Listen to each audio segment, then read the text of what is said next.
Tu la sens, cette énergie dans l'air? C'est la rentrée, une nouvelle saison qui commence, avec de nouvelles opportunités. Mais laisse-moi te poser une question. Es-tu prêt? Es-tu prête? Tu penses ne pas avoir le temps? Pas l'énergie, Pas les capacités? Et si tu dépassais tes freins? et passer à l'action. Mets tes baskets, regarde autour de toi. Partout, ressens cette énergie. Es-tu prête? Es-tu prêt Tu la vois? Cette opportunité de tenter de nouvelles choses, pour sortir de ton quotidien de pousser à aller plus loin, ou juste te sentir bien dans ton corps, dans ta tête? pour te faire plaisir et trouver ton équilibre. Seul ou en équipe, Il y a forcément un sport pour toi. Le plus important, c'est de se lancer, puis de recommencer, une fois, 2 fois, le temps qu'il faudra.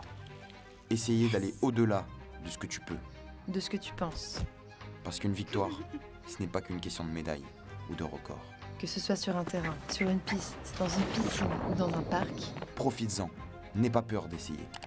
Paris sera toujours le meilleur terrain de jeu pour toi.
All right. Woo. Look, I got that wow,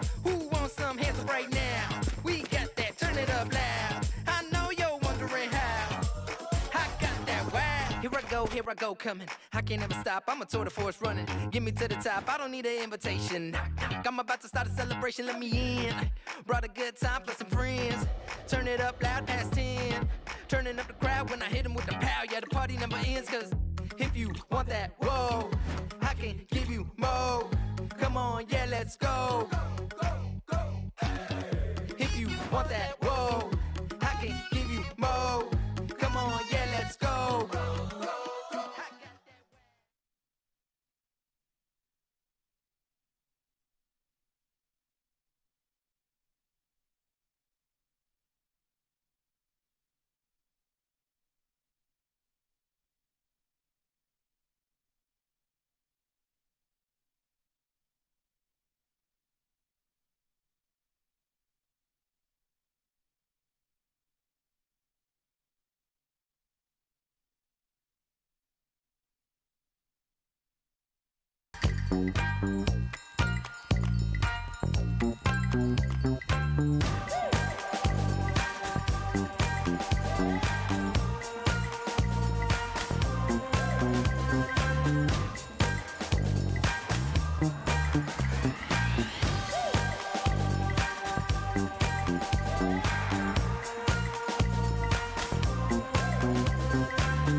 Tu la sens, cette énergie dans l'air? C'est la rentrée, une nouvelle saison qui commence, avec de nouvelles opportunités.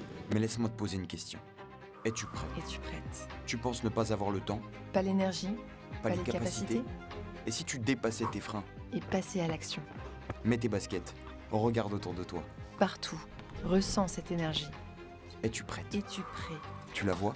Cette opportunité de tenter de nouvelles choses, pour sortir de ton quotidien de pousser à aller plus loin, ou juste te sentir bien dans ton corps, dans ta tête? pour te faire plaisir et trouver ton équilibre. Seul ou en équipe, Il y a forcément un sport pour toi. Le plus important, c'est de se lancer, puis de recommencer, une fois, 2 fois, le temps qu'il faudra. Essayer d'aller au-delà de ce que tu peux, de ce que tu penses. parce qu'une victoire, ce n'est pas qu'une question de médaille ou de record. Que ce soit sur un terrain, sur une piste, dans une piscine ou dans un parc, Profites-en, n'aie pas peur d'essayer. Paris sera toujours le meilleur terrain de jeu pour toi.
Good morning, bienvenue, willkommen, konnichiwa, and whatever other ways we can welcome all of you from across the world of wakeboarding and outside the world of wakeboarding here to the IWWF 2023 European and African Cable, Wakeboard, Wakeskate and Wakeboard Seated Championships here at Le Cable, avec à Paris, in France. Thank you for joining us, people. My name is Matt Crowhurst, and to make sure we take care of the home crowd and the people watching from France, I'm joined by the one and only Mr. Unleashed, Mr. Spotty Ride, Mr. Feel Good, Mr. Feel Suresh. How's it going, boy? Good, man. I had snails last night. Yeah, I know. Yeah, I know when in that. Rome, I know you know that. I can imagine you can eat that. You could probably smell it now as well. Les escargots, je sais que les Français, on adore les escargots, mais Matt, il est venu en France manger des escargots. Bonjour à tous. Je suis Philippe Sirège, donc on est ici sur le site de Choisy-le-Roi pour les championnats d'Europe wakeboard, wakeskate et wakassi. Voilà, c'est les demi-finales et les finales aujourd'hui. J'espère que vous allez être nombreux sur le live. Si vous n'êtes pas assez nombreux, parlez-en à vos potes, dites-leur, donnez-leur le lien. La chaîne YouTube, c'est la FFSNW et vous avez le live directement sur la chaîne YouTube. Donc on vous attend nombreux, diffusez sur vos câbles, envoyez-le partout, les gars, c'est le moment. On va essayer de débloquer le chat aussi, comme ça vous pouvez laisser des interactions. Et on va essayer de vous répondre aussi en même temps que on va commenter le live ici avec Matt Crowhurst, mon ami de UK que j'adore et que j'avais pas vu depuis des années.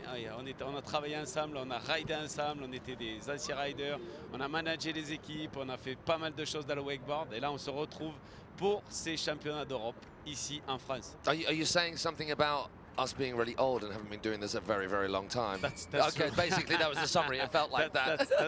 That's a good resume, yeah, for sure.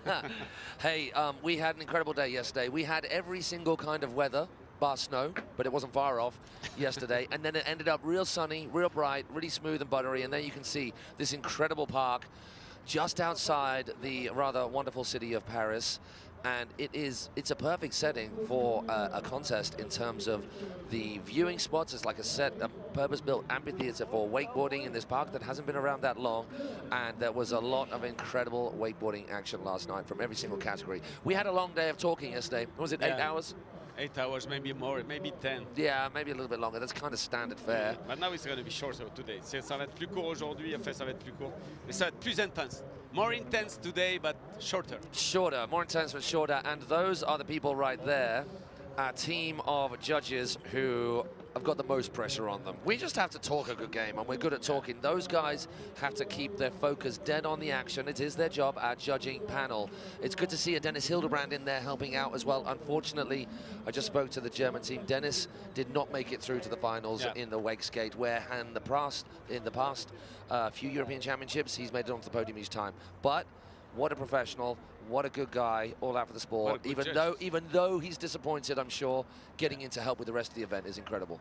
I think it was a good judging yesterday because nobody complained about the judging, you know, and I think they got good for that, you know.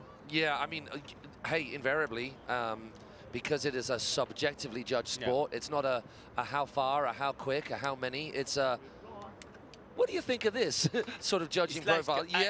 Like close to ice skating now. Yeah, you know, yeah. Well, or obviously it's very similar in Winter Olympics. It's subjectively judged within a set certain parameters to make sure that one's own individual opinion and angle doesn't have a big effect on it, but you have still got individuals who've still got their own experience of wakeboarding, who still see the sport differently to other people within those certain set parameters. So there is always going to be someone who doesn't think the judging decision is quite right. But if it wasn't that way, it wouldn't be wakeboarding or action sports. Right, we are on with the action, and it is Team France. Allez, France. Allez, la France. Camille Charot qui va. And now Camille Charot did most riding. He went through the last chance qualifiers. Last chance qualifiers, battling it a long way through. So more riding than many of the other riders to get to this point. I think he is the only rider there who did the last chance qualifiers. Yes. And in the final, well, it's a semi-final, sorry. We've got two semi-finals, as is always the case with semi-finals, and it is the top 3 riders from each of these semi-finals that go through, and it is the best of their 2 runs. We are doing the long format judging so that the first run scores will determine the running order for the second runs. Here we are. Allez Camille, c'est parti. Come up. To get things going straight out of the blocks. So a very, very difficult technical trick of a toe side edge where there isn't much tension, there isn't much pop. So that will score well in a critical part. 270, 270 back, locked in, full pull pretty much, baby. Left or right, he chooses right. It's the kicker to rooftop transfer. All right, good connection, about 70-75% of connection through that down rail into this big transition bank. Yeah. Toe back 5 into that. Air trick alley we go. 3-1-3. Heel side edge. A heavy, oh my word, that is huge. KGB stomping it, not the usual wobbling over the heels.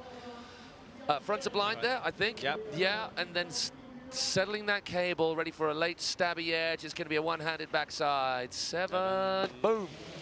All right, from here, Phil, what has he got? He's perfect on this run. Awesome. Toe back First 1. Oh, toe back 1 keeps that rotation going into a 270 full pull on that West Rock, which is causing so many riders so many troubles in terms of getting the full pull. Yeah.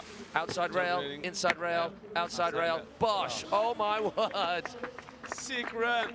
Allez, on peut applaudir. Super Are we okay, de Team Camille France, just Charot. behind us? On a été bon. Don't kick us, don't kick us.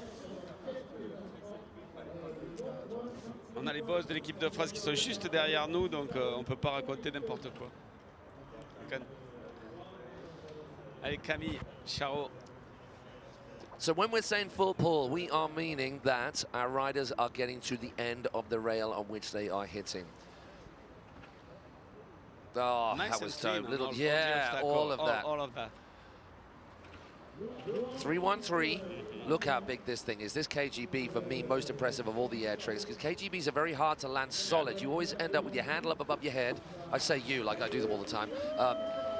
The old Classico, one-handed backside 7, super easy. I'm sure Camille can turn an extra 180 on that. Maybe we'll see that. Backside 1, 270 on. That was one of the more impressive rail hits because that is very difficult to do on that particular feature, but this as well. A lot of riders have been trying the triple rail. That's a tight run, man. 65 points for Camille for the first run. 65. 65, imagine, that's a big score. That's a big score. That's really a big score. Now, I'm sure you people at home are joining us nice and early, are part of the hardcore wakeboarding crew, but for those of you who are still getting your heads around contests and are trying to understand exactly how the scoring works, we started 65. on saying 65 is a huge score. It's a huge score for the first run. C'est un score énorme pour un premier run. Camille qui a tout masterisé, il a posé parfaitement tous ses tricks. Pas de main dans l'eau, exactement ce qu'il fallait, ce que les juges attendaient. Donc 65 points sur le premier run.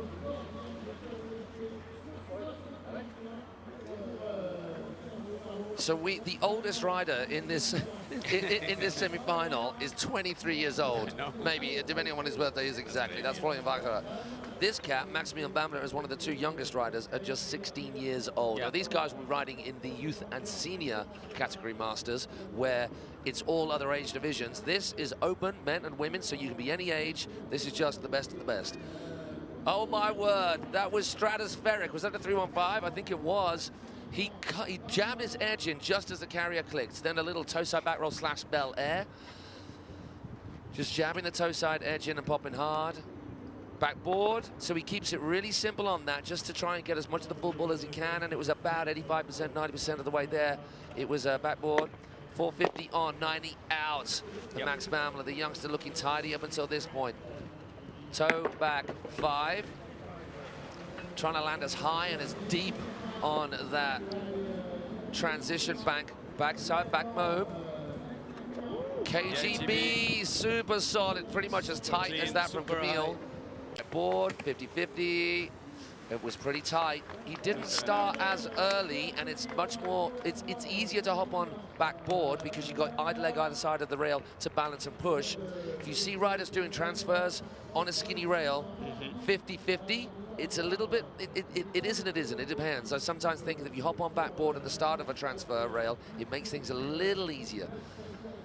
C'est clair que sur ces rails-là, c'est très dur de faire des transferts. Il faut être super bien équilibré, comme dit Matt. Et Maximilien l'a bien maîtrisé. Et c'est vrai que ce module est super technique. I mean, that banging, like if you compare that and the 7, that wins every time. This, unfortunately, just did not Yeah, quite it work did, out of course. for Max at all. The triple rail at the end was really nice. One, Backboard, two. 50-50, backboard. Back to 70, yeah.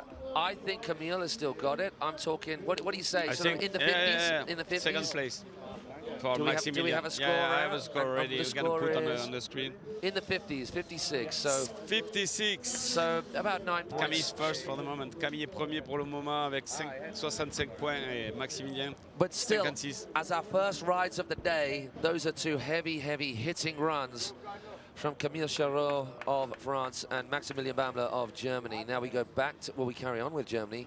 Carlo Husing, who is a powerhouse on the water. This kid just to yank every cable all over the place. He's a big old unit as well, so got a lot of leverage, which allows for an awful lot of height. And as we talked about before, the Germans, in general, across the board, as a consistent theme, their default is very big air when it comes to the air tricks. Obviously, they're handy on the features as well, but their air tricks are just kind of second to none.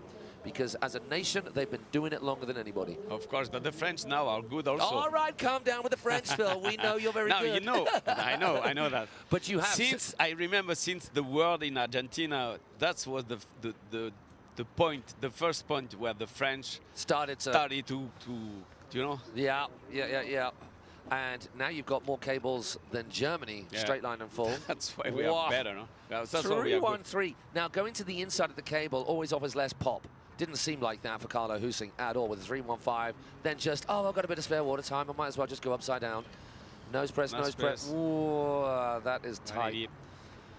So in terms of that first section, I would say Carlo has got it. I love this. Oh, that was solid. This one is People haven't been getting locked in on that either. Celui-là est mieux. Okay, so a lot of the conjecture was about using that as a ramp as opposed to a rail. Carlo opting for the rail up at that transition back going inside. Oh, he was thinking crow mode. He didn't get the pop. Crow. Just a crow.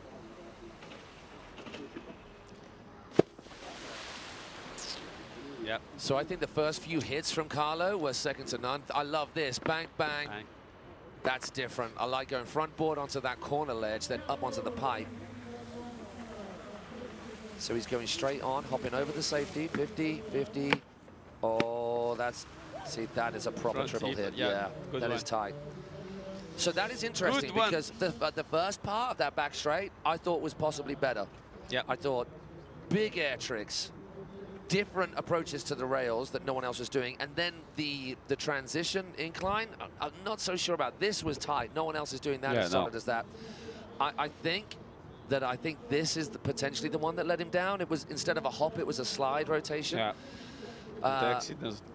But wow, Pete Rose, big technical trick. That will bump his intensity points out. The scarecrow, that won't help him because they knew he was doing a crow mob.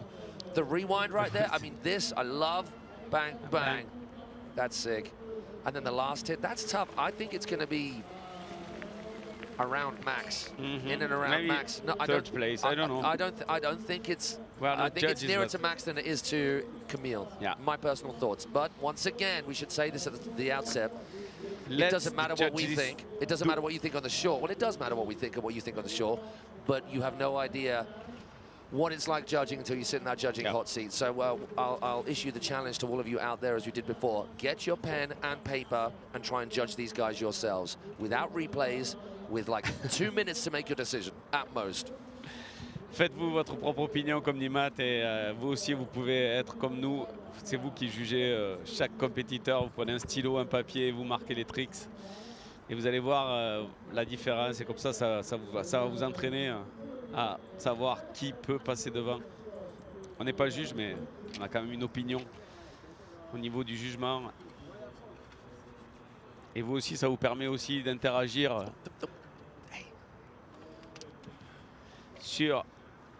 directement avec les riders.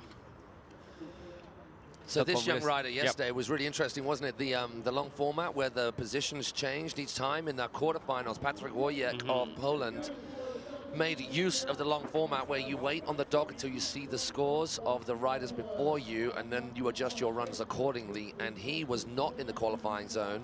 Perfect. Until his second run got himself Ooh. into the qualifying. His first run was out of the qualifying. His first run got into the qualifying. Then someone's second run got him out of the qualifying, and then his second run got him into the qualifying again. So it was a crazy quarterfinals yesterday with this young kid. Can he do the same thing again? Carlo, he took the first place. All right. So hey, we got that totally wrong. Of Totally course wrong. Totally Yeah, wrong, yeah, man. yeah, totally wrong. That's As I said, crazy, man. that's why I always say, No, wait until the judges make their call, because they know best. No way. I can't trust that. So, hey, but well, I think we picked out certain areas of their riding to justify that. The first few air tricks and the first few rail hits was second to none. The last two rail tricks was second to none. A Pete Rose in there, difficult. The rewind, still technical. Yeah. And so we're looking at the wobbles. Maybe we weren't looking at the good stuff But enough. after it depends about the turn of the tricks, clockwise and clockwise There and is stuff also like that. You know so, now. so that is the other thing. Left, right foot, toe Yeah. side, heel side, clockwise, anti-clockwise rotations. Yeah, Patrick. straight in. Lojek from Poland. Patrick Lojek de Pologne qui rentre dans son run. Oh, nose press, then that 3 out. We like that a lot. So just adding a little bit of extra technicality to that which we saw from other riders. Goes backboard onto the box, back up onto the rail, rotation out. That's pretty technical. Is he going to use the ramp? Is he going to use the rail? Oh, huge. Probably one of the biggest we've seen biggest into the transfer. transition. Yeah, for sure. 3-1-3 before the corner. Last straight, he's going inside the cable. Oh, the Pete Rose in. Again.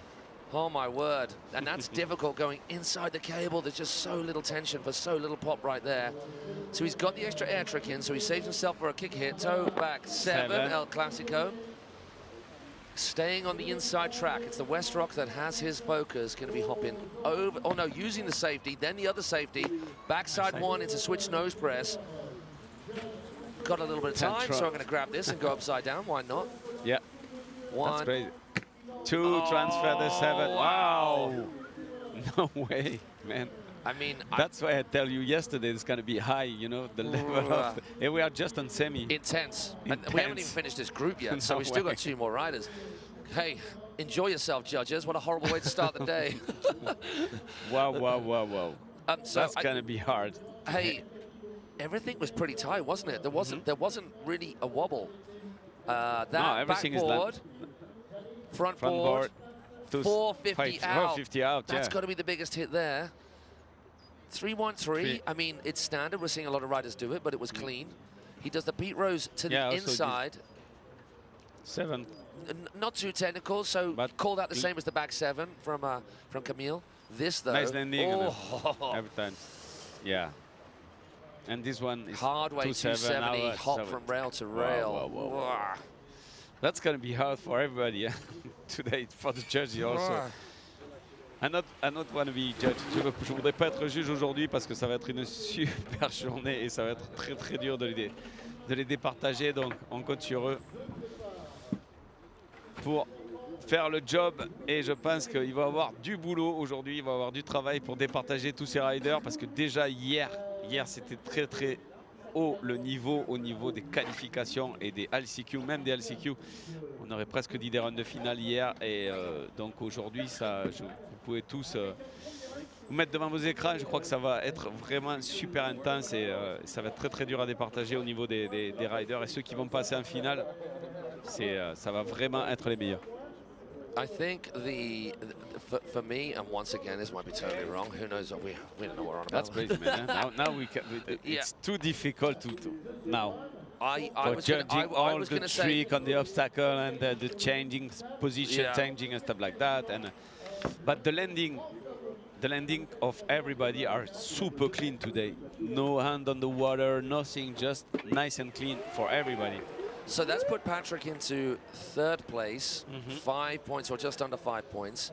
So there's a big space. Now, one thing to bear in mind on the very first runs is that the judges leave space between points. Yep. So if it was quite close, they may give more space in the points in order that on the second runs or the riders to follow can squeeze into those gaps. Because if it was a really tight decision between 2 riders and they don't leave much space, then another rider might not be able to fit in there. So sometimes after the first runs, the points dictate the placings, but not how close the actual judging decision was, because we've still got 2 riders here who could really throw a grenade into the mix. I mean, Louis Egerich and Florian Weichel are insane riders, and they could come up with something crazy right now, which they possibly will. Beverly Hills 90210 right there, maybe. So starting off, going outside the cable of a toe side, Rayleigh 360 maneuver. Front to blind to the inside. Louis Egerich, le Belge. That was tight. Opting for the transfer. It was tight. Now, a lot of people are doing that transfer. If you're going to do it, it's got to be solid. Hey, the rewind, but not quite as big or as deep on the rail. No, for sure. Allez. Gets the 315. 315. Oh, the egg mode right there.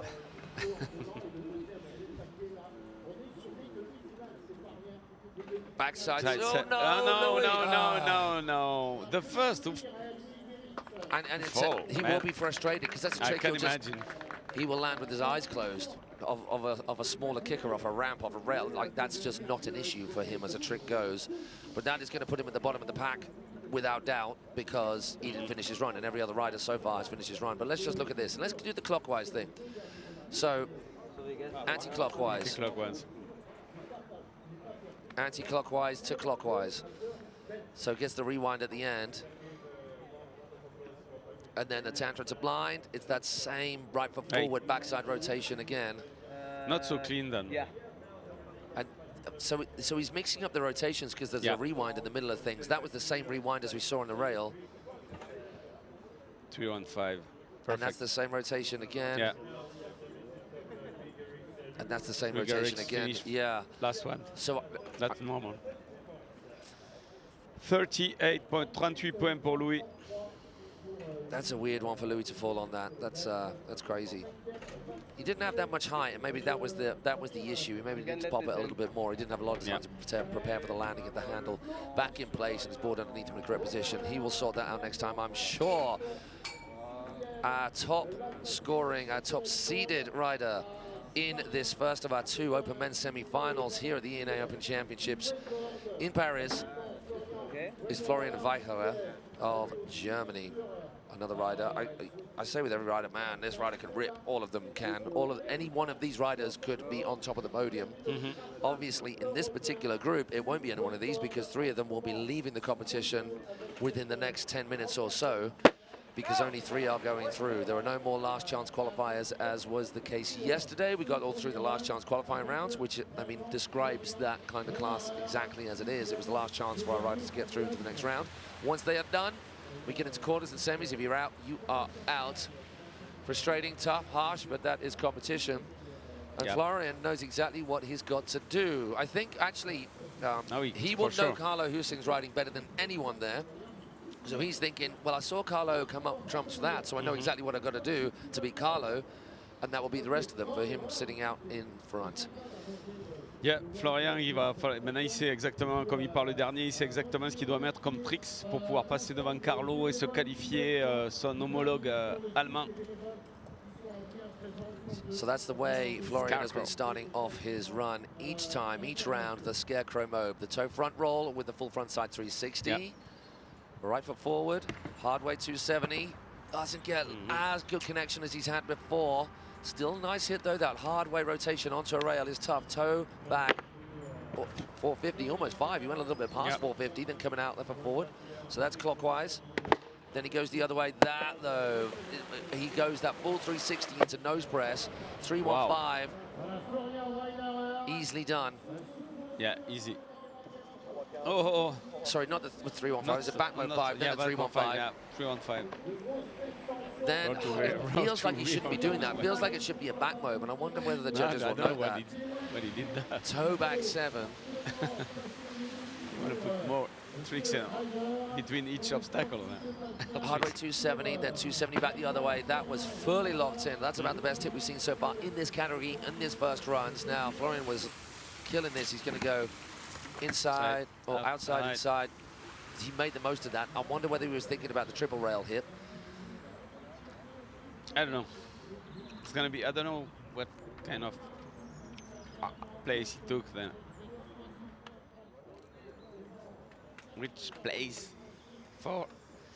On ne sait pas quelle place il va avoir, donc on vous laisse vous juger derrière les écrans et nous dire exactement qu'est-ce que vous pensez. Où est-ce que vous pensez que va se left passer foot forward into full three, trying to do that left foot forward nose press. Now before he got all the way to the end, it just popped like a real floaty, lofty pop at the end of that rail, which looks so good. Yeah, it feels like that trick doesn't fit in amongst his run. Yeah. It's like, why are you doing that when it kind of should be a mob? And this is obviously me commentating on someone who is a stratospherically amazing wakeboarder, so it sounds a bit precious of me to say, but it feels like that could let him down a little bit. I'm not sure. So we managed to get that 270 out after that hop across into that backboard. Let's see the results. Yeah, it'll be interesting to see how this pans out.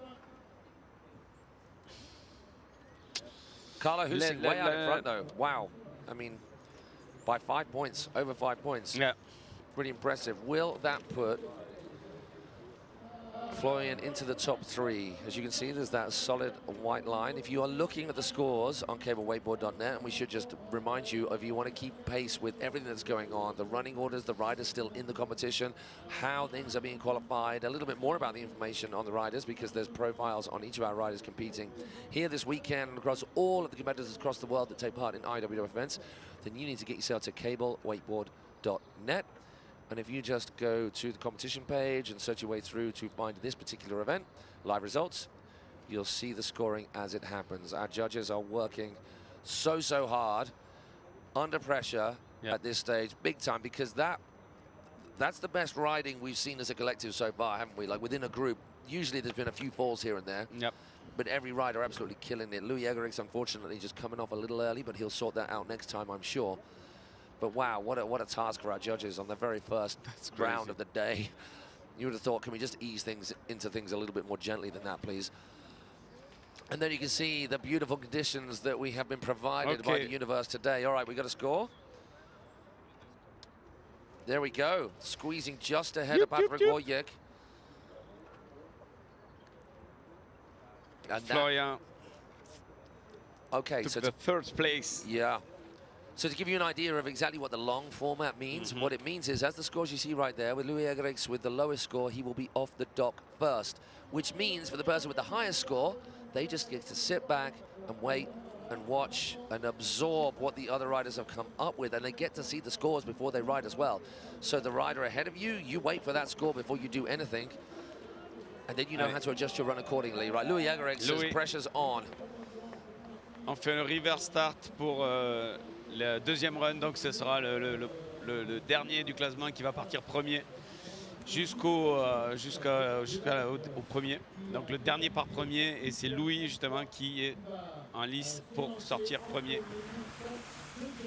Deuxième run pour lui. Il arrose les modules pour avant de partir.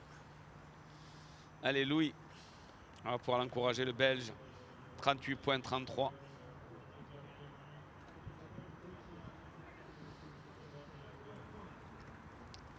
Allez, on va croiser les doigts pour lui pour son deuxième run. On espère qu'il va rattraper le premier. Crow.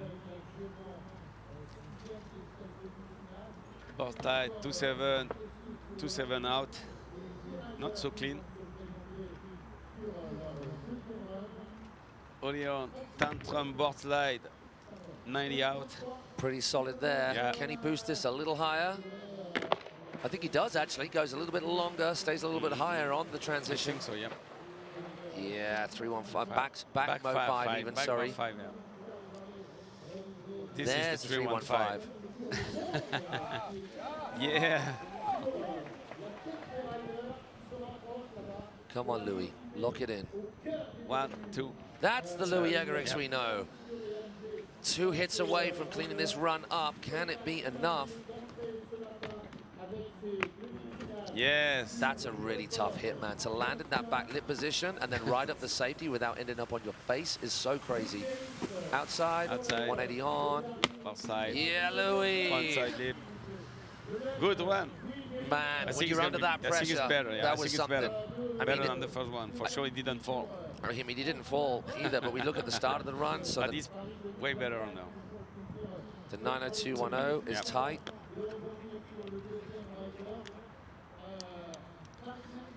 And then he's mixing up his rotations. Sketchy, yeah. Different rotation each way there. Yeah. This one is perfect. Back the other way. Nicely done. And then he goes 2 anti-clockwise rotations here. The back mode, so the back mode 5 just before this, then the 315, then the trip flip chromo just before that. Then the backside 7 goes anti-clockwise, so he is going opposite, and I think that does kind of look at that. This that one is is so difficult to do. 2-7. Transfer. This one is good. 1, 2, 3. Okay, let's see if I'm not making a guess anymore. Better not get Really? it wrong. Yeah.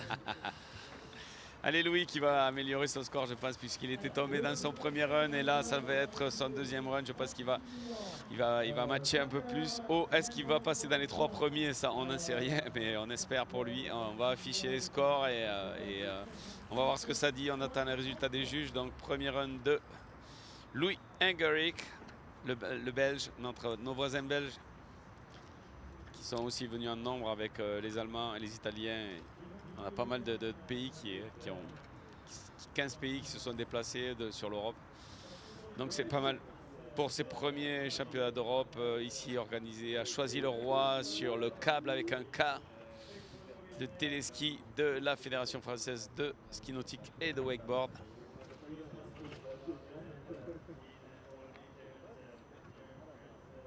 So we can see our judges.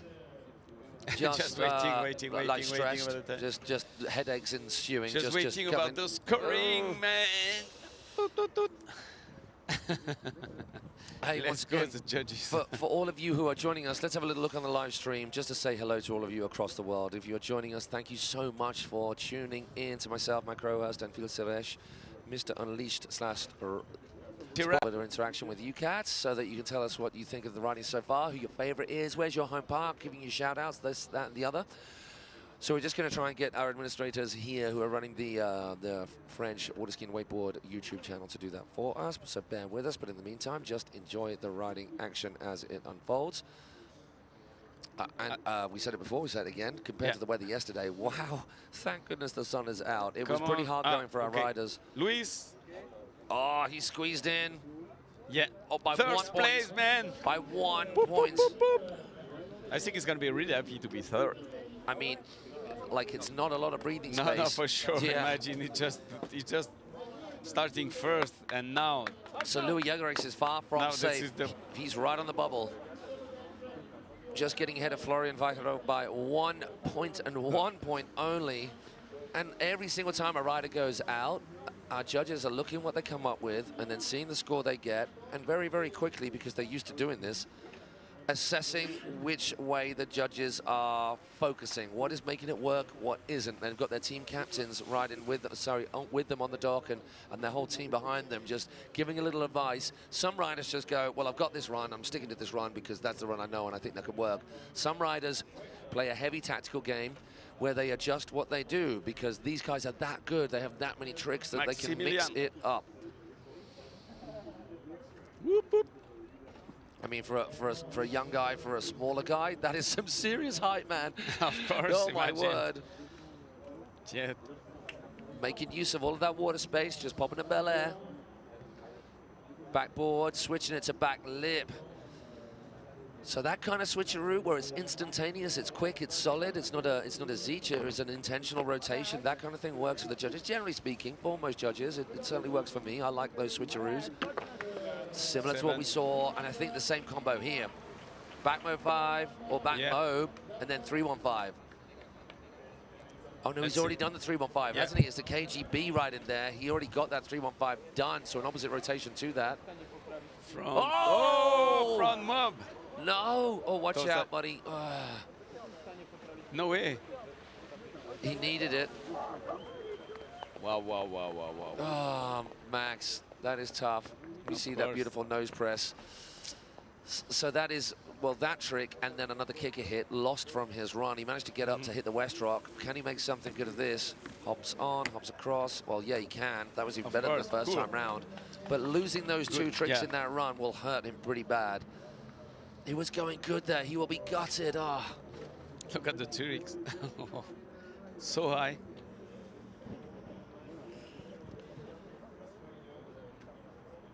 I think all of it was better as well, wasn't it? Every single thing was either the same or a couple of good improvements there. That's solid. Beautiful there, getting above the rail and dropping into that bank nice and deep. That is gutting for the kid.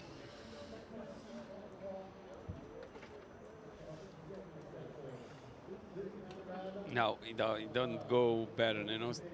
56,33.33 pour Maximilian Bamler. Pour son deuxième run, il va pas améliorer. Allez. Dommage.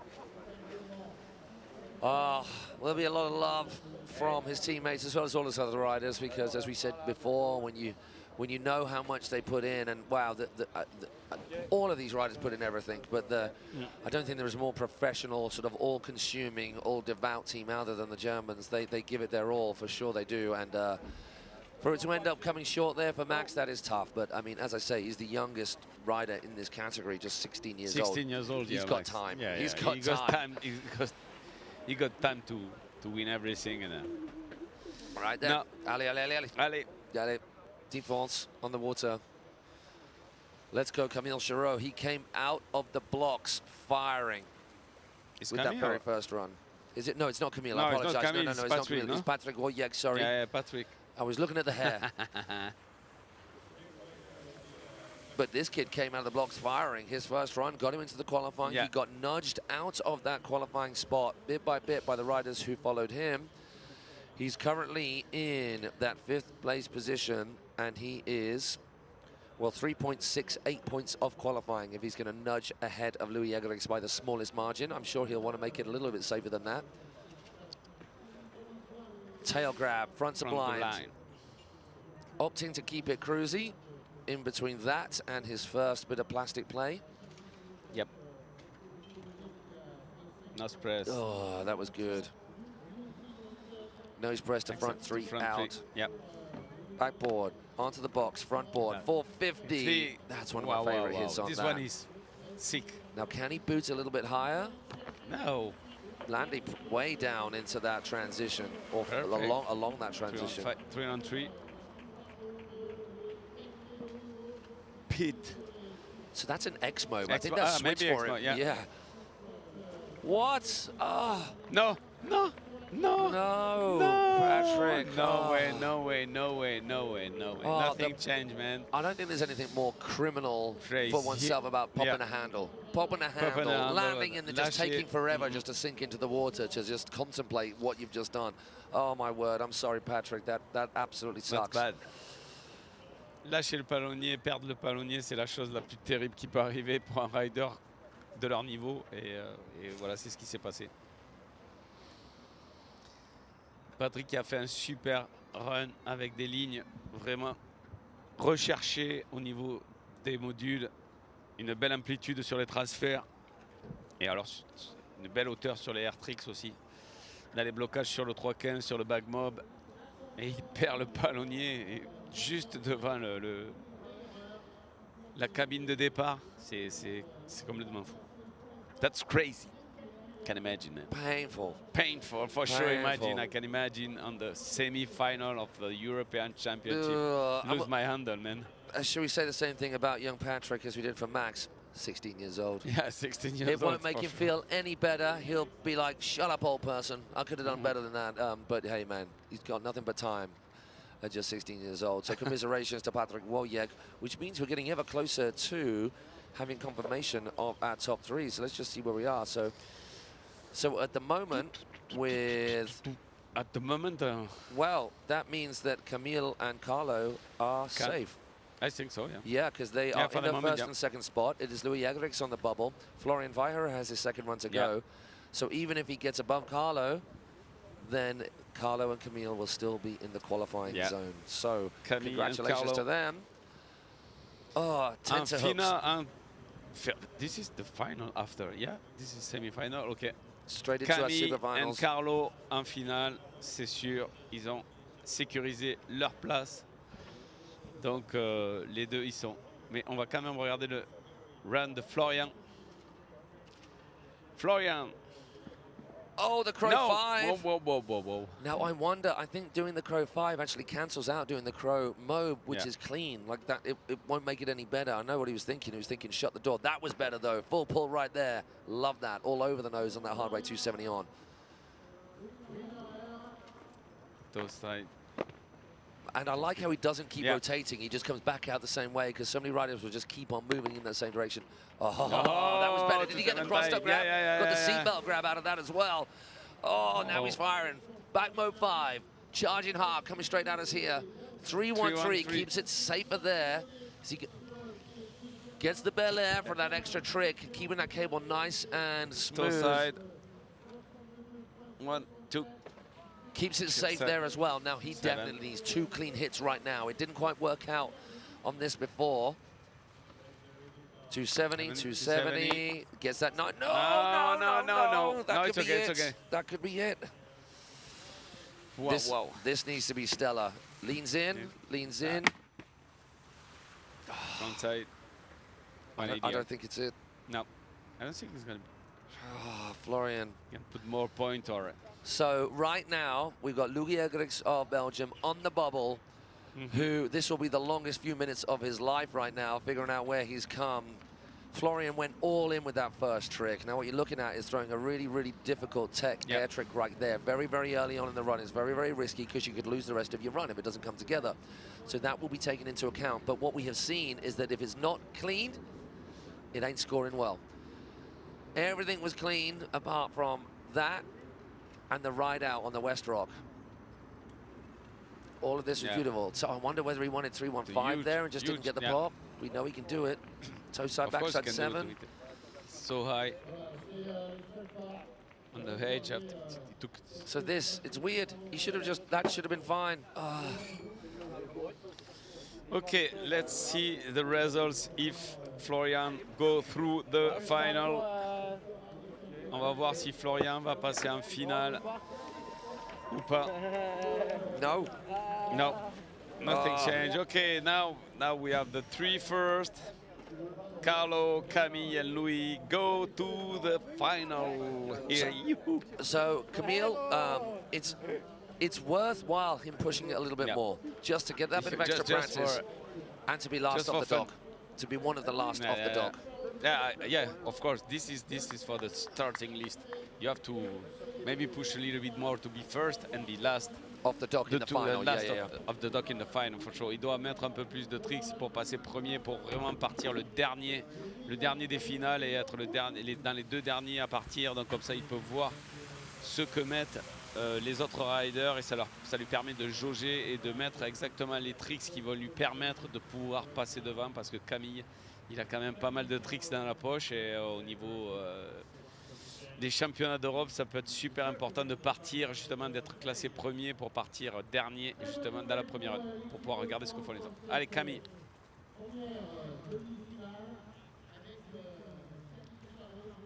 So it feels like he's just going to take it easy, which is why not. The guys have been doing it. This guy, Leslie, he's an extra ride than everyone else going through the LCQ. But it's okay. Start on the. Ok, pour Camille qui nous fait un tour juste parce qu'il n'a pas besoin de mettre ce qu'il faut. C'était juste pour voir s'il pouvait être classé plus haut, mais bon, apparemment, c'est pas l'objectif. L'objectif, c'est de ne pas se casser, justement, et de pouvoir être propre pour les finales. Vous pouvez l'applaudir. Voilà, il va passer devant vous. Il est en finale, il a fait le tour. So Camille just getting out there, just to get that second run done. Yeah, awesome. On peut l'applaudir, il y est, il est qualifié. And we are looking at our next round of riders very soon. Gatti Leonardo, Gauthier Chapelon, Alessandro D'Agostino, Oliver Orban, Louis Mastaudi, Axel Paget. Second semi-final should be on the dog, ready to go very shortly with just one rider left in this group. Carlo Hussein, who's already won the group. That won't change unless he charges it and pushes that score a little bit more.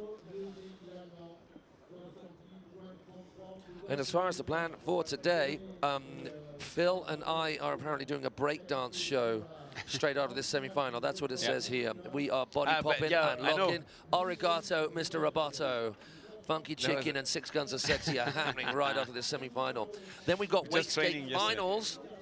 Wakeboard seated finals, wakeboard seated finals for men and women. Remember the first time we've had wakeboard seated for women as well.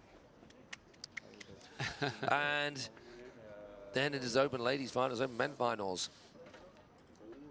Oh, we've got 2 breakdance shows to get today. We haven't practiced our routine at all. They haven't given us any chance to get that locked in. So we're just gonna have to freestyle it as usual, Phil.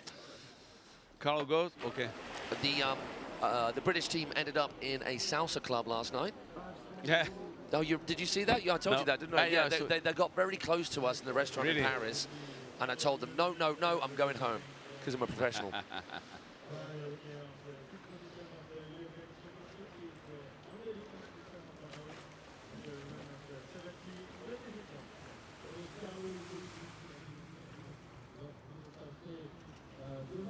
All right, Carlo's out there just about coming around the back straight. He's already first. Yeah, man. You can do some lap. An easy lap.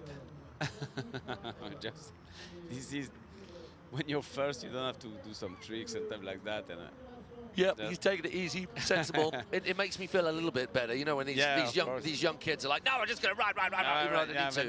Now they are really professional, you know, about the run and good to practice the rail hits. They're not too intense. You can just get your lineup dialed in. They keep them safe, you know, just in case of, imagine if you hit bad an obstacle and you hurt yourself and you can go to the final because of an injury and stuff like that. Imagine. Si tu tombes pendant ce run et que tu peux pas aller en finale, c'est un gros problème. Donc ils prennent pas de risques et je trouve que c'est plutôt normal. Alors qu'ils pourraient vraiment se lâcher, alors qu'avant les riders essayaient de rider un maximum et ça s'arrêtait pas. Là je trouve qu'ils ont quand même gagné en intelligence et ils vont se préserver pour cette finale qui je pense va être énorme. Ok, on va passer au next heat, Group B.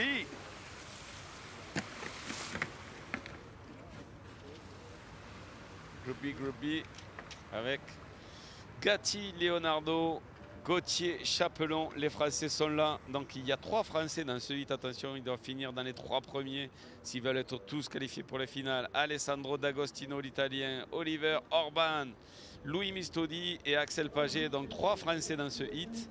That's gonna be pretty hard because 3 French on this hit, and they need to do 1, 2, 3 if they want to go all in the final, man. That's pretty tough, and you sometimes think, oh, did they plan this? Because it's not a fair, you know, when you get 2 brothers in the same category, or you get all from one country in the same category.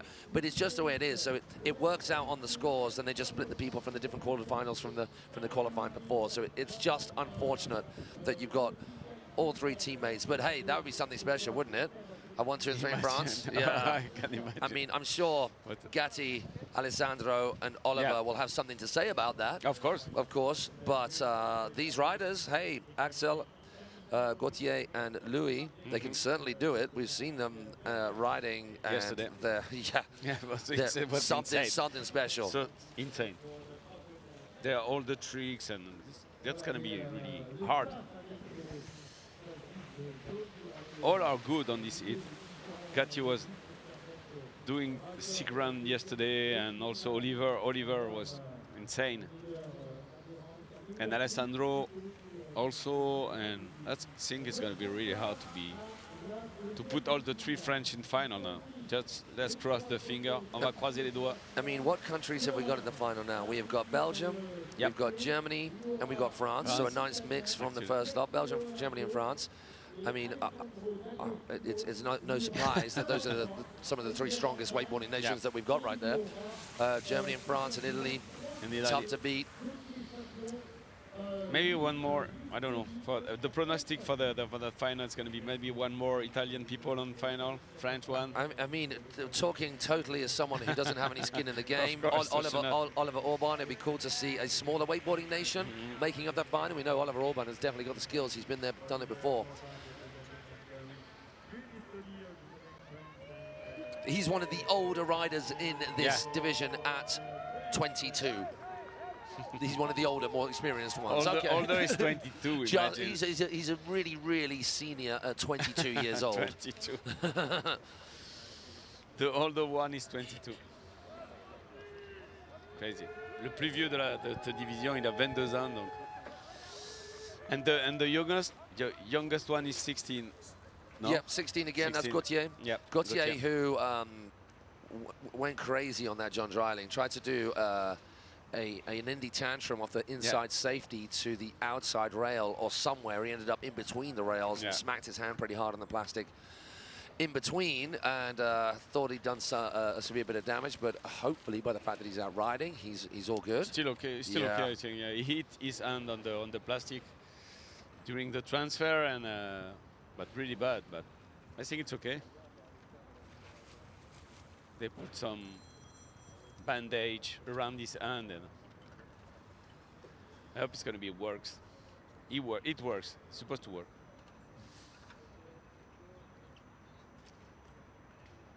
Ok, Gatti, Leonardo qui va partir premier dans cette groupe B des demi-finales de championnat d'Europe de wakeboard, de wakeskate et de wakassi. Ici à Choisy-le-Roi sur le câble, avec la vue de drone qui vous permet de voir tout le spot, avec le break wave au milieu pour ne pas qu'il y ait de clapots entre les deux lignes. Allez, Gatti qui hier nous a fait un super run pour pouvoir se qualifier.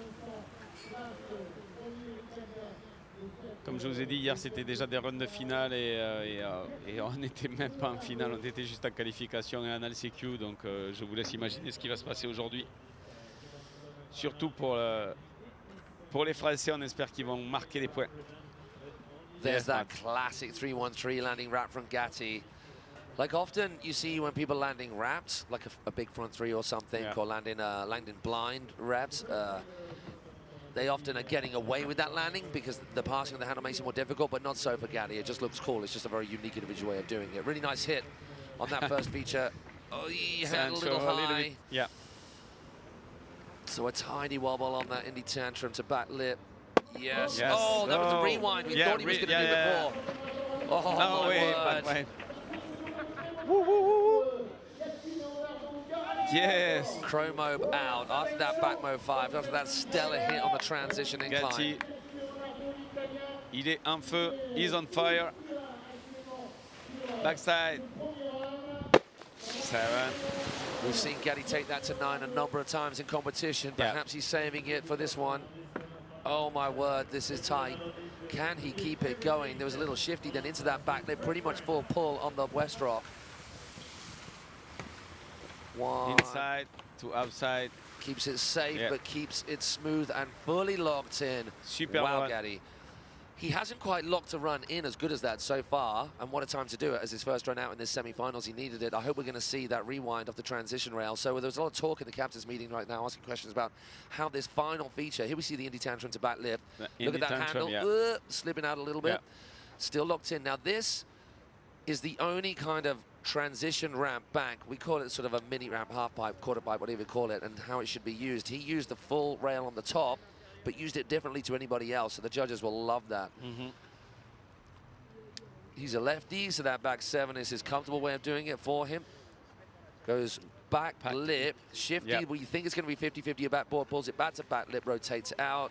Now this is an easier rail hop for him, just keeps it 50-50 after that 180 on, front lip, pretzel 270.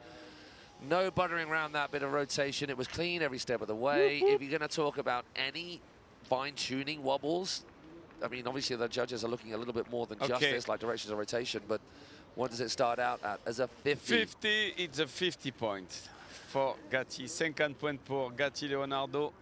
So you can't compare directly, but it is a comparison to make that we saw Camille Charot go out and get a 65, was it? 65 was it? Yeah, was. So if you're Was looking tough, at two was runs, huge. while they are not compared directly, you can roughly compare them and assess what the judges are looking for. So arguably, from the judges' point of view, Camille's run was a little bit better. Well, I say 15 points better. Gatti, perhaps not as much technicality in there as we saw from Camille, but wow, was it tight and a good place to start. That's putting a certain amount of pressure on the rest of the riders. We will see now.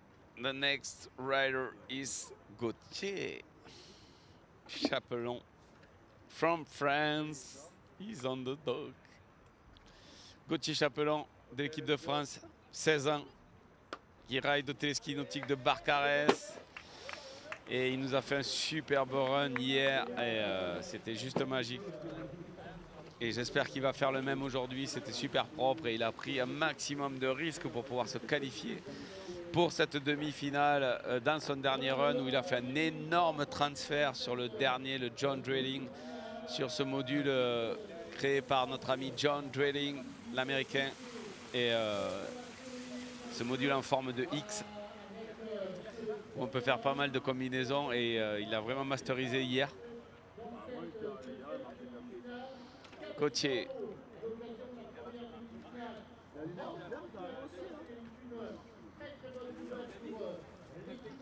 Let's go.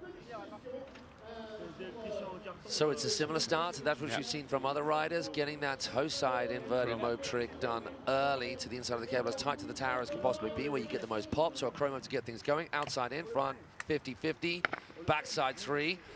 Not crazy technical, but really solid and very stylish. We like that. A lot of stees involved in that. Yeah. That was one of the cleaner ones. And as you said before, if you're going to do that inverted transfer that a lot of riders have been doing, you've got to make it tight. Go small on that, but solid. That hipster snowboard style 3. Gets that board on the water just before the carrier clicks, ready to come back inside the cable and go out again. KGB, thank you very much. As solid as can possibly be. Indy Tantrum, Indy Bel Air rather, sorry. A tantrum is what you do at the kicker or the wake. He's going left of the kicker, right towards the judges so they can see absolutely everything of this in its glory. Back, side, 7, easy. Cutting back to the inside, so that is a clockwise rotation. Is he going to mix it up? Yes, he is. 180 on, back 270, little bit early off, 80% or so. No Indy Tantrum this time round. He's going to keep it safe, so he goes up the safety. Last slide. 180 out, perfect. So if you're comparing rail transfers, that's the easier way to do it, because you've got less plastic on which to play, less time to. So but it's not easy. By the side, no, but it's not safe. easy, but it's a good line. It's a good line, and it was a full pull. What he intended, he came up with. Yeah, really safe line. I really like this. Can be nice and clean on each transfer, and there was no pre-spin there. There was pop and rotation. This is one of the better ones we've seen. Absolutely stomped right there. Wow. I think perhaps needs to go a bit bigger on this. He kept it very small and safe, but perhaps because he wanted to make sure of this air trick right here to give himself enough time just before the corner. That was beautiful, that KGB. Then the Indy Bel Air. Yeah. And the 7. That's going to be interesting. 120 pour cette superbe run de Camille, de Gauthier Chapelon. That was the only wobble there, really, just coming off that rail early on the West Rock. Joli. Joli run de Gauthier. On peut l'applaudir, on espère que ça va se passer. I've got a thought in my head, but I'm not going to let everyone know.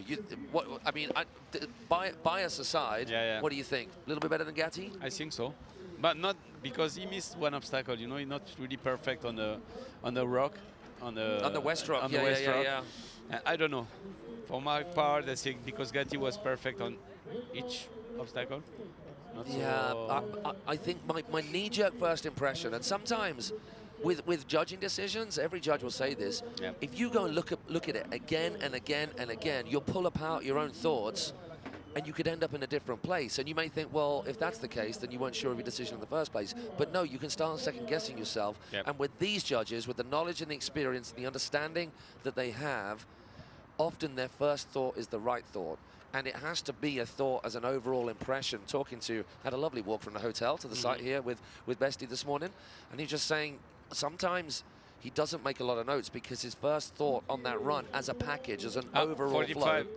less than the Gatti. That's what I So, told so you. we're talking 5 points. Now, Yeah. once again, Not that 5 yeah. points doesn't 5 necessarily points, mean it of wasn't course. close. Yeah, 45 points pour Gauthier, 45 points pour Gauthier. Chapelon, il a fait, comme je vous disais, une petite peut-être erreur sur le So maybe we're thinking West about Rock. the transition rail Yeah. was a lot better. I There think was a it's little bit more. mistake on the Yeah, West Rock. the West Rock, there wasn't as much. So really, Gatti was a little tighter on all of the features overall. Yeah. That one mistake may have cost Gauthier. Okay, Alessandro D'Agostino, back to Let's Italy from France. go. D'Agostino from Italia. One more. No. Yes. Let's go. Italia, Forza Italia. We love the Italian team also. Yeah, they are a good vibe always. I mean, the one thing that you can commiserate yourself with is if you don't get on the podium, but an Italian rider does get on the podium, Yeah. then you get to listen to their national anthem, which is the most fun national anthem there is. No offense to all the other national anthems. No, for sure not. But I mean, it's definitely a lot better than the British Yeah. national anthem. Oh my gosh. That is not a good start. No, not so. How did he do that I off don't that? know. A wobble and then straight into one of the more difficult air tricks you can do, a toe-side blind judge. Little early, 80% right there coming off against that rotation, that bagel 270 off. 270 on, early hander pass. 270. Different to the other riders, didn't do the invert, didn't do the transfer, went right the way through the rooftop. He did the front row. Yeah, Tootsie, so gets that backside rotation on the end of that. The back mob, a classic right there. A lot of riders doing it. It's a good place to do it in terms of the sort of tension you get. Oh, the Pete, wow, that was clean. Two side. Skeezer muscles that thing round. Toe back 7 coming up, do we think? I think so. 1, 2. Yes. Slap, beautiful. Nice and clean landing. 2-7. Oh, that is Front tight. side This lift. is looking so Yeah. good. Last tricks, dernier tricks. Half slide to lead slide. It was nice. Front side. 180 out.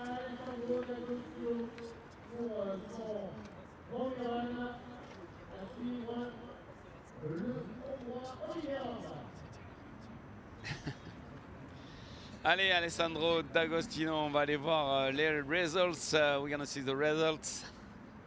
Pour voir s'il est passé devant Gauthier ou pas. Je pense pas, mais on ne sait jamais. We didn't know. We don't know if they go through Gauthier.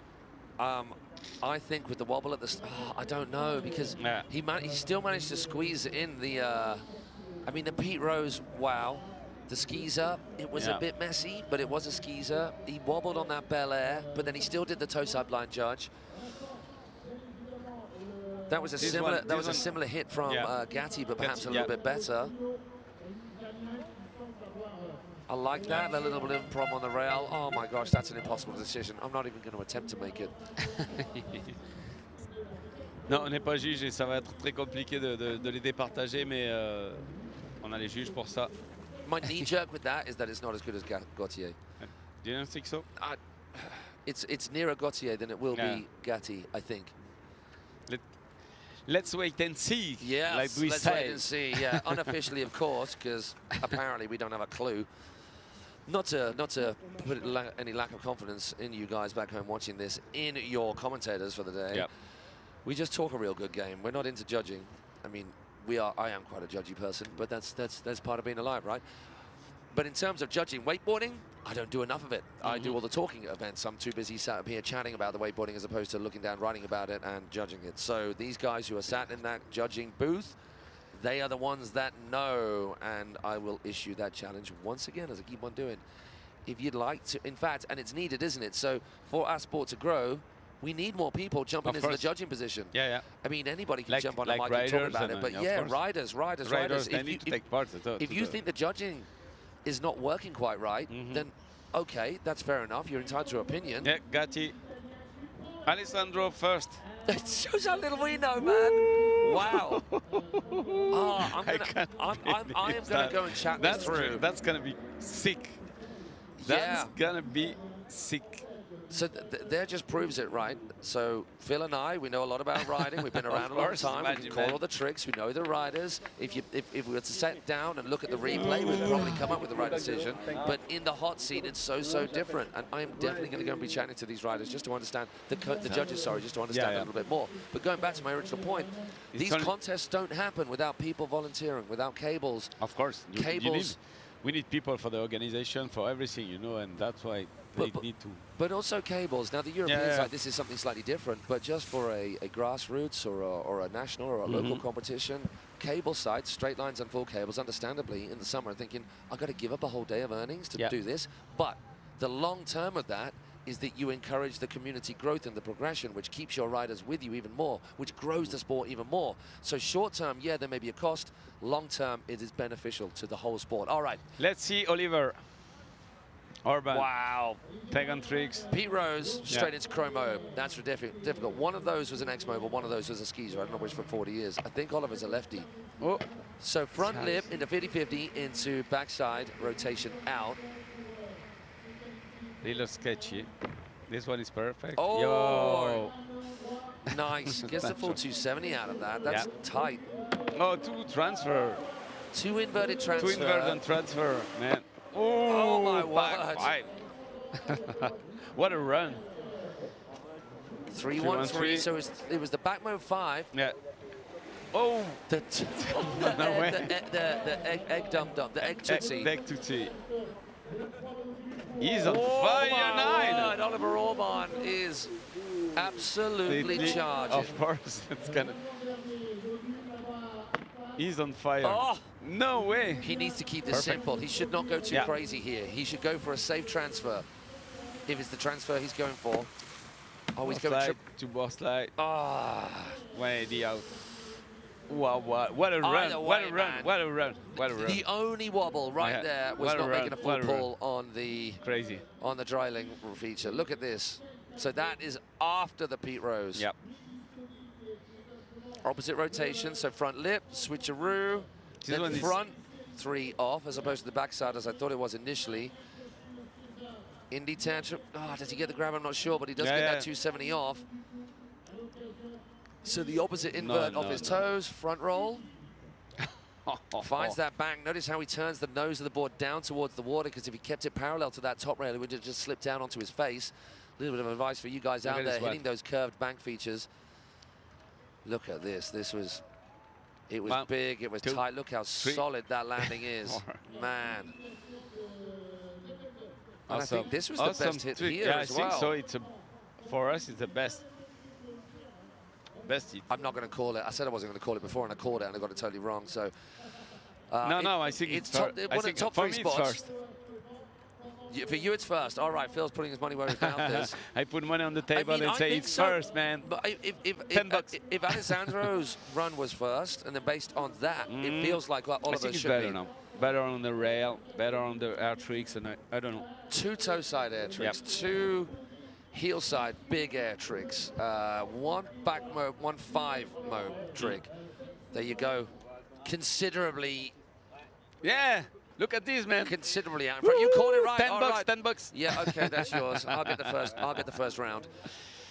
So based on Alessandro edging out in front, then that run from Oliver, it felt like it should have been the leading run. We're only 4 riders in. We still got Louis and Axel to go.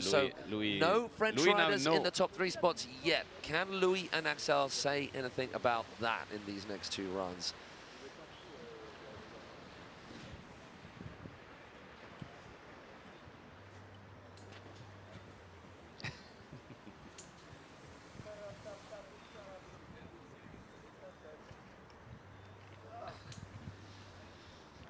Allez, Louis Mistodi de l'équipe de France, le 2e rider après Gauthier. Vous allez voir Louis aussi, il a des tricks dans la poche et il va les mettre. Allez, c'est parti pour Louis. Let's go. Chromo. We've seen it a few times. It was no better, no worse than some of the really good chromos we've seen to start with. So a solid way to get going. He is 1 air trick down relative to Oliver Orban, though, so that has to be taken into account. But then that was a much more technical hit on that feature. Nose press into front 3 out. I like that's different, man. And he got boosted. It was just a tiniest tap, but a solid tap on the end of that. Sure. Bigger on that snowboard hip 3. Allez, Louis. Louis sur les tricks. 3-1-5. Oh, that 3 was hurt him. seconds. He needs to keep charging, though. Is it going to be the 9? Back. 7. On transfer.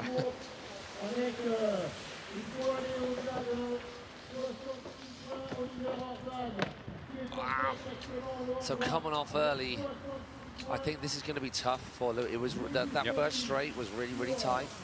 He's going straight down. No, he's not going down the middle. He's going for the triple threat. That is the best triple hit we've seen so far from anyone. I look forward to seeing that again. So let's just analyze this a little bit. Let's wait and see.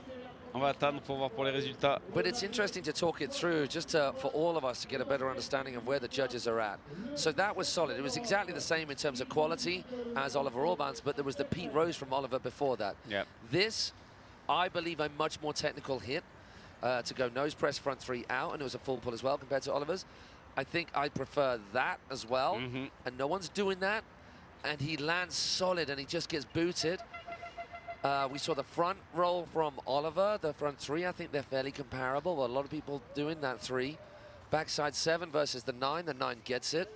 This certainly isn't going to compete with Oliver's hit. He just comes off early. It could have been beautiful. It was potentially a more technical hit if he got it. But this is insane. That is tight because he starts early. He is committed to the triple rail. Allez, bravo pour Louis Mistodi qui nous a fait un superbe run aussi et qui a fini en beauté sur le John Drilling avec transfert to 180 out. Magique. On espère qu'il va passer dans les 3 premiers. On croise les doigts. I think he's gonna go up on the 3 first. In the top 3. Top 3. I would agree with you. Where that sits, I'm not quite sure. I don't know. Si on fait la différence entre tous les runs pour les premiers, c'est vrai que Oliver Orban lead vraiment ce hit.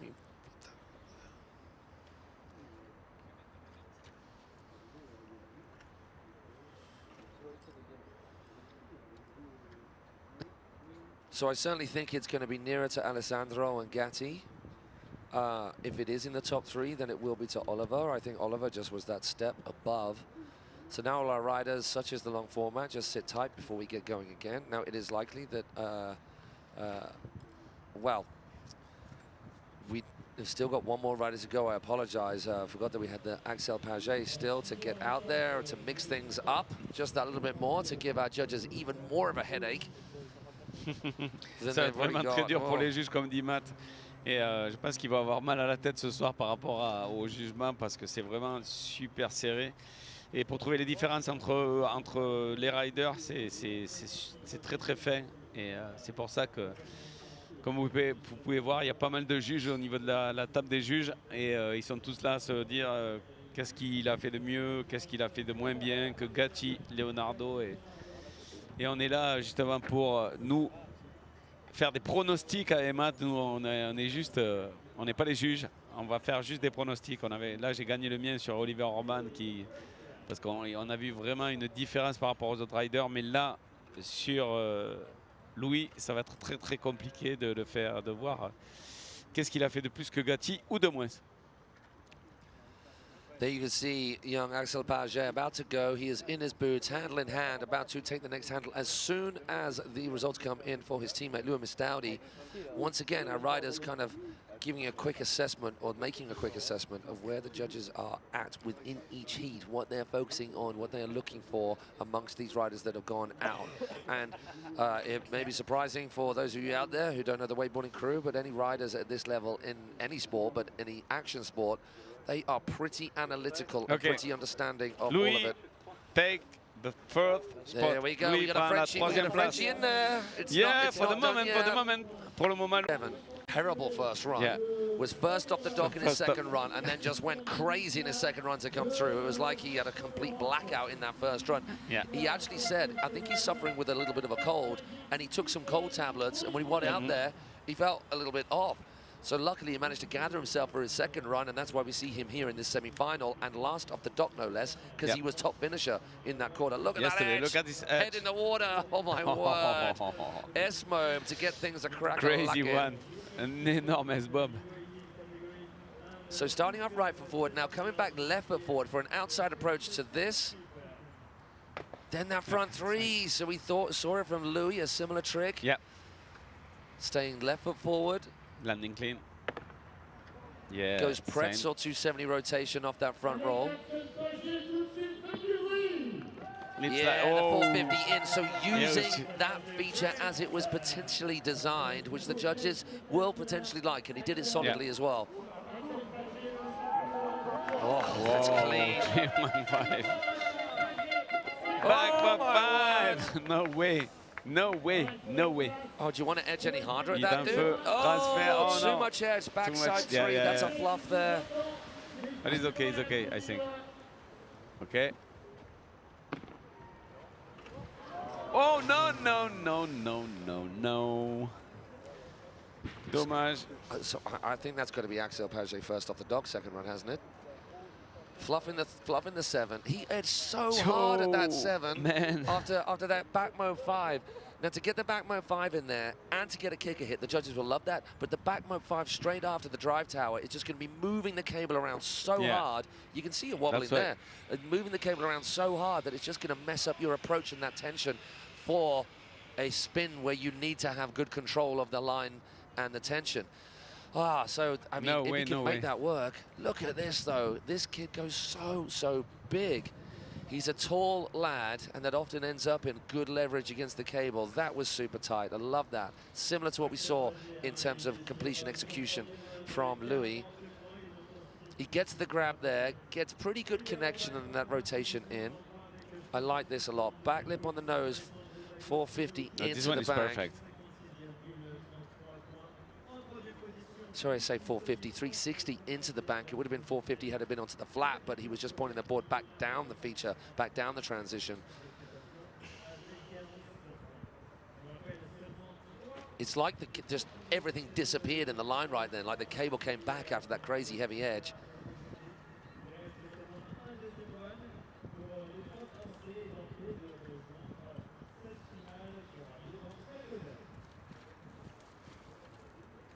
Yeah, so Axel Paget at the bottom of the list right there. So at the moment, we've got Hungary, Italy, France making up our top 3 spots.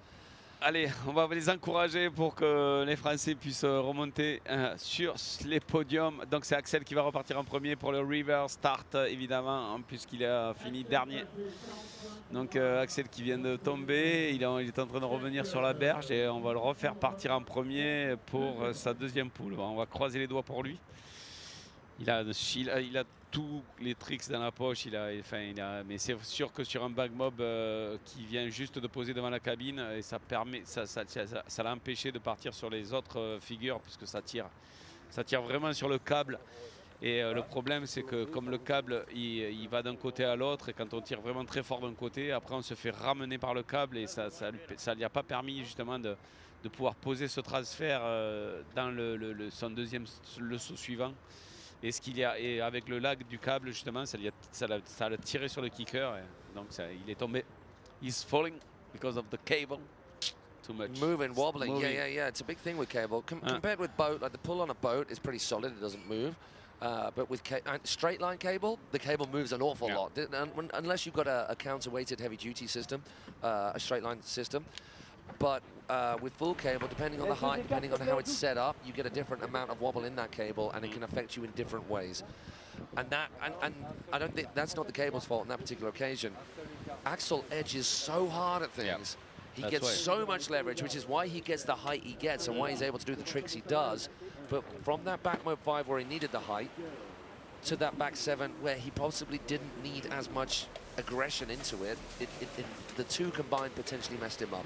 He knows better than I by a million miles for sure, and it may have just been, I just had a mind blank. I don't know what happened there. It could be one of those things. Hopefully for Axel's sake, it's going to be the same situation as the quarterfinals yesterday. Not quite the tight first run, then just goes crazy in the second run and just First rider off the dock gets the higher score. No Yeah, one can beat him that's after true. that point, which is, I'm sure, what he'll be hoping for, along with the rest of his French teammates. Il a fait pareil hier, de toute façon, il avait envoyé un super premier run et évidemment il a chuté dessus, mais il est parti premier, pareil, et il a fini premier de sa poule, donc on va croiser les doigts pour que Axel il fasse le même run qu'hier et qu'il rattrape comme exactement ce qu'il a fait hier. Il avait tout donné dans son premier run, mais il a tout rattrapé dans son deuxième run et il a fini premier des qualifications grâce à ce deuxième run qui était vraiment parfait. Donc, je pense que Hugo Charby et Lucas Menconi, les coachs, sont en train de lui donner les derniers conseils pour exactement mettre ce qu'il faut pour pouvoir finir ce run. Ne pas mettre trop justement peut-être devant la cabine de départ pour pas avoir à trop perturber le câble et pouvoir continuer à envoyer le run en suivant. Donc voilà, ils sont là en train de le conseiller sur le ponton et on peut les voir. Donc on croise les doigts pour que Axel peut être premier. Axel peut être premier de la compétition. Axel peut être premier. Il a le run. Il a gagné les championnats d'Europe il y a 15 jours. Il a gagné une étape européenne il y a 15 jours en Hongrie, à Budapest. Et donc il n'y a pas de raison qu'il a le potentiel de le faire. Le tout, c'est voilà, il écoute les conseils de Hugo sur le ponton, Hugo Charby, un des coachs de l'équipe de France. Ils sont deux maintenant. Il y a Hugo Charby et Lucas Menconi, les deux coachs de l'équipe de France qui lui donnent les derniers conseils pour pouvoir justement masteriser ce run et finir ce run en beauté. Allez, on va croiser les doigts pour Axel et on va lui dire ce que je peux pas dire à la télé ni sur le live. Cross my finger for Axel. Allez, on va encourager Axel. J'espère que vous êtes tous là, que vous avez mis le live et que tout le monde est devant les écrans pour encourager Axel Paget. No time to rest or gather himself at all. I like the fact that he didn't rush back to the dock because within these competitions and this long format situation where if you get the lowest score, you're first off the dock. If you're last off the dock in the first runs, that means you've got no time to prepare. We just need a little chill, give the riders a certain amount of time, a bit of a gentlemanly and gentlewomanly conduct in order to make sure they can have the best crack at it as they can. Can Axel Paget do exactly what he did yesterday, where he had not a great first run, but just laid it down in that second run? So I think that was even bigger. Oh, gosh, even bigger. Oh my word. So it's going to be the same run. He comes from outside to in. Left foot forward, goes front side, nose press. Oh, the old Nico switcheroozy. Yes, we like that. Something a little different to keep our judges on their toes. That was better. Better connection. Allez, allez, on encourage Axel. Énorme trot. Oh, he's still here. How has he just done a No, five I don't after know, I that? don't know. Are you joking me? I don't know. He hooked the handle. Oh, I just think that's made him angry.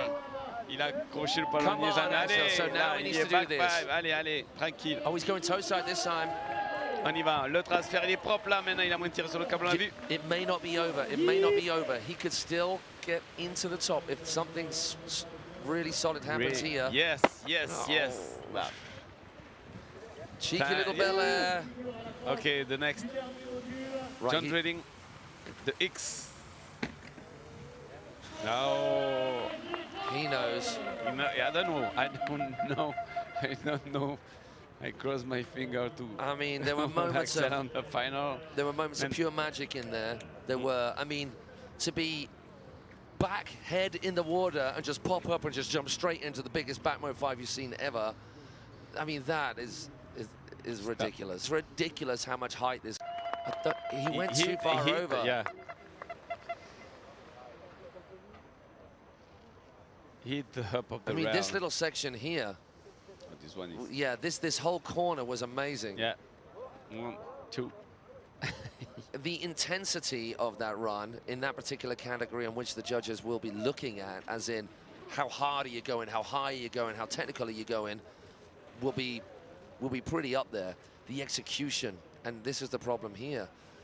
He didn't get himself over and up over the rail, up and over the rail enough to push off his toes to get over to that far rail and just coming off early. It's going to be an improvement, but by... Ils sont en français, c'est compliqué, on ne sait pas encore. pour atteindre la 3e place. En tout cas, il a super bien ridé. Il a une petite erreur sur le wall, la transfer wall, où il a un peu raté le rail. Mais après, sur tous les autres, il était un peu sketchy sur les sorties, notamment sur le West Rock et sur le John Drilling à la fin, où il n'a pas pu sortir l'intégralité du rail. Donc, on ne sait pas. We don't know. We don't know, and I'm not calling it. No, for sure. No, No pronostic for. No pronostic for Axel. Si Oh, vous de votre but there côté we vous pouvez go. le faire. Axel moves into 5th place, ahead of Gauthier Yeah, done. by Il donne. 2.67 points. So Yeah. that is all she wrote for Axel Paget. Il sera pas en finale malheureusement, Axel. Il a Oh, tout man. donné, c'est dommage. It would have been cool. Like, I love the intensity of Axel. I love how Yeah. big he goes, how different some of those maneuvers are. So I feel for him. It would have been nice to see that style of riding in a final against many other styles of riding. But that's not to say we are lacking in other departments with these riders, particularly this guy, Gauthier Chapelon. Chapelon, Gauthier. He Peut-être pas devant Oliver, mais il peut avancer. Allez, chrome up. First trick. So into the cable, chrome mobe. I mean, the judges are just looking, well, okay, lots of riders are doing that. Which one was the best one? I think that was fairly comparable to what we've seen before. As he was falling, and adding that little trip flip trick right in there means that the cable is You not need to moving land around at too 9. hard. So we can, do you reckon? 1, 2, 7. 7. West Rock. More like Right. it. Perfect. Dude, keep it safe. Get This that one full is okay. pull. Okay. Oh, he's What going. he's going. He's It going. is- He's going. Yeah! Oh, my word. He's That's- doing it, man. That is a rip your face off maneuver if it goes wrong. Il a fait le même qu'hier, et là il l'a posé. Crazy. So the consideration the judges are making as we watch the rest of Gauthier's run, there's the chrome mobe, is with that indie tantrum to back lip, it's a very, very intense, high risk trick. No one else is doing it, but Just then him. it wasn't completed in the way that he wanted. He kind of clipped the rail and came off pretty early. So will the intensity, will the risk of it, will the uniqueness of it counteract the fact that it wasn't the full pull? Those are the sort of considerations the judges are making. I am just Of posing course. those thoughts. I am not completing those thoughts. No, That's no, for the no, no. judges. And it was the last trick, I imagine. On the mind of the judges, it was the last trick, and the last trick was big also. C'était son dernier trick, le trick il est vraiment énorme, donc généralement ça marque des points. So what are we looking at? So Gauthier needs to get a score. He is on 45. Was that an improvement of 6.68 points versus Louis Mastaudi? When we consider Louis' run, man, it was pretty good. It was pretty good. It was pretty good. Yeah. I think he fired. That back mode, but it will hurt him because other riders are going big, going technical on that feature, and then still getting an air trick into that corner. But he's choosing, in fact, the reason he's choosing that is because if you're doing a back mode, you needed a short, sharp edge. Yep. If you're doing a 313 or certainly a 315, you need a longer, more drawn-out edge. You need more time to do it. Yeah. Okay. Sucks to be you judges. It's up to you, judges, was just waiting on that. On peut imaginer que I c'est like vraiment that. compliqué. We can see the tension of the judges as well as the tension on the dock. Two different kinds of tension. Tension on the dock where they have minimal control over what's going on. Judges where they are in control, but it wasn't enough. It wasn't enough, man. 49. Okay, so Oliver Orban, let's see, he is still not safe. Who's safe? None of them are safe because you've got 4 riders left and you've only got 3 spots. If Gatti gets... On a 2 Français qui sont pas passés encore. Et là, c'est chaud pour Louis aussi, parce que Gatti peut mettre le run qu'il a mis hier. Et on espère qu'il va y avoir au moins un Français. We hope we're going to have one French on final. Gatti coming off early. He's going to have to go all in right now. Oh, it's coming apart. Gatti. Chrome mode was tight. Inside the cable now. He's going to try and get another air trick in there. He's outside the cable. Was that off the toes there? Was that? I'm not sure which way he went. He was a little bit masked. No. Do you think it's going to be better or no? I don't until think this so. first turn. No, I don't think so. Too. See, look at that little slip out there. Yeah, it was. Pour la rester away. Look, and then he just thinks, then he just realizes at that point, oh, my lineup is messed and I'm not going to get across. Yeah. So tough stuff for Galli Leonardo of Italy. I don't think that's going to be moving him through into the qualifying spots, which means the riders sat in the top three. The first top three don't change, and Louis is going to be on the final if that's how it comes out. But we've been wrong before, so. Yeah, I know. Oh, no, there it is, confirmation. So with the number 2 next to the run column, that run was pretty intense.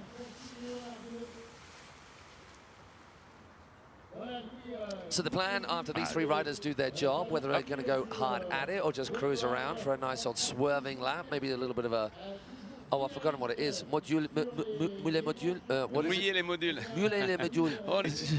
He winds himself out the front on that nose press. Qui s'amuse. So Louis is going to take it easy. Of course. You'd be wondering why these riders are going out at all. I think as part of your contest, you have to take your second run if you're there. Well, if you're there, you have to take your second run.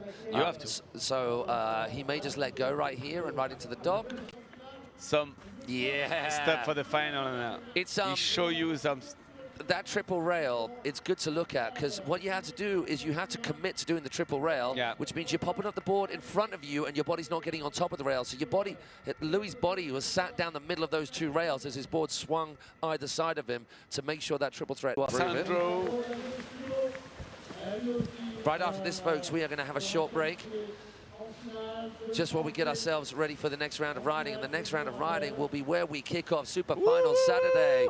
Waseskate Open ladies, Waseskate Open men, wakeboard seated open judges. A relatively easy trick for the riders at this level, but that toe-side blind judge is just not. It's just scary how that board has to come around underneath you with your arm up around your ear rolls. I think I love how he does that. He's trying to push it, isn't he? It's not going easy. He has plans, you know, that's why he may choose to go harder or go easier. I mean, I'd suggest at that top run, he's not going to improve his placing because he's got the top place finishing. So I believe that means he will either go last or second to last off the dock. I think if you're in the second heat, you go second to last off the dock. In the final, if you're the top scorer, if you're in the first heat, you go last off the dock if you're the top scorer. But wait to see right there. The judges will know, our officiators, as they sort out the final placings. We have got all of us. Just for fun. This guy is insane. Hungarian guy.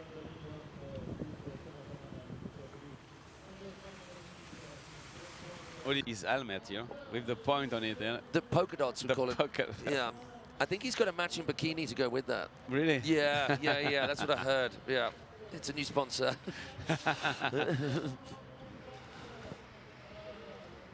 Allez, Oliver Orban qui fait un petit tour.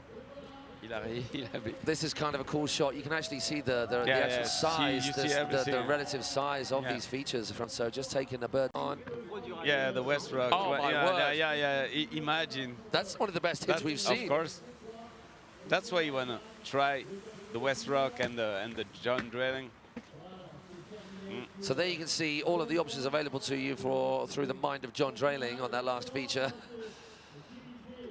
Unit Parte providing the plastic fun here at Le Cable at Paris.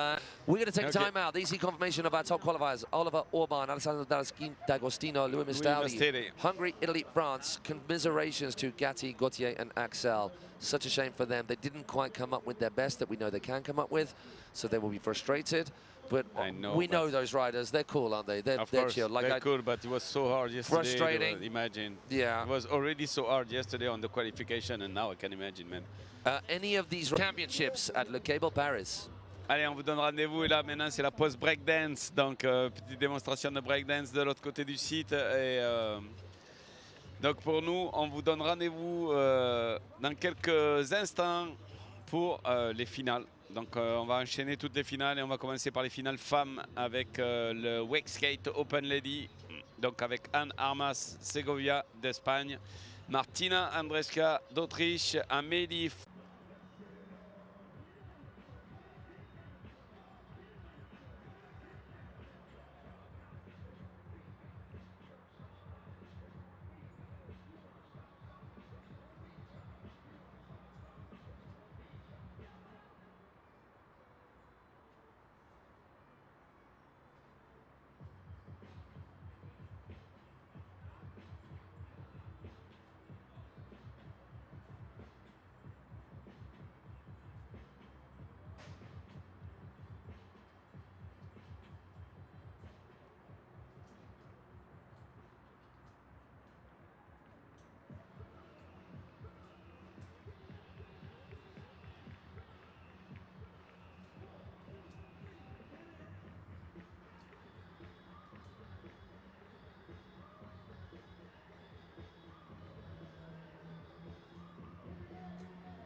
les premières finales de Wakeskate et de Wakeboard.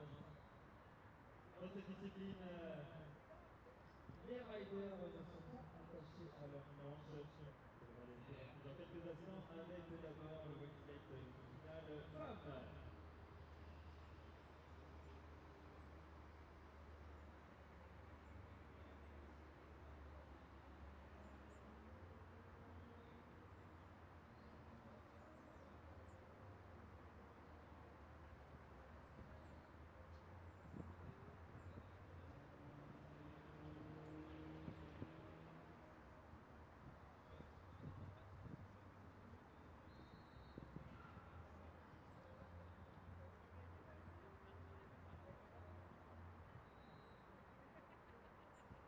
Avant de reprendre les finales de Wakeskate, je vous montre le double dutch dans quelques instants en face de l'écran géant. Si vous voulez essayer, vous pouvez venir voir et peut-être pratiquer en face l'écran géant. Et il y a quelques instants, nous avons eu du breakdance et le lien est fait. Nous avons également les friges, les mascottes des Jeux Olympiques et Paralympiques de Paris, qui sont aussi également à proximité de l'écran géant. Vous pouvez venir les voir, prendre des photos.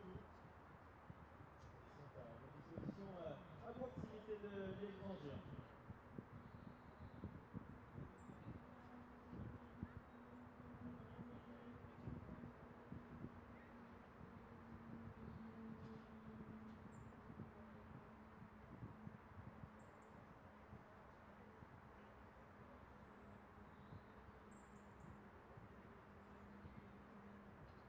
Allez, c'est parti au niveau de l'écran géant. Vous pouvez venir une nouvelle fois admirer du double dutch.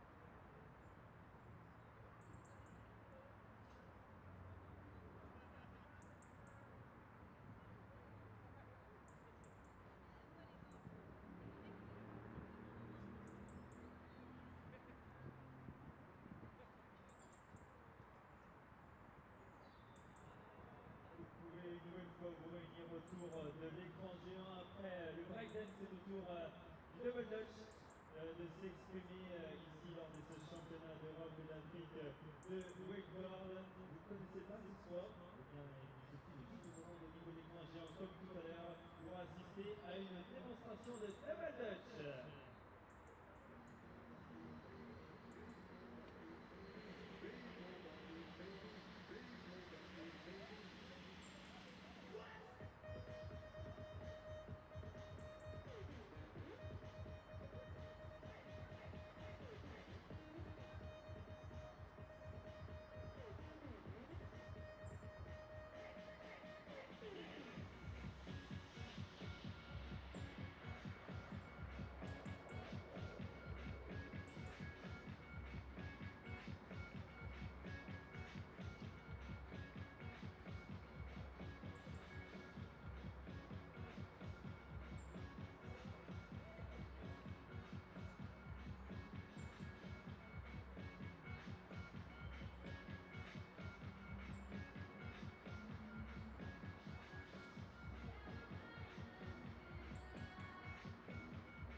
département du Val-de-Marne pour ces démonstrations. Retour au département Val-de-Marne, pardon, au niveau du Valais de partenaire, à côté de l'écran géant. N'hésitez pas à aller solliciter et voir aussi la part des autres partenaires. En quelques instants, nous aurons les duels finales de Wakeskate féminin. Elles vont débuter dans quelques minutes. Et nous aurons également une autre pause. Ce sera vers 15h40. Et voilà, je vous laisse la surprise. Ce sera un duel pause à 15h40.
débuter pour ce Wakeskate Final Ladies des championnats d'Europe et d'Afrique de câble wakeboard. La première à s'élancer est une espagnole, Anne Segovia. Son run va débuter après le premier virage et elle pourra débuter avec les premiers tricks sur les modules. Pour cette finale, les riders auront 2 runs à compléter. On fera évidemment, comme précédemment, le meilleur sort des 2 runs pour faire le classement.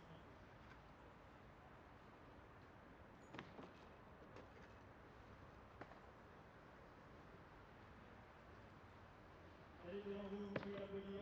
C'est la première rideuse à s'élancer pour la finale des Wakeskate féminin. Anne Segovia, l'Espagnole.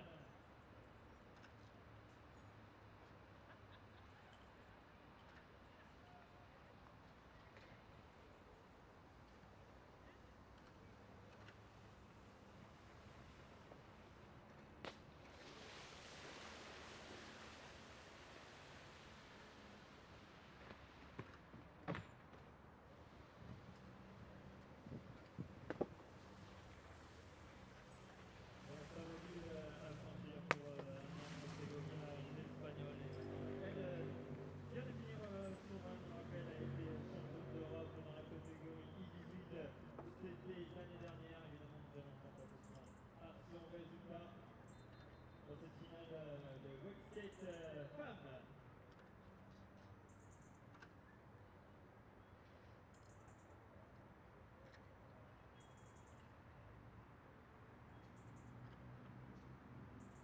Et Anna Segovia, espagnole, a réalisé 35 points pour ce premier run. La prochaine rideuse s'élancera, c'est polonaise, il s'agira de Martina Andrzejczak.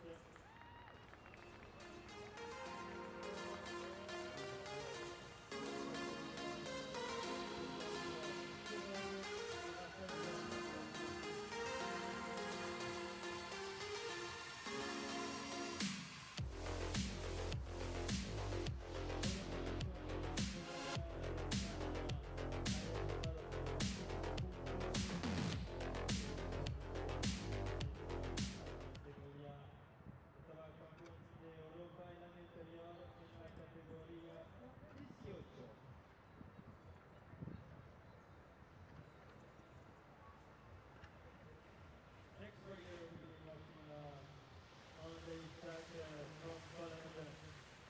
Last year, she took the silver medal on the European Championship.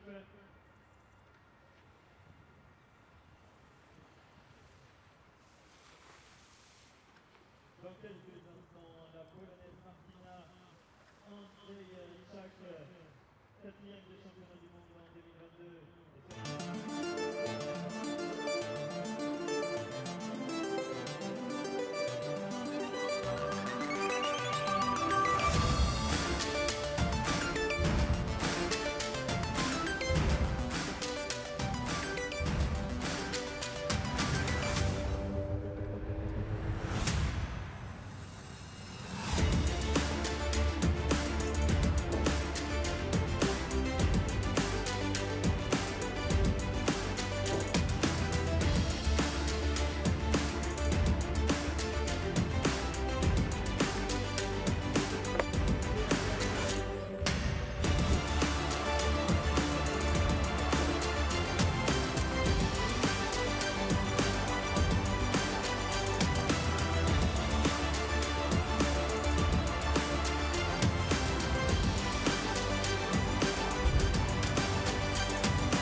of the ranking of this Wakeskate Final Open ladies, still on first position, Daniela Segovia from Spain with 35 points.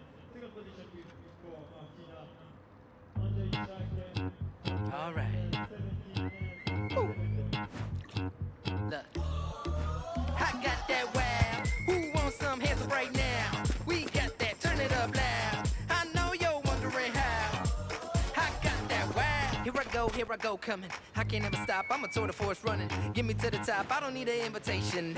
I'm about to start a celebration, let me in. Brought a good time for some friends.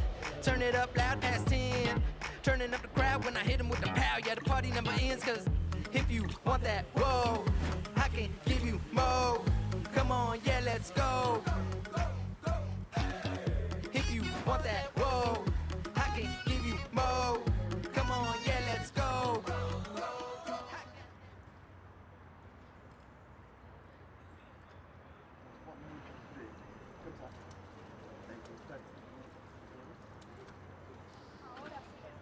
Ok, let's go. On est reparti pour le live avec Amélie Fuchs sur le Wakeskate Open Ladies, les finales.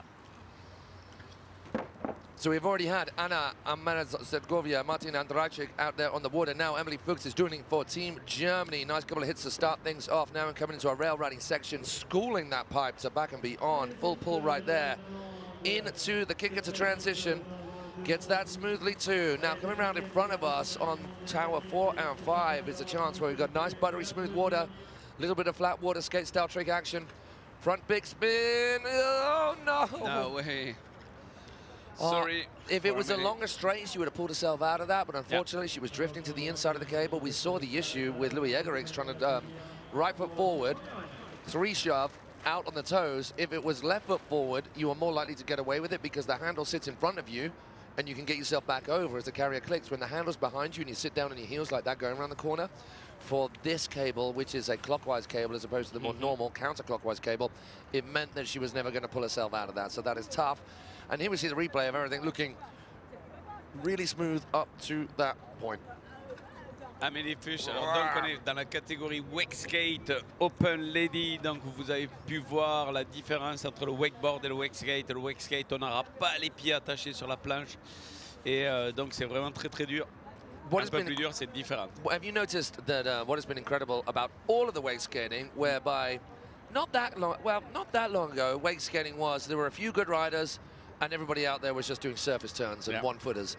Now the level is insane, where we've got the ladies popping skate style tricks all over the place, ollieing onto rails instead of riding onto rails.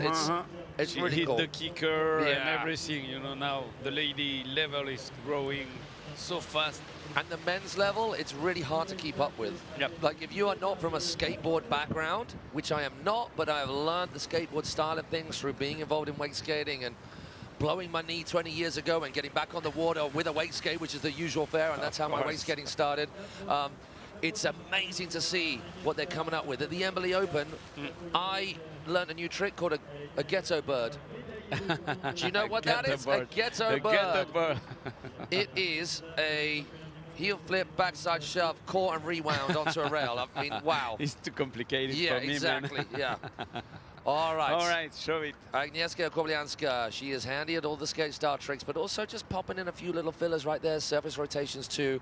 Coming over to what is a ramp, not a kicker, so no curvature to the surface of that launch ramp. That could be a transition hit, but just used as a launch ramp in that instance for Agnieszka. Into the pipe. She's going full pull situation, gets that full pull locked in. Moving across for some incline action. This rail is a lot of fun. Great for your first feature. Yeah, 50-50 all the way through. Needs to cut back out wide to get round this corner. Those of you not familiar with cable will know that to get round a corner, you have to cut to the outside of the cable to make it work. Front big. Front big. Big spin. Which way is she going to go? It's flat bar time for Agnieszka. Full pull, baby. Gets that backboard and rides away smoothly. Now, this has been a lot of fun for our skaters. We saw Daniel Milstein go for the kickflip over the top deck. Yes! That is tight indeed, and it's tough to do. You have to shove the board early enough to still catch that board and hit the plastic before you hit the water, or else you just get swallowed whole. What a run from Agnieszka. Superbe run pour Agnieszka Kobylanska de Pologne qui nous a fait un superbe run avec des chevilles, big spin. Elle a pris tous les modules et elle va, je pense, passer avoir de bonnes chances de rentrer dans les 3 premières. So disappears behind that big transfer feature with the kicker in the box and the route up in the middle over the pipe, coming across out to the, well, to the inside of the cable for that incline hit 50-50. A bit of flat bar action for her, makes that a full pull as well, getting to the end of every single rail she hit. So a little 270 shove. Actually, she turned sideways into that backboard and then did a little back shove, and it was kind of a 180 shove, but then ended up finishing off the rotation to right away, right foot forward, and then the 180 to finish off on that kicker. And what you got here, which we found a little bit of an issue sometimes, where a park is set up where the majority of the riders at that park day to day are wakeboarders, and you'll find that, say, Liquid Leisure, for example, where it's mostly wakeboarders there, it's a very wakeboard-heavy park. So for skate, there are some basic features which make it okay, but then you go to Hannum's Wake Hub, where this is all in the UK, and the owners of Hannum's Wake Hub, they skate. The current world champion is James Harrington, and he skates. So there's a lot of skate-friendly tricks. Here's a really good mix, and because skate is so strong in France and Italy and Spain, that you'll find a skate influence at each of these parks, and we've got a lot of features that are a lot of fun, really usable for all our skaters, making the skate style of things for this event really skate-friendly. Allez, on va encourager la Française Juliette Bourra, la seule Française en finale, qui va se confronter aux 2 Espagnols, aux 2 Polonaises et à l'Allemande Amélie Fuchs. Allez Juliette, c'est parti pour son run. Only on back. So depending on the upper level of the riding in a category will determine as to whether the judges will count those sort of tricks. Ollies, Ollie 180s. For the men, they won't really worry about that. It needs to be skate style, but for the women, it all counts. The woman, everything's counted. Now that is true legit. Not using the safety, not using the ride on, coming only off on the side. Only on the pipe, man. Oh, yeah. That's huge on the Wakeskate. Faire un ollie sur le pipe, c'était vrai. Le pipe est à au moins 1 mètre de l'eau, donc c'est énorme, hein, Wakeskate. Back shove. Back shove. Allez, Juliette. Front shove, almost getting pulled out the front. She saves it though, and still keeps it clean. Front lip. Continues that bagel 270 rotation. Bagel or pretzel determines the rotation off relative to the rotation on. If it's bagel, then you're rotating the same way as the way you rotated on. Pretzel is the opposite direction. Little backside on 180 after the little up and down box. Juliette, good that run. is tight run from her. That's crazy, man. Superbe run de Juliette Bourra. So if we look at the scores so far... That's what you say on French. C'est magnifique. C'est magnifique. Or a little bit of a sacré bleu. What? Sacré bleu? Sacré bleu? Yeah. Sacré bleu. Sacré bleu. Sacré bleu. Sacré bleu. All right, I'm trying here. I like Not the way. sacré bleu. Phil just gave me a full blank expression when I said something that I thought was French there. What are you speaking, Martian?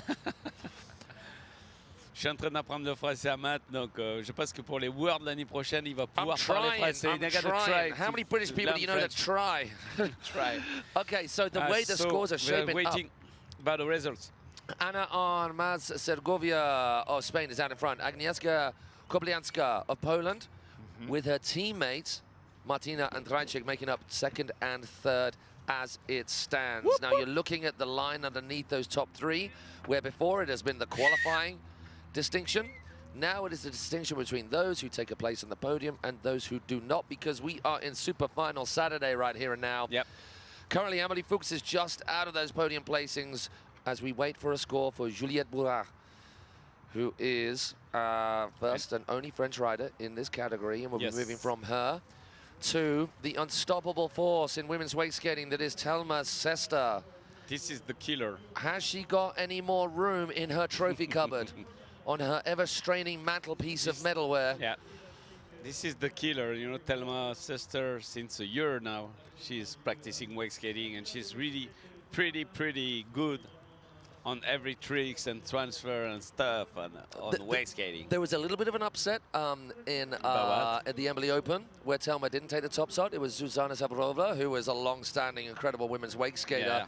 And I think it was a very different style event. It was the jam based on the sections of the course, whereas Telma has become very, very proficient at knowing how to school an IWWF event better than anybody else. But in that jam style format, I think, I know that from what the judges said and what the eventual decision was, is that she just didn't do enough. There needed to be a little bit more. We know she's got incredible tricks.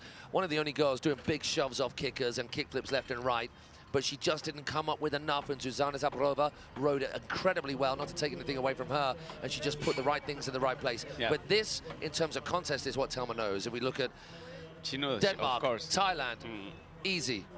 Is it going to be easy again? No. Some good riding from our ladies up front, but when we know she's the only rider in the pack who can do a kickflip, consistently do a 3-shove, shoves off kickers, ollieing onto everything as well, so she'll ollie onto that flat bar, she'll ollie onto that pipe. Is there anybody else that can catch up with her? It almost sometimes feels like for Telma, it is her contest to lose as opposed to other riders' contests to win. So hopefully that pressure doesn't mount too much and we can see all of the best that Telma has to offer that we've seen so many times before. Yes, Juliette take the lead. Yeah, all right, Team France, let's go. Team allez, France. allez, allez, allez. La France en tête des Open Lady Wakeskate, premier run. Trop bien, Juliette Bourra qui a fait le job. Oh, she is there. I had a little panic right then because I couldn't see Telma stood on the dock, but she's doing a sitting duck start. The camera was just above her head, and I wondered, there's no way she's missed her go. Thank goodness for that. Here we go. Allez, the Telma. one and only wake skating phenom from Spain, Telma Sesta. Telma sister. She finished first, I think, of the qualification. Of course she did. It's literally her spot in any lineup. Telma qui a fini première des qualifications, donc c'est pour ça qu'elle part la dernière.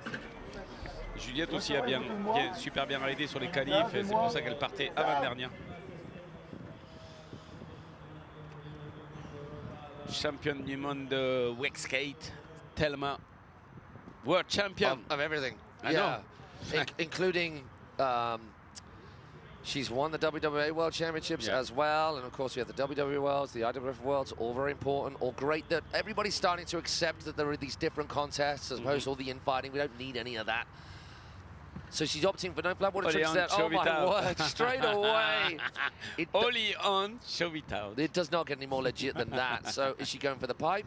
Yeah, she does. Front board from the outside to the inside, turning the nose of the board up and over the rail, staying left foot forward for this front lip, poking that right leg out, so just dangling the board off the edge, all the weight on the left leg.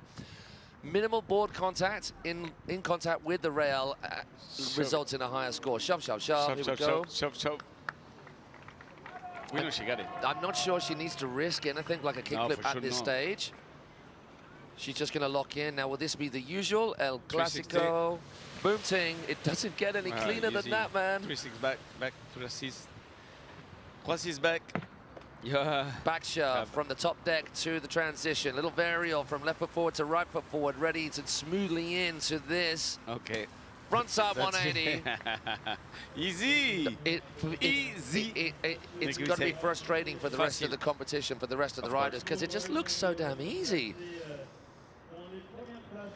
When it looks easy, it's hard. Well, yeah, it's you know, some riders look really aggressive on the water, and so it looks like they're putting more in, and so you think, wow, they're really going for it. And some riders, it's just effortless and smooth, so it doesn't look as it says technical. Yeah. So there is a case in point with Telma. Everything, she didn't break a sweat, but that's because she's so good. So good. Anybody who has wakeboarded and had a little go on a wake skate will understand how difficult all of this is. We mentioned it yesterday. Skateboarding is obviously crazy difficult. For me, the most technical sports that are out there are skateboarding and BMX when we talk street and we talk pipe. I don't think it gets any more technical, and I think wake skating is equally as technical. Obviously, it's less critical because you're falling in water, we know that, but the learning process to learn a shove on a skate versus learning a shove on a skateboard, yeah. it takes 10 times as long because you fall, you swim, you walk, you go course. again. It's not like, oh, I fell off, straight back on that skateboard. On the skate is easier. So On yeah, the skate is more easier than on the wake skate, for sure. the falls are harder, of course they are, but the time taken, the perseverance, the willpower and the focus to get there with skating is just so much more involved. Yeah. C'est clair, ce qu'explique Max, c'est que apprendre un show vite en wake skate, un skate, c'est la figure de base, le show vite, donc tu peux le répéter puisque tu tombes, c'est sur la terre. Mais un show vite en wake skate, c'est super dur à apprendre puisqu'il faut tomber, nager, revenir, repartir, tomber, nager, revenir, repartir. Donc chaque fois que tu tombes, tu es obligé de nager, revenir, repartir. Au final, les wake skaters sont des bons nageurs. They are good swimmers. The wake skaters are very good great swimmers. triathletes. This is the... And I just want to say right now, before we get the hardcore skateboard crew going out, what you're saying, wake skating is more difficult than skateboarding, I am not saying that. I am not saying that at all. And of course, it's far more critical when it goes wrong skateboarding, especially in ramps and parks and whatnot. Yeah. I'm just saying the time taken to learn the same sorts of tricks is that much more involved. All right, on to Emily Fuchs. Now, she has been shoved down to the bottom of the pack. This will be her second run, and she has to go all in now. She fell early, so she missed half of her run. Back shove, really clean, catching the board before, I think, was that a little varial then as well, I think. Lovely drone shot, zooming in. We see the features fairway lined up right here. Front side one, maybe a cheeky little tickle. I didn't see whether that was a shove or a straight ollie, but just squeezing in the tricks in between features, which will add to the composition and the flow. Equal and opposite to that which we saw from Telma. Front lip in, poking that back leg out. She goes for the hip transfer. Nice. Yeah, perfect. Woohoo! Cheer from the crew on the shore. That was huge for a wake skater. Yeah. So it's nice to see we've got a few locals coming out, and it will get busier on the bank. There's that big spin. She fell in it before, but no such issue this time. Come on, Amélie. Front shove into the flat bar. And that is a proper, not a backboard 90 shove. That was a 50-50 full 180 back shove. And again. Little cheeky one way then the other. 180 back, 180 the other way. Left foot forward now. Gets the varial. Yeah. Go, go, go, go, go. Yeah. Oh, she squeezed, tried to squeeze the 3 shove in there. Hey, Emily, that was a vastly improved run. That was a good run. And it wasn't that she just made it further. She packed a lot in there. I'm going to hazard a guess at that being in the top 3 somewhere. I think so. I don't think it's going to touch on Telma's run. Once again, as not you guys have been listening, also, but we've been wrong before. Yeah, no, because we are not judges. We are not judges. We are not judges. We are judging, but we are not judges. We are judging, but we're not judges. On n'est pas des juges et on juge. Et nous, c'est des pronostics. I like that a lot from Emily. That was a really nice flowing run. The transfer is nice. Yeah. Really nice.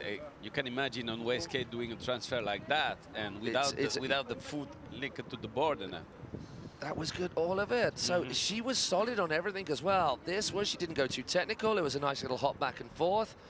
The varial to finish, and then that was the varial. Oh no, here comes the varial. The other way, she already did one in the other direction, and then trying to get the 3 shove in there. 3 shove, so sorry about that. That would certainly impart the pressure on the rest of the riders. All right, we wait for a score to come through for Emily Fuchs. It's definitely going to be improvement. How much of an improvement will it be? I'm going to say at least into 3rd. I think that will have squeezed her ahead.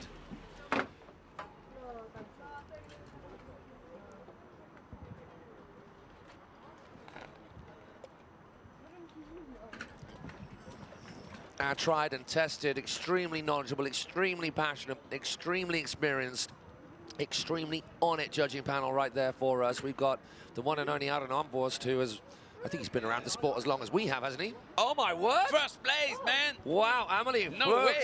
No way, no way, no way. Première place pour Amélie Fuchs. How many times? So it's 4 points, just under 4 points ahead of Telma Sesta. But how many times have we seen a rider go out there and put it to Telma? So Telma, she can't relax now. Her second run is Of all it course is. she can relax. I know, you know where she lost point, maybe on the transfer. Because she took the rail, Thelma took the rail, and after, I mean, it took the big transfer, you know what I mean? And I think maybe the amount. Yeah, the amount, of course. She put, Amelie put an awful lot in there, a lot of maneuvers in there. Yeah, as far as technical tricks go, we saw the backside 3 from Thelma. Yep. That'll be worth a lot. But then comparatively, the 50-50 all the way along full pull rail and then the proper 180 back shove off that rail and clean as well. Fairly comparable, adding a little bit more in between each of the features than perhaps we saw from Thelma. So maybe a little bit more activity from Thelma. Dropping the kickflip, including the backside 3, that could be the difference. But the kickflip, it's always a trick that can go wrong. So she went safe, which was sensible, and Amelie just went hard at it, and that all power to her. Top work from her and Team Germany. Yeah. Congratulations. Félicitations pour Amélie Fuchs qui vient de prendre la première place de ces finales Open Ladies sur le deuxième run. Ah non, we changed, they changed. The result changed. Second place. You know what? So that is an entry of points issue. So Thelma, it wasn't that it wasn't that they've just changed their mind. It's that the points were entered incorrectly. So that's why. So sorry about that. So hey, look, Amelie still. Wow, what a run that she's put together. Of course. She squeezed herself into second place. She's absolutely packed out her run. She's made it clean. She fell right at the end. So I don't think anybody could have asked any more from Amelie after taking an early fall in her first run. And to come out with that straight out of the blocks in her second run, first off the dock in this long format where the running order from first to second run changes depending on the scores in the first run. Amazing stuff, Amelie Fuchs. She gets to chill now. She's done her job. She can't do any more. Yeah. Martina. She's done on Martina, no? Yeah, Martina Andrajczyk of Poland. Her teammate from Poland, Agnieszka Koblianska. Agnieszka Koblianska, yeah. The teammate. Yeah, always Poland. Not a big wakeboarding nation in terms of the numbers of riders out there or the numbers of facilities that they have to play on. It's small, but what they produce from a small nation and a small number of cables is pretty impressive. When you think Germany, France, the UK, a lot of people, a lot of parks, pro rata relatively, it's impressive that these smaller countries come up with such incredible riders that they do. And these two Polish girls making it through to the final, doing Poland proud. So it's going to be Martina from Poland out next. Louis, tu vas à l'eau. Tu te dépêches, Louis.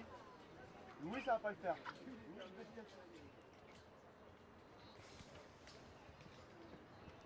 Martina a little bit off the pace with a score of 17.67 at the moment, and to get herself on the podium, she needs a 40.01 compared with Juliette Bourrat of a 40.00.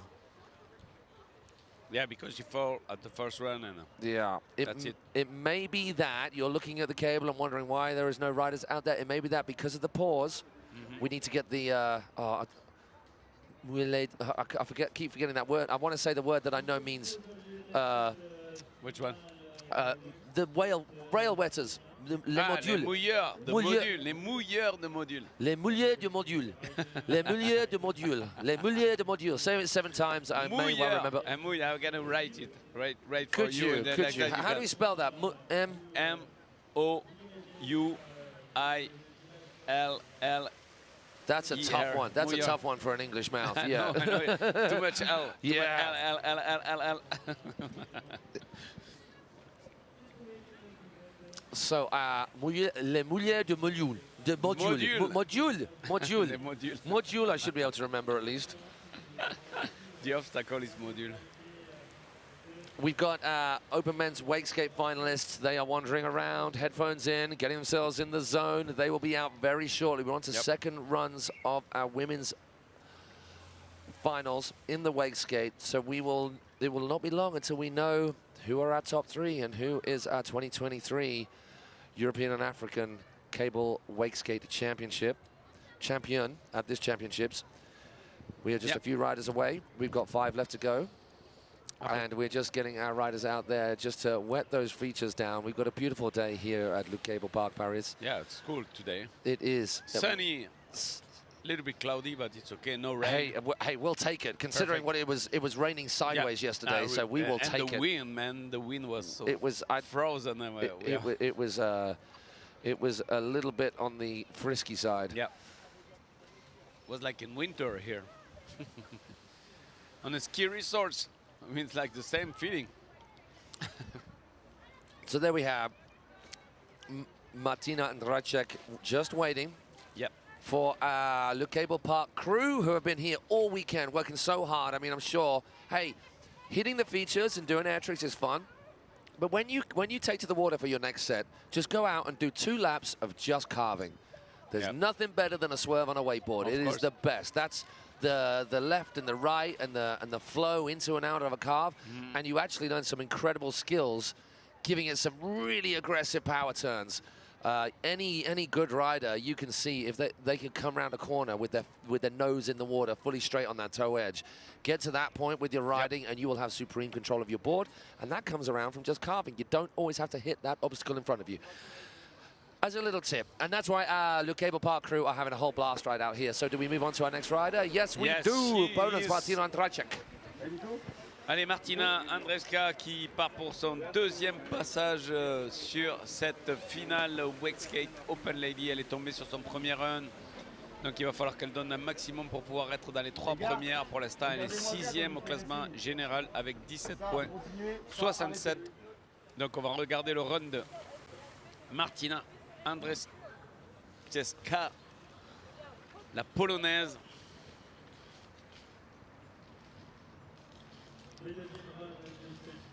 Allez, 2e run.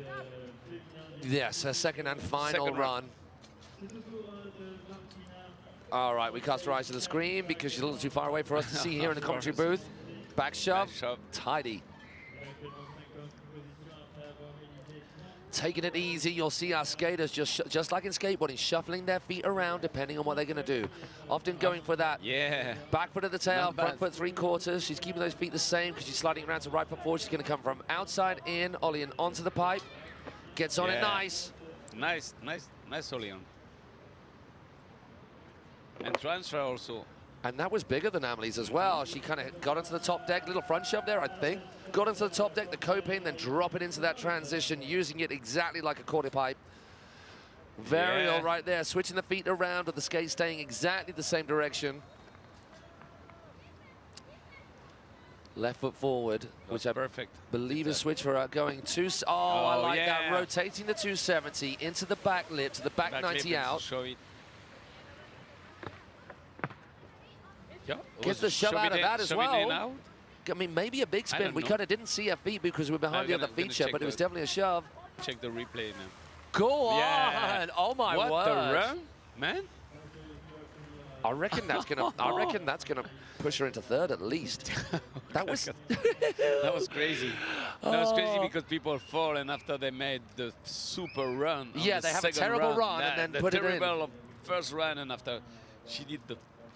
Look at this run, back, really insane. 50-50, back one out. Proper true skate style ollie on, not using the ride on. This, watch it. Onto the reins, the coping, little clip rock in. No way. She got a shove in there just before the corner. 270, kicks that back tail really gently. You don't want to kick it too hard when in that position. Let's see what this was. Now it was 180. It was a big spin. Yeah. She went left foot forward and then turned back to right foot forward with the shove in there. So the big spin. Big spin out. And that was so in control. I thought it was just going to be a front somewhat 80. Amazing stuff from Martina. She was happy as well. I think so, yeah, man. Superbe run de Martina qui reprend, qui va prendre des points parce qu'elle nous a fait un superbe run sur les modules et c'est vraiment maîtriser des entrées, des sorties chaud vite. Elle a pris tous les modules et là, elle doit être contente de son résultat. Je pense que ça va être... Elle va repasser dans elle va rentrer dans les 3. You think it's going to be on top 3? She's going to be on top 3? I'm going to go for top 3. Top 3 somewhere. Top 3, the last one is Juliette Bois and she has 40 points. La dernière est Juliette Bois, elle a 40 points. Et je pense que Martina, là, avec le run qu'elle vient de nous mettre, elle peut rentrer dans le top 3.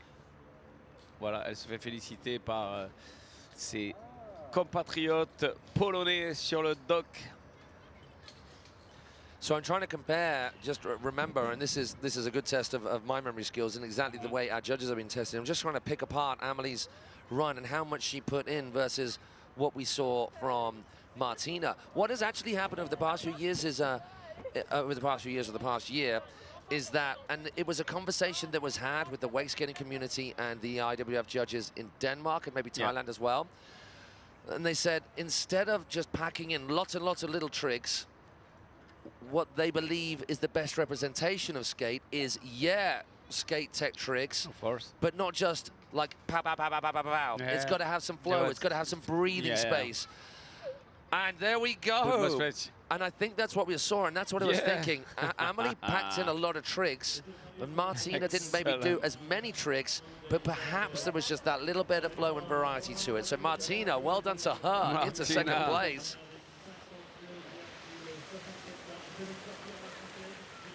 And now we have Agnieszka. What a part to play this force of character is within our wakeboard wakeskate community. She is always such a vibe, always positive, always keen to chat and smile to absolutely everybody, and she can handle a skate as well. I'm sure she'll be doing everything she can to join her teammate on the podium on one of those positions, ideally as high up the ladder as she can possibly be. Here comes corner 3, and the scoring zone is on. Little ollie, little back shove. I wonder whether she was going for a 90 shove right there, but no, just sliding around to left foot forward. Is it going to be a cab 180? Oh no, the three. No, oh wow, she disappeared and then popped back up. No. So the cab 360. What is? She took the pipe. Good full the pull. pipe.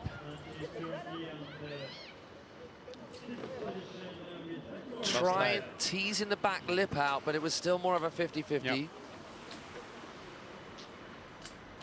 Coming round in front of us. Big spin.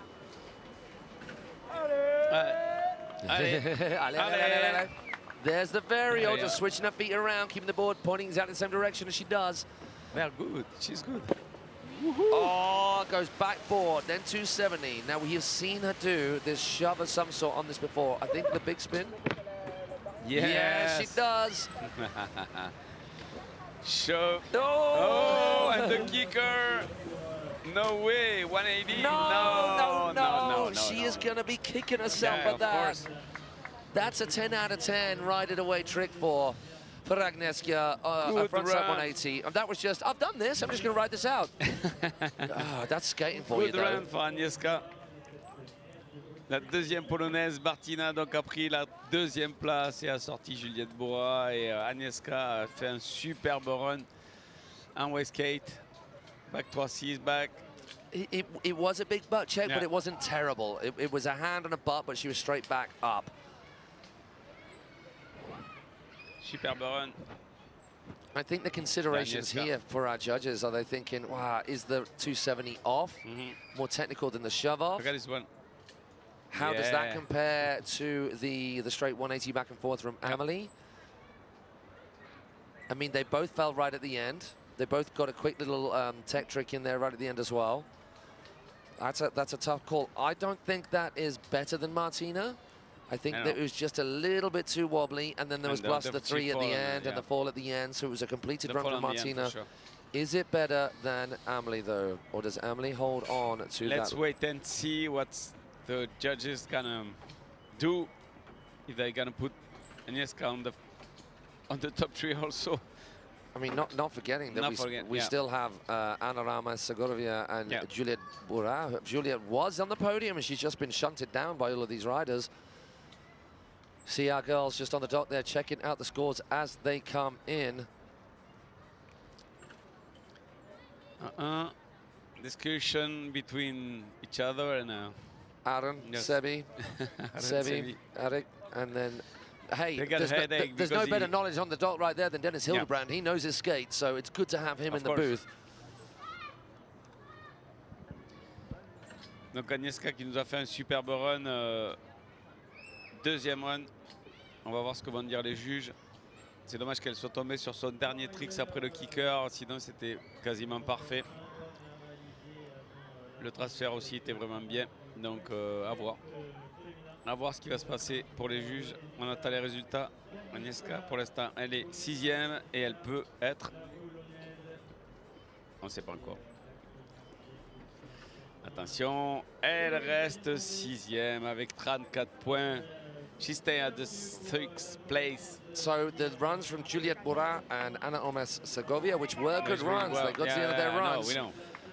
They were just that Okay. bit more. So unfortunately for Anna. Agnieszka, it will not be a podium spot for her this year. But what she can do is take solace in the fact that her teammate is still in the running. Will she hold on to that spot? Martina sitting in second from Poland, Amelie Fuchs in third from Germany, and still Thelma Sester out in front. And her teammate is on the water now, Anne Arames Segovia. What can she come up with? Can she come up with enough to get ahead of Amelie and Martina or Thelma? Spanish. The Spanish are here. 2 Spanish and 2 Poland girls on final. 2 Spanish girls. And Yeah, it's the level funny is- how there is a strong Spanish I vibe know. with skate, isn't there? There really is. There has always been a lot of good skaters coming out of Spain. Obviously, we've seen it out of France as well. Yeah.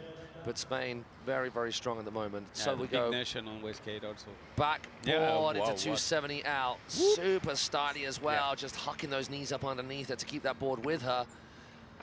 Backboard, Backside, comes back back out of side. it, left foot forward. She's going to go for this hip transfer. How high does she go?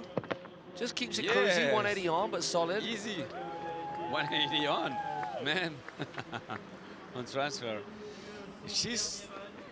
Oh! She needs to get back out to the corner. She's going to get a bit of slack She here. shove it. Uh. No, I think it's okay. She did that yesterday also at the same time. Varial. Yeah, big. Varial setting herself up Yeah, nicely for spin. this. It's going to be a Right. half cab. It's going to be a 3. Yeah! No way! No way. Yeah, show it out. No big spin Yeah. out or show it out. Either the... I think- Oh, oh, and then the another front one. shove. And now the kicker, and if she landed, I think She's second. happy there. I think she's second. You reckon? Second. There was a lot in there, man. Yeah, There was a second, lot in there. Yeah, there are a lot, but I think second place. That was very, very certain from Phil Deuxième Good right place here. peut-être pour Anne Armas Segovia. Elle a super bien ridé, super stylé. It's super stylish. But here's the Right. thing, so considering she didn't ollie onto the pipe, she I rode know, on. but look, she got out in the transfer on 180. Yeah. That play, no? There was an extra shove in there from Amelie. The 3 Yeah, shove, 3 though, shove. well, I can't get round that. The varial, really nice. This 360 here at a more critical point in the course. Obviously, doing it at the end, there's less risk. Doing it right before There's the the end one. when you've still got a few more tricks. Easy. And it was super solid. We saw Easy. that from her yesterday. And this one, show it 180, out. back shove. Back shove up. I think she's second. That was the only wobble. That one hand touching the water was the only wobble right the way Yeah, through. just now, but that's okay. Okay, here's the results. Let's put the results online and just waiting for the judges. On va attendre le résultat des juges et je pense que Anne Armas Segovia va prendre la deuxième place de cette finale derrière Thelma Sester. On croise les doigts pour Juliette Bora qui est au départ. Et enfin qu'elle rentre dans les 3 premières, donc elle a 9 points à rattraper. Amélie ne bouge pas non plus, Bora, elle attend les résultats parce que ça va justement influencer son run pour savoir ce qu'elle doit mettre pour pouvoir rentrer dans le top 3. Et elle n'aura vraiment pas le choix de mettre un maximum. Elle a les tricks, elle a pas mal de tricks en Wakeskate aussi, elle se débrouille plutôt pas mal. D'ailleurs elle est en finale. Et donc ça va lui permettre peut-être de pouvoir jauger ce qu'ont fait les autres et voir ce qu'elle a vu le run d'Anne Ama et voilà. Yeah, I'm right, man. I can be judged now. Second place. You called it, buddy. for Second place. Ana Segovia. Woo, viva España. Huge commiserations to Amélie Fuchs right there. That is really, really tough. She's just got nudged out of that top 3 spot after an incredible second run from her. I mean, she's of course going to be frustrated and thinking, oh, what could I have done? Hey, girl, you rode insane. That is the way it is, and unfortunately, when you come off the dock first and you're watching the other riders get to change their runs according to yours, you kind of get left wide open to get beaten again. So, huge commiserations to Amélie Fuchs, but congratulations to Ana Armas Segovia. What a sick run also. All right, so let's look at this. It looks like Juliette. So Anna and Thelma are guaranteed a podium. Yeah. Thelma is guaranteed a 2nd place, Anna guaranteed a 3rd place, but Martina Andrzejczyk is on the bubble right now. She's in that 3rd place spot. She's had a 2nd run. There's only Thelma Sesta who's already out in front, so she's not really in the equation in terms of where Martina sits. Allez, on va pouvoir encourager tous ensemble Juliette Bourra qui rentre dans son run. Back shove. Now, what we saw from Martina was a little bit more in the way of tech, a little bit more in the way of tech in terms of ollies on. That is tech, so it was just a 180 from Martina, whereas the backside 180. Backside 180, yeah. No, is she going to ollie on? She's going to ollie on as well, which she did the first time. That is tight. Yeah. She's going up the bank, I mean up the incline rather, front board. That was really lovely before. So if we look at the difference in scores between Martina and Juliette, there is quite the difference. Back 90. Ollie 1, little cheeky ollie just before a final hit. 360, 180. I'm not sure it's enough. I'm not sure it's enough. Je pense pas que ça va être assez pour Juliette pour pouvoir rentrer dans les 3 premières. C'est vrai que le level là était plutôt fou. Et ce que nous a mis Anna était impensable, mais elle l'a fait. Anna Armas Segovia, et je pense pas que Juliette arrive à rentrer, fasse mieux que Amélie. Peut-être la 4e place, je sais pas, mais ça va être chaud, chaud, chaud. Chaud pour la Française. Les Espagnols ont vraiment masterisé le run. Donc on va savoir si Juliette ne passe pas. Enfin, si Juliette ne rentre pas dans le top 3. On a le résultat des finales avec Thelma qui ne pourra pas perdre sa première place. Donc Thelma qui sera championne d'Europe de Wakeskate Open Lady, suivie par sa collègue Ana Armas Segovia et Martina Andesca pour le moment à la 3e place.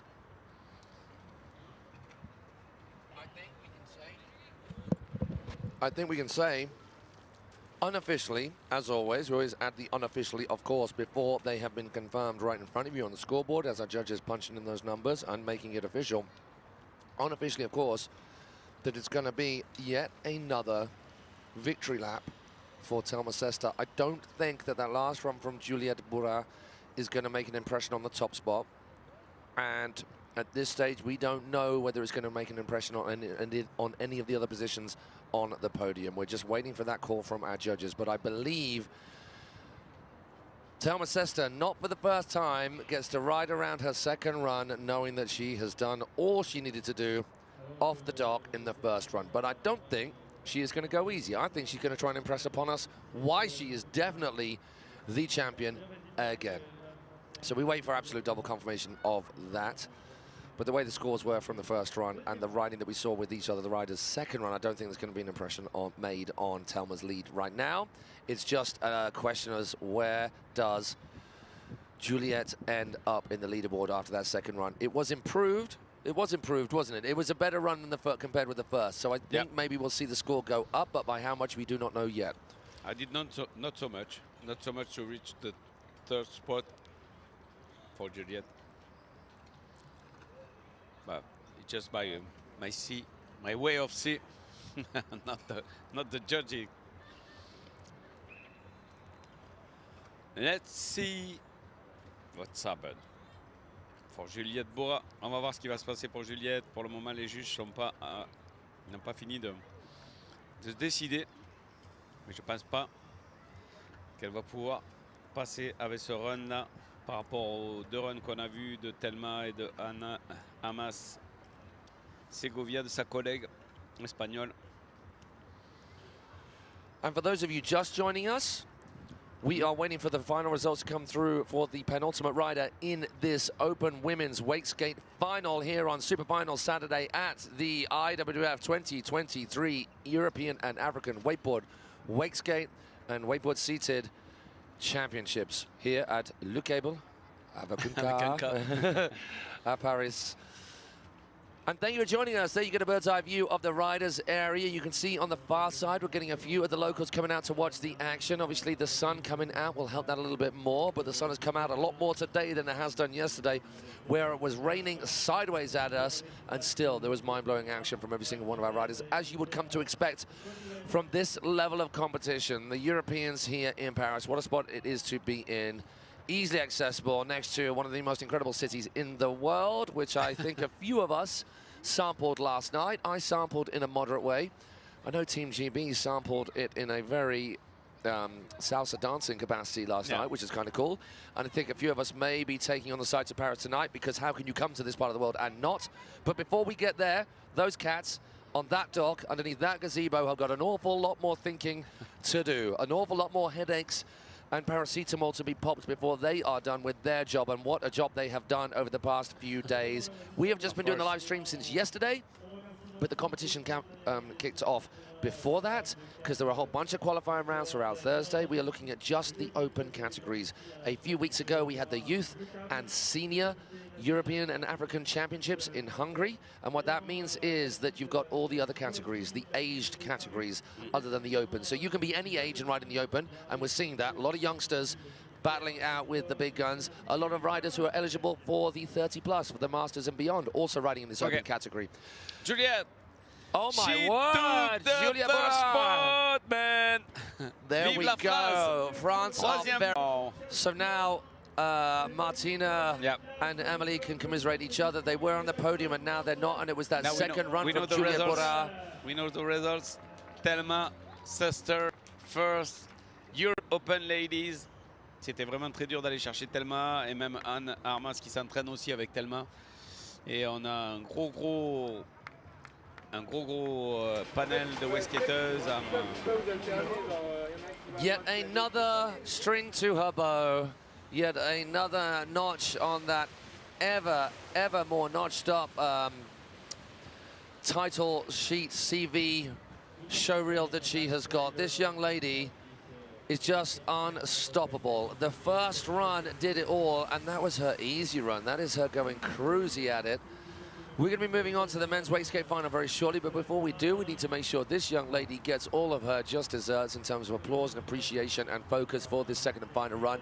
I do wonder whether she's going to go at it. I mean, obviously a fall and a walk isn't ideal, just as a European and African champion, but maybe she's going to give it a real good go. Hopefully we're going to see the old kickflip. Hopefully we're going to see that backside three of the kicker. Just for fun. Why not? She doesn't need to risk anything down that back end. Donc le flip, c'est tellement qu'il va peut-être nous faire un flip. So saves the shove off that we saw in the first run, but gets the ollie on. Easy. Ollie on from the side, which is, and it wasn't even a bang on the side. Her ollie is such that she's getting right on top of those rails. Big old cheer from the crew on the shore watching the European and African Championships, as this girl deserves absolutely all of it, as much noise as can be thrown at her. Now shove it. Flip. Flip. Oh, too easy. Wow. Easy, baby. Frontside flip attempt right there at the end, getting a kickflip with a frontside 180 in there too. Wow. What a show, what a show. What a show, man. Perfect. She's really good, huh? Incroyable. Incroyable. Incroyable. Incroyable. Incroyable. Blah. Thelma, qui est la meilleure européenne, la meilleure wakeskateuse. Pour l'instant, elle est championne du monde aussi en titre. Donc, Thelma, ça fait un petit moment qu'elle ride en wakeskate et elle a vraiment rentré les tricks. Et là, comme vous pouvez le voir sur son dernier trick, elle a mis le kickflip. Et le kickflip, c'est la figure reine de wakeskate. Et on fait tourner la board et vous pouvez m'imaginer, elle a même essayé le kickflip front. Wow. Yet again, incredible stuff from that young lady from Spain, taking the top spot. Again, another title goes to her to add to the same title, just winning back-to-back European African Wakeskate Championship finals. She did in Denmark, she's done it here again off the back of winning the WWA Worlds before that last year, and I believe again this year, and then the Worlds in Thailand before this year, in December last year, and then, oh my gosh, it's just non-stop with that girl, and it's quite something else. What an inspiration she is. There's confirmation on your screens right there. Convincing win yet again from Telma Sesta. Followed by her teammate from Spain, Ana Omas Segovia and Juliet Burra. Wow, what a second run from her. Doing it all on the second run. Insane stuff.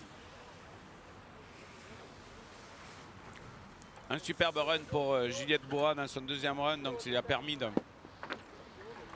d'attraper la médaille de bronze, donc le troisième spot de cette finale Wakeskate Open Lady. Une première victoire pour Juliette au niveau des championnats d'Europe, c'est que le début. Il y en aura d'autres, on espère, on croise les doigts pour elle. Now this is interesting. It's not often you see Maurizio Marassi in an LCQ or first off the dock in a final, and that is the lineup we have. He's followed by Israel's Ita Cohen, then from Denmark, Kasper Lagerson, who had a barnstormer yesterday.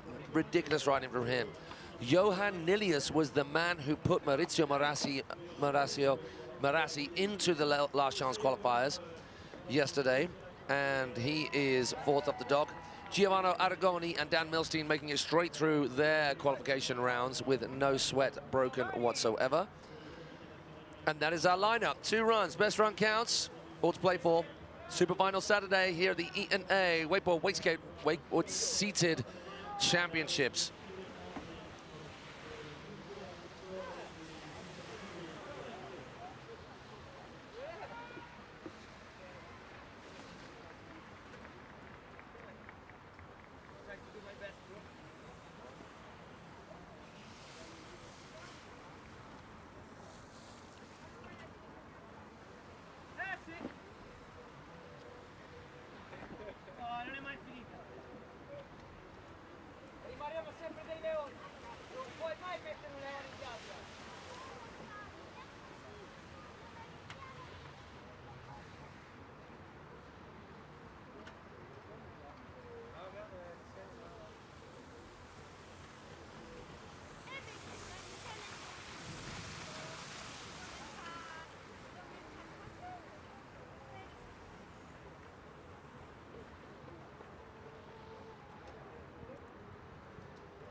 Allez, on va passer sur la catégorie Wakeskate Open Men avec Mauricio Maradi qui a terminé premier de la LCQ, donc il se retrouve premier à partir au départ, puisque lui il a fait la LCQ. On ne peut pas imaginer que Mauricio Marassi, un des meilleurs wakeskateurs européens et même mondial, était obligé de passer par les LCQ pour être ici en finale. Donc vous allez voir, il envoie vraiment du lourd. Itai Cohen, le deuxième à partir, Kasper, troisième, Johan Nilas, le français Nilias, qui a un super niveau que j'ai découvert ici à Choisy-le-Roi, pardon. Il ride vraiment super fort en wakeskate, un des Français maintenant, comme Maxime Géry n'a pas pu venir. Ni Clément de Prémonville, donc on avait des super Français qui sont, Maxime est blessé et Clément aussi, donc c'est Johan Nilias maintenant qui les remplace et qui a un super style aussi. Giovanni Arrigoni, l'italien, qui a très bien ridé hier sur les qualifications Wakeskate Open Men. Et on a Dan Milstein, l'Israélien, notre speaker aussi, qui peut faire speaker, il fait tout, il sait tout faire, Dan. Et il ride plutôt pas mal en skate. Et vous allez voir tout ça. Donc c'est maintenant que ça va se passer. Et c'est la Wakeskate Open Men Final qui va commencer dans quelques instants.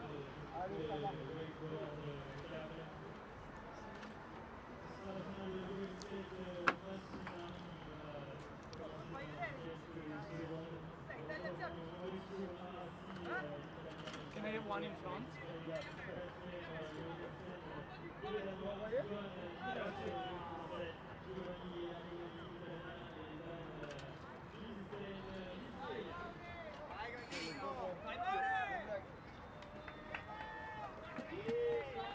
Here we go, here we go, here we go. The atmosphere is just upped a little bit. Maurizio Marazzi and Team Italy going absolutely crazy on the dock for this. This guy's riding is something else, as is the riding of all of the cats in this Open Men Final. I say that with wholehearted honesty. They blow my mind away. And I know, Phil, you'll have jumped on a skate in your time. I've done a bit of skating in my time. It's the most difficult goddamn thing ever. It is so difficult. And the girls, just wow. Full props to every single one of you. Obviously, we saw a few frustrated faces for those ladies who'd made it onto the podium and got shoved off. They'll be back. They'll be back fighting harder. And you know what? At the Worlds in Thailand, the first round of riding, we commentators was a skate, and everybody went crazy. Frontside flip. Whoop. A little bit of a butt check. Big spin Mauricio. back. Backside big, like racking up the tricks there in that critical part. He's ollieing on from the side, then shoving out, continuing. It's like a bagel shove, the same way that he rotated on. That front lip is ridiculous. Trying to get the tail of the board up and over as opposed to just being able to board slide the nose of the board, just bashing onto the rail. Yeah, getting that full snowboard style. Hip three, frontside three. Okay. Flip. Yeah. Did he just do a switch? Flip. Yeah. Switch frontside flip. Switch frontside Frontside flips both directions. Huge three shove. He's on fire. That's why I told you. 270 on. So maybe that was. I think he's a lefty. I think Maurizio is a lefty. So that was a switch frontside flip right in front of us. Look at this. Front board on, 270 out. That's the first wobble we've seen. Okay. Oh, it's a big. And the kicker. That's a big edge, man. For a. Wow. The 360. Big applause. On peut applaudir Maurizio Marazzi. Je vous avais dit qu'il est un très bon rider. Il est tout le temps sur les podiums et c'était pas normal qu'il passe par les qualifications et les LCQ pour pouvoir arriver en finale. Let's see the score. That is frontside flip.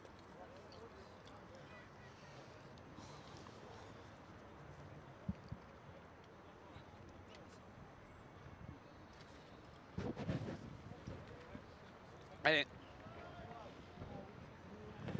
Replay sur Maurizio, le transfert, le kickflip, le front, kickflip front. Énorme. C'est juste magique. Il prend 75 points dans son premier run, du jamais vu pour un premier run. Les juges l'ont noté super haut et ils savent pourquoi ils le notent super haut, parce qu'il a fait un super run. Donc c'est juste énorme ce que vient de nous faire Maurizio Marazzi juste devant nous. 75 points, man. You can imagine that? 70 points, wow. 75 points on the first run. This is going to be a heavy hitting run from these riders. Itai Cohen, another one of those riders who had to come through the long way round. The last chance qualifiers was the way in which he saw himself getting into this final. So we've got Italy, Israel, Denmark, France, Italy, Israel. So Team Italy, Team Israel, pretty strong in this category. Yep. Just watching Maurizio come back in front of us now. There is a big old smile on his face. And with a score like that, I'd be smiling too. With a run like he did, you guys, that's normal, man. Okay, Itai, what you got, bro? Okay, Itai qui rentre dans son run. Three shove, huge as well. The what action? No! Yeah, so going for the backside big right there.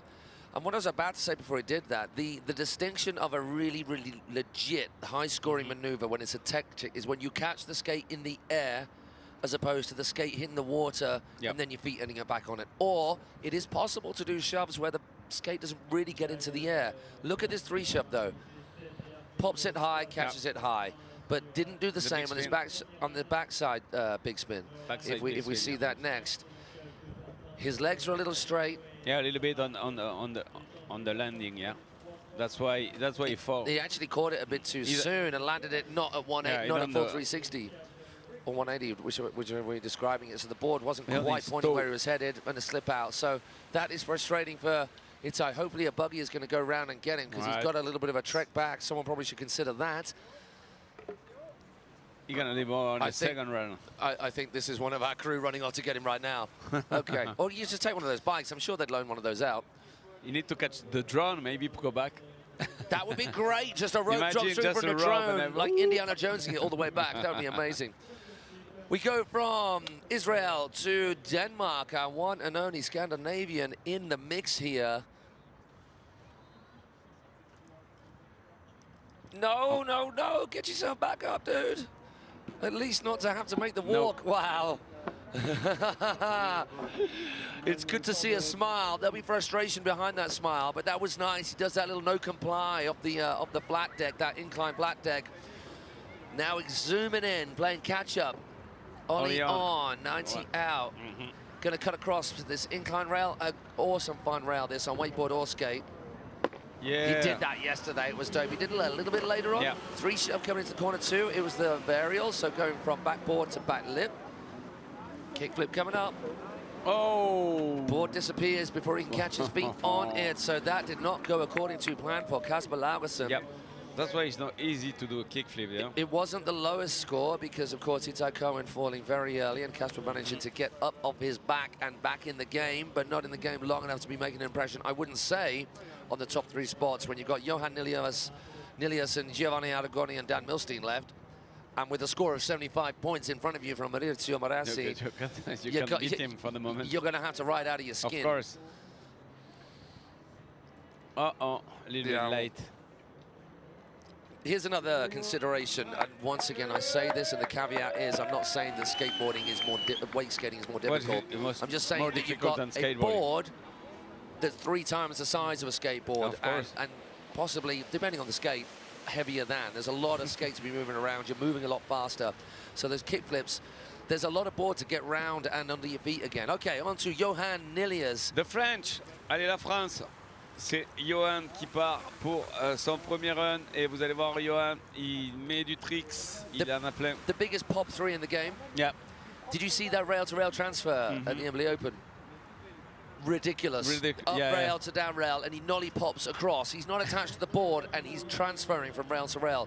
I don't believe there'll be any such action here, although we do have a transfer set up with the John Trailing. Couldn't quite see that. It'll be a shot. There's that huge acro front 3. Kick shove. Oh, okay, transfer. so see the nollie pop? No way. So he's coming off early, so he just ollies out of the feature instead of sliding off and losing the skate behind him. To side. Front board. Front board. Easy, easy, easy on the front. Okay, he's going to go for the hip transfer. The transfer, of course. So that is a much more difficult way of landing down. With your back to the wall is so much more difficult, so easy to slip out. So if you were to come in left foot forward and do a front side 180, that would be pretty easy. Oh, the kick flip is in. Look at the flip. Easy, easy for Johan. Back big, easily done. Front big. Okay. Beautiful combo there. It's going to be front 3, back 3. Back 3, super solid. You can see on the bottom, underside of his board, he has got the little skate bumps. He's going to ollie on the side. Coping. Riding in. Front big, back the other way. And the kicker? Yeah, it's going to be kicker. So he's already done. Of course. So back to back, backside threes. What a run. Yeah, boy. What a run, man. Second place, first place? What is your pronostic, Matt? Second. Second, I think also. Allez, Johan Nilias qui peut-être va prendre la deuxième place. No one does those free ollies as big as him. Maybe the first one, I don't know. On va croiser les doigts pour... mais je pense qu'il a la première ou la deuxième place. If we're comparing trick for tricks, that's potentially a little bit more difficult than the ollie on shove out, maybe. We saw the front lip of Maurizio, his front lip. They do the same. Maurizio with the 3 there, so a like for like. Hey, all of the tricks in there from Johan. they were done equally as well, with as equally as much amplitude. What you saw from Maurizio was 2 frontside flips. I mean, if everything else is the same, and then the guy's got 2 frontside flips in there too, it's should be. Hey, look, I have been calling it right sometimes. Oh, but hang on by the shouts. What does that mean? Yeah. Oh no, it's the shouts right next rider. No, next rider. That's Speedo, right. Speedo. Come on, the riders. Yes, second place for Johan. I mean, we thought, and what was the score on that from Johan? Second place. Giovanni on the course. Yeah, second place. With 62 points, 62 points pour Johan. Et il prend la 2e place derrière Maurizio Marazzi. Donc, il a de bonnes chances de rester à cette place-là pour le moment. On espère que ça va bien se passer. Il a fait un superbe run. So as I understand it, and it's a huge shame, Maxime Gory is injured at the moment. That's why he is not here. Because it's always good seeing Maxime in the mix as well with these guys. 3 shove. Hey, Embley Open, this guy was on fire. There was no stopping him. He was just pow, pow, pow, left and right with every trick under the sun. He's packed in about twice as many tricks there than any other rider has. Backboard, back 270. Which way is he going to go? It's going to be... Oh, he's going the transfer. Yeah. No way. Oh, coming up a little early, but these skaters are so good at wrestling with things that would just see us fall in. They did so... all the transfer, the same guy do on wakeboard, they made on Wakeskate now.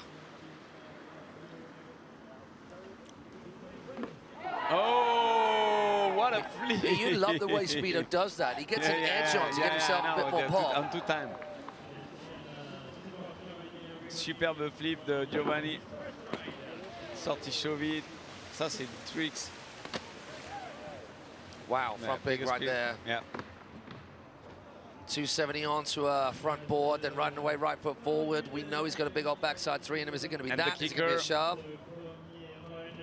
So it's a backside 1. We know he's done, I can see he's done huge backside big spins on kickers and ramps before as well. There is more in the tank from Giovanni Aragoni, a.k.a. Speedo.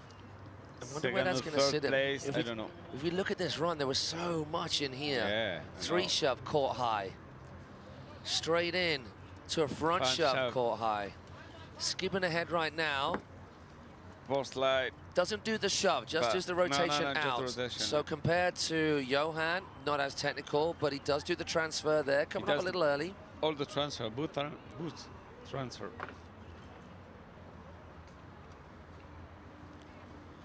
Watch this, and he has his feet in a unique position compared to other skaters. Not as much over the heel edge, and not as far back. What a flip. Yeah. Awesome. Okay. 270 shove out. Let's see the results. Dan Milstein going to be taken to the water very shortly. A good run, but not so 360 or stuff like that, but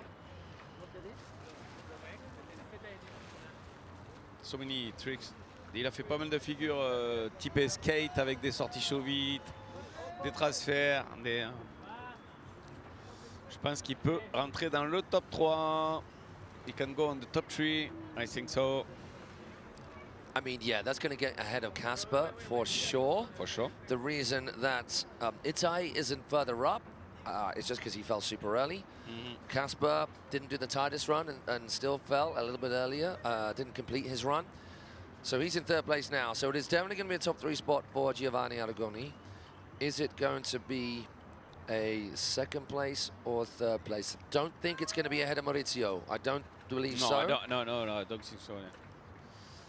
I think it's going to be nearer to Johan than it is going to be Casper, of course. But which side of Johan will it sit? Maybe really close to Johan. I like the way Speedo, every single time I see him. Last year was, I'm not doing any more of these contests. I see him at every contest still. He loves it. He loves it too much. We got Leo who's talking to me. He say, you know Leo? Remember Leo? It's a switch. Oh, okay. Yeah. Leo Labanens. Thank you, Leo. Thank you, Leo Labanens, our waist skating expert. Thank you, Leo. You need to speak with us next year. Yeah, so I didn't notice that. So Giovanni Aragoni heading into third. Leo Labarans, who is good to see him after so long. He's another one of our old schoolers, getting back into wake skating after a few years hiatus. So cool to have him on board and doing some incredible things here in France for wake skating, right? All these camps that he's got going. So really pushing the sport hard and just schooling us on what we should be saying here in the commentary booth. So thank you for that, Leo. Yeah, exactly. Thank you, Leo. That ollie on from Johan was switch. Switch. So we said that, not as difficult as the front lip, but it was a switch front board, which is crazy. So Dan Milstein, I really want to see that kickflip over the front box thing. Yeah, that was, no one's doing that. Is he going to bother doing that here in this first run? Well, I suppose it depends what he can come up with. Crazy also on wake skating. Back shove. Back 3 shove. We can see that he's a lefty, so we're going to spot those straight. Big spin right there. Then a little hop pop 180 back. Which way is he going to go? Oh, he did the ollie on last time. Yeah. Slamming that board up and over. It's a big old ollie. So it was the front board transfer before. Is it going to be that again? Yes, it is. Coming up a little early, but he handles it. Then screaming back to the other side, right in front of our ever-beginning crowd here on the... No way! Transfer shoving. That's the biggest hit from anybody on that. That is critical. That is going to split your difference hard if that goes wrong. This guy is crazy, man. Yeah, Dan, that was solid too. Dan, man. Ollie back 1, which is a little filler trick. I'm not sure that will count for too much. Big spin straight after that. Left foot forward is going to be a 3 of sorts. Backside 3, sorry, a little quick kick up, and that was a backside 3 clean. He's setting up with a kickflip. Yo! Almost a dark side, landing on the wrong deck. His feet, he kicked it perfectly, but his feet just kept in the way and stopped it rotating. Yeah. So Dan, right there, he was going in everything. He wasn't going for second or third. He was going for that bit more. If he'd just done a shove over that or something, then maybe that would have squeezed him a little bit further ahead. But, I mean, the run from Giovanni and Johan was so good. What a run, what a run, Dan, really what was. a run. Quel run de Dan, l'Israélien. Énorme. So we've seen the backboard from a few of our riders there. Giovanni doing that and coming off a little early. The front board, making things a little bit different. But this trick here. Look at this one. My word. No way. No way. Yeah, catching that board. Nobody did that. That is full commitment. Shuffling of that front foot, ready to flick it off to the side. It was beautiful. Gets his feet out of the way. There's that backside 3. Let's watch this kickflip. I think you'll just see his toes catch the board as it spins round along its length. Oh. He went to get his feet back on quick, but they stopped it halfway around. He stopped the rotation of the board because they hit this foot, and that's why.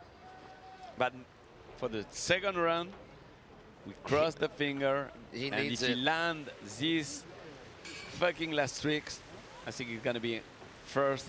So Dan Milstein in 4th place, 10 points behind Giovanni, and he missed 2, maybe 3 tricks. He could have got another shove in there. So the last 2 features and maybe a flat skate style trick in between.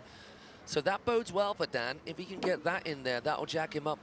If nothing changes with Giovanni's run, that would push him up into 3rd place, I believe, if he got that and then a kicker hit. So he knows what he's got to aim for. Will that push him further ahead than that? Yeah, what a final indeed. Maurizio is sitting very, very pretty out in front. Is it going to be a victory lap for him?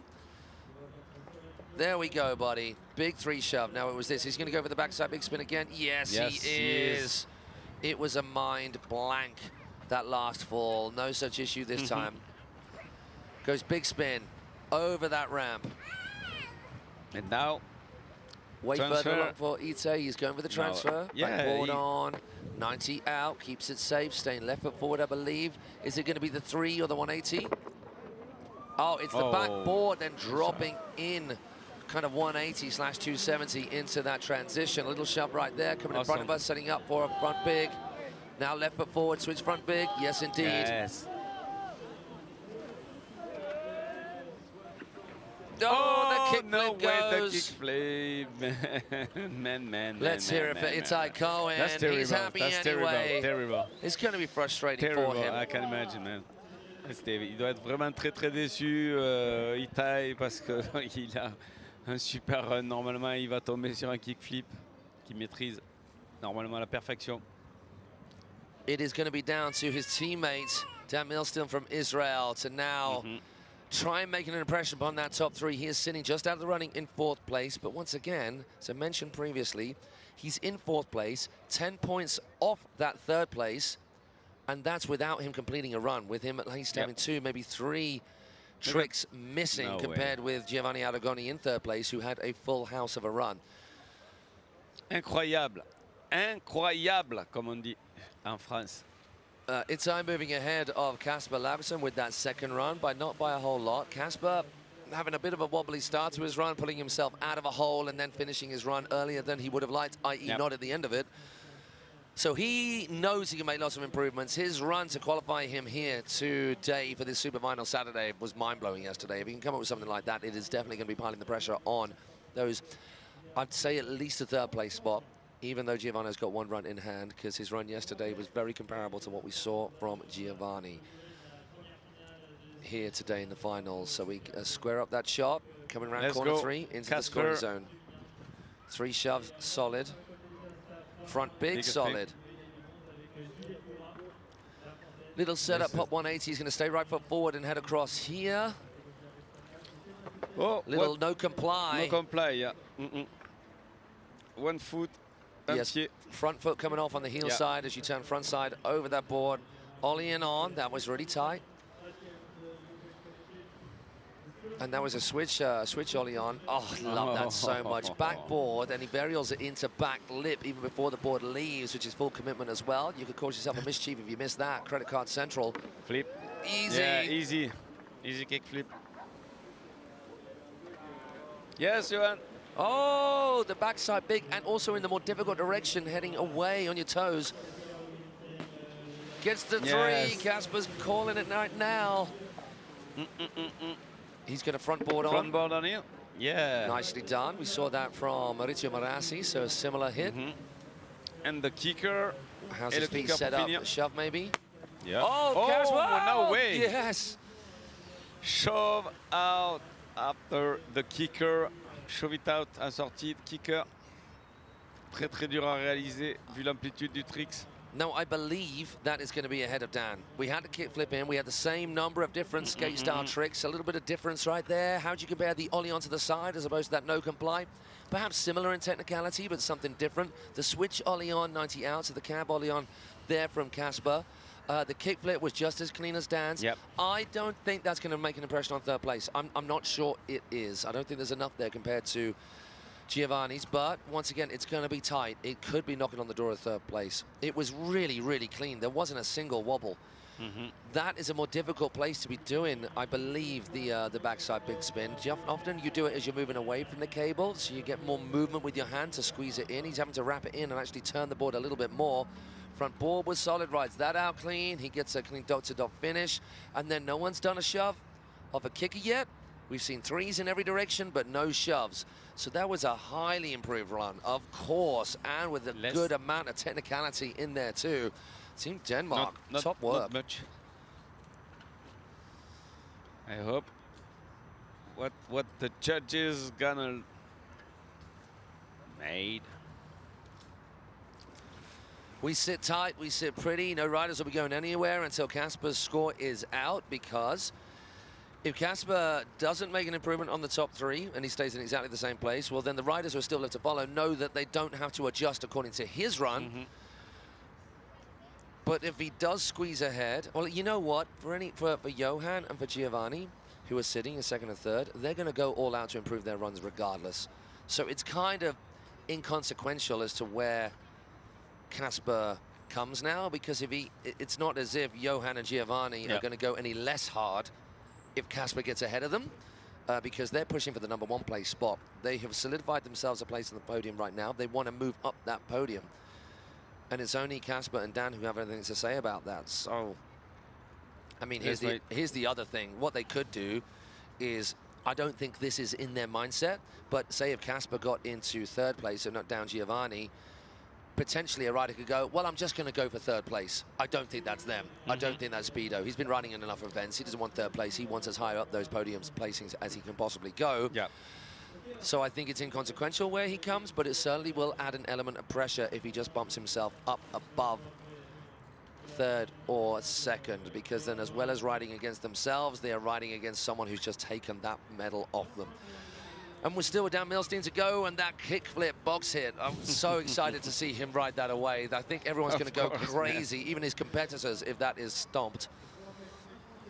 Allez, on va attendre les résultats des juges pour voir si Casper il va reprendre le lead. Enfin, il va rentrer dans les trois. C'est vrai que s'il rentre dans les trois, il va sortir Giovanni. Et Giovanni lui reste un run. Et est-ce qu'il va avoir mis assez de tricks sur les modules pour pouvoir rentrer dans le top 3? Casper, non. Ça... It wasn't far off. So Casper moving into 4th place ahead of Dan Milstein with a score of 54.67. We can see that right now. So Giovanni is still safe in that 2nd place spot. But what we have now is a situation where Maurizio and Johan are guaranteed a podium place. Giovanni is the only one on the bubble right now. So there are 4 riders left to have their 2nd runs, and 3 of those are already on the podium. So the person in 3rd place spot, as we saw actually in the women's wake skate, is on the bubble right now. If Dan gets top spot, Giovanni is out, but Maurizio and Johan are still... Oh, actually, no, Johan is not, because if Giovanni gets top spot, then Johan will get pushed to 3rd. So Giovanni and Johan are still not certain of their spot. Maurizio Marassi is guaranteed a podium place. Which color medal it will be, we are yet to see, and only this guy potentially can have something to say about that at this stage. Potentially the winner of... Could be 3 shove. If he don't fall, maybe. Front shove, Ollie one back. He's going to go for the Ollie of the wall again. I would imagine it's been working for him before. Gets a little higher this time.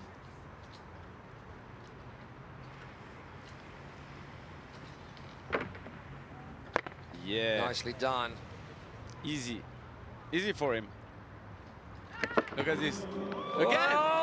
No way! He got it again. All full Even obstacle. better this time. Full obstacle, Here's man. the kickflip. Yes! No. It was solid. Crazy. Three shove here. Yeah! Oh my gosh, Dan has just up the ante. No way. Front side flip. Backside Side 3. Yes! This is the cruncher. Does he need this now? Does he go fall, for it? Don't fall down. I don't think he's... Yeah, he's playing it safe. He's playing it safe. Just to keep the 1st place, maybe the 1st row. Which way is he going to go? He's going to... No way. Okay. Okay. You know what? Technically speaking, compared with a front 3 or a backside 3, that is quite difficult to stay that length on the rail. So he just went for the pull on the rail. And the transfer, man. And he, getting the front side flip, probably made the decision in his mind, well, maybe I don't risk it with this kickflip over the box, which I have not yet landed. And it was clean as well. It was clean on all the tricks, man. Dan is insane. Dan Better on there. Stay the full pull right there. Let's look at this thing again. Full pull. Look. So the 270 shove on. Pull. Oh, that's a big drop off there too. Course. So high. The flip. Super clean, man. Hey, Dan, he's got to be happy with himself right there. Okay. Okay. Na. Team Israel going to welcome Dan in off the water. Of course, man. Dan did a sick run. That's a big smile from that cat. Yeah, Dan.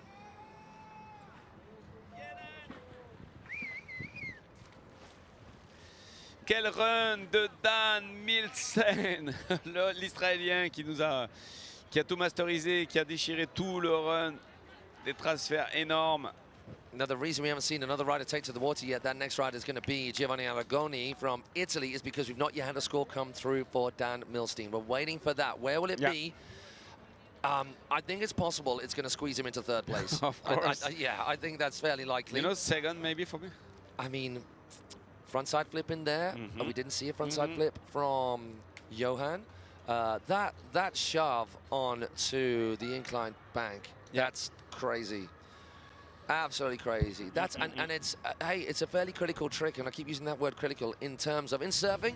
they talk about being in a critical part of the wave, as in the most gnarly part of the wave. So it's not gnarly in the same way as being in a wave barreling over your head, but I mean critical part of the course, whereby if you fall, you lose your entire rest of your run. So it's risky to throw your difficult tricks earlier on rather than at the end. Ok. On va attendre les résultats pour Dan. The only thing that you might do to pick apart is that someone like Johan and Maurizio, they pop their tech tricks that little bit higher. They maybe catch them a little bit higher. And Giovanni, maybe as well. Giovanni put an awful lot in. The quantity there, which was also quality, was pretty through the roof. Okay, so still no score from Dan. Not for the moment. So Giovanni right now, is he guaranteed a third place spot? Or does he have to fight for it? That is the thing that's going through his head right now, and there is serious deliberation with our judges, as is always the case when it becomes very, very tough and very, very tight. Dan, good job to Dan. They give us a dream.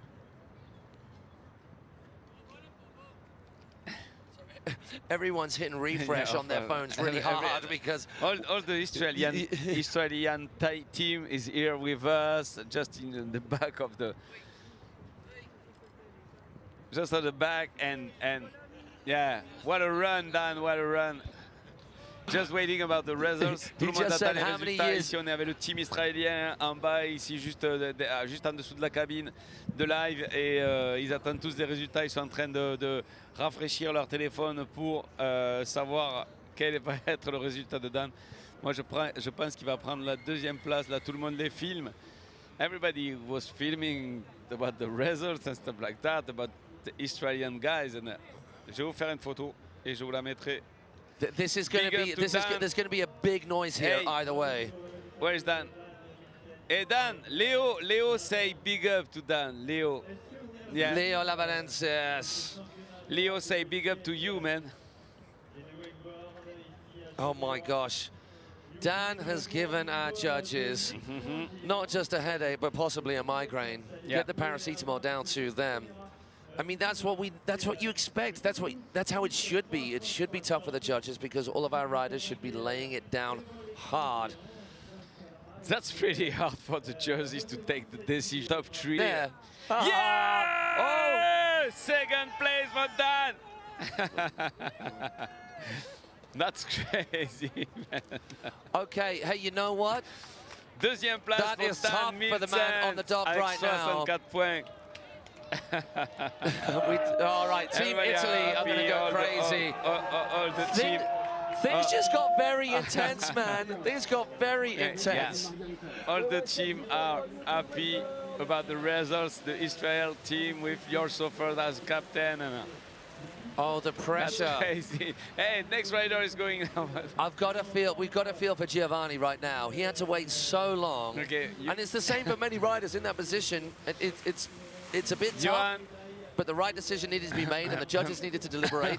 We were about 5 minutes waiting there, which as a rider on the dock, you got yourself in the zone, ready to go, but he knew there was going to be a weight on his hands as soon as he saw Dan ride the run he rode. Yep. All right, Giovanni. I mean, if he can rise to the challenge, wow, more power to him. Let's we want to see Giovanni do all that he can do. Oh, my word. Kickflip, first trick. 3 shoves straight off. Backside big, that is a combo right there. Front big. Oh, my Giovanni, take it easy, Tony. Backboard, back 270. Pretzel 270 rather. Now he's going which way? He's going to do the transfer. It's going to be right foot forward. Yeah. Gets a transfer, nice and clean. So left foot forward. This is switch for Giovanni. So the cab 3 over that hip jump. Wait until he comes around to us. There's going to need to, he's already done the kick flip, so how about the front side flip? Oh, the V flip right there! Oh my gosh, that was a heavy hole he got pulled out of. No way.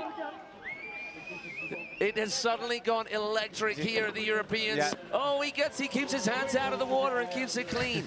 Now, Dan Milstein played it safe right here. Front big coming in right now. Little 270 on, rides away right foot forward. He's on fire. Are we thinking backside big? Are we thinking shove? Is he going to stick with the 3? Backside. He keeps it safe. Just because he said keep safe for the last trick. Good run. Giovanni. So Super run de Giovanni. no one's done a varial flip yet. Non. Non, personne. Personne n'a fait un varial flip et c'est le premier à le faire. Oh, you know what? All power to Giovanni Aragoni. That was insane. Look at Leo, this is such bullshit. Oh my gosh. You can imagine, you never see a final like that, man. Never, never, and never. The skaters, they come up with the goods, man, every time.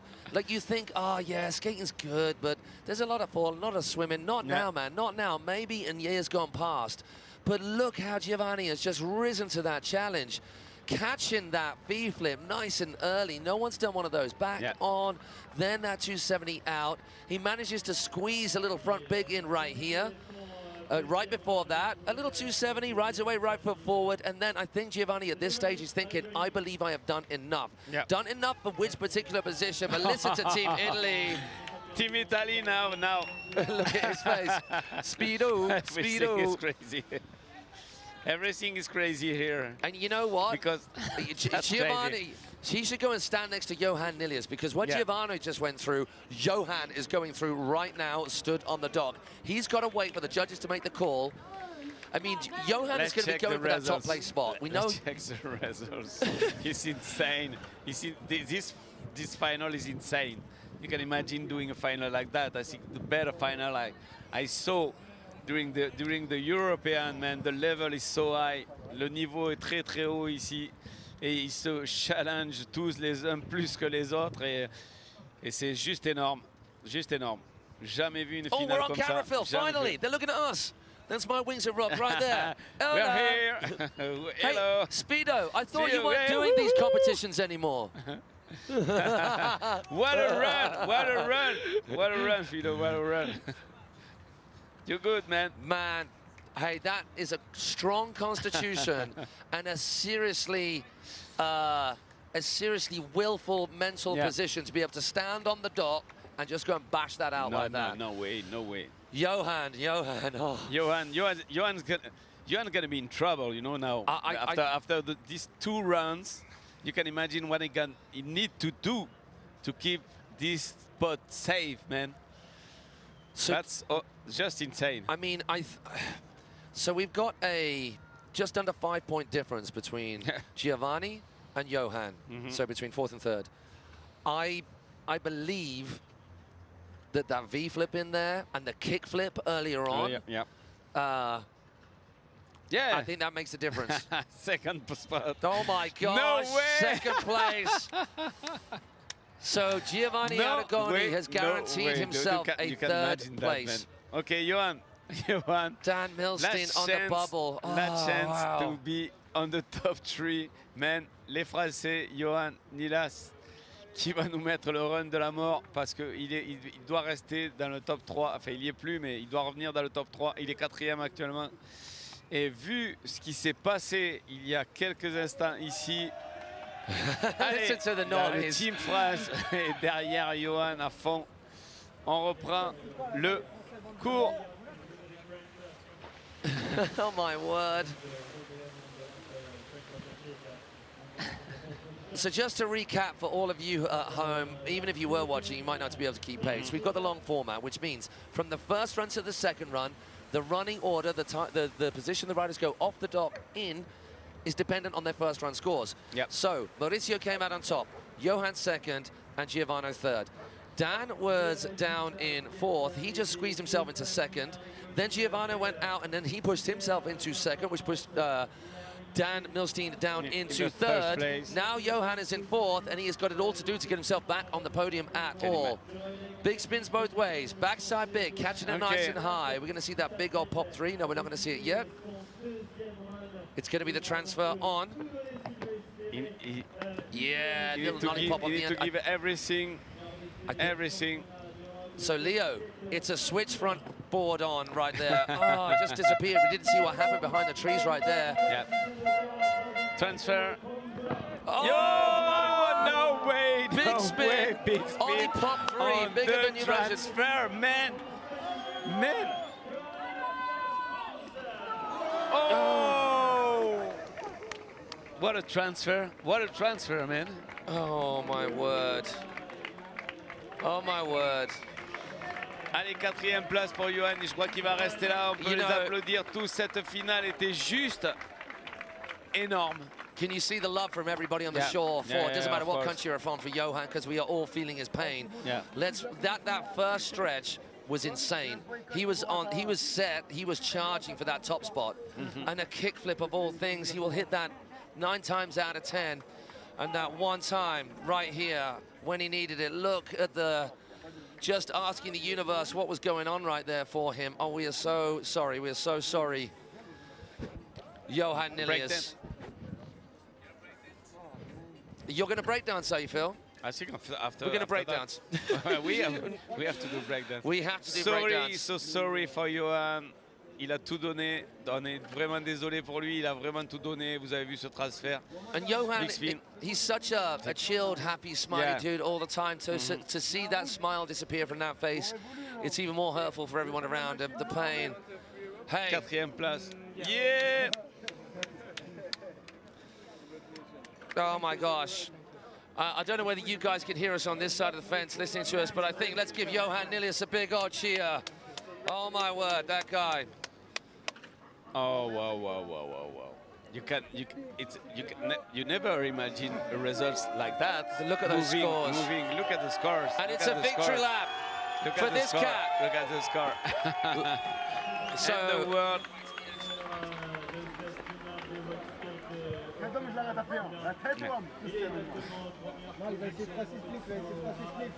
So, ladies and gentlemen, boys and girls from wherever you are in the world, thank you for joining us. And what you are looking at right now is a man by the name of Maurizio Marazzi, representing Italy, and your current European and African Wakeskate Open Men's Champion. He gets to do a victory lap. He gets to have some fun. Congratulations to Giovanni Aragoni. Congratulations for the French, for all the riders. Yeah, and Dan Milstein, when I just said well done to him, he says, how long have you known me? Like, and you've never seen me ride like that? And you're right, I haven't, Dan. That was amazing. Oh, man. For all the Wakeskater on this kind of final, the level was so high, man, so high, and it changed every time. That's crazy. We never saw that during the European contest. Never. Every single skate event I've done since the Worlds at Liquid Leisure last year, where it went crazy, it's gone here, and I'm making signs for it going up and up and up and up and up and up. And that final was one of the most exciting finals I have ever seen. Let's hear it for this cat, your European and African Wakeskate Open Men's Champion. Here at the 2023 champs in Paris, Maurizio Marazzi. Are we going to see it? Are we going to see that get it? That was the ghetto bird. Yeah.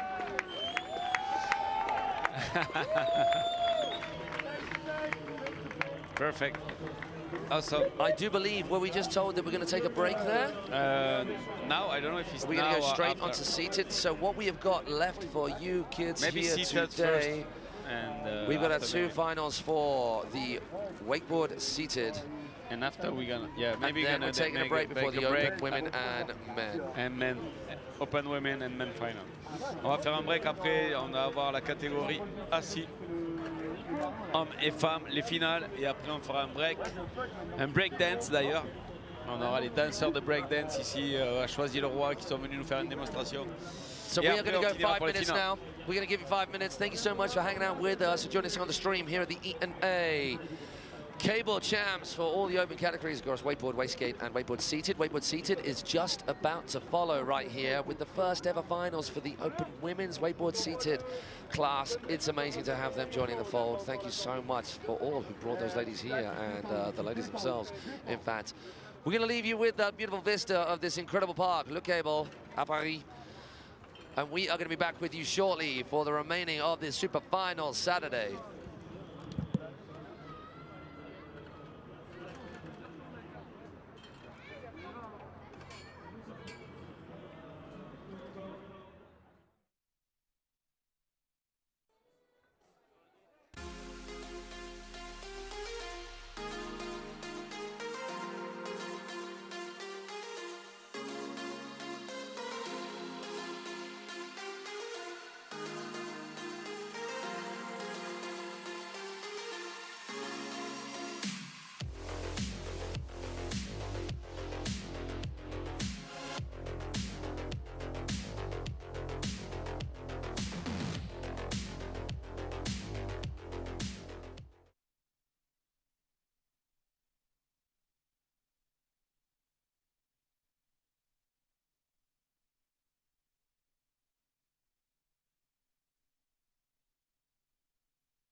All right.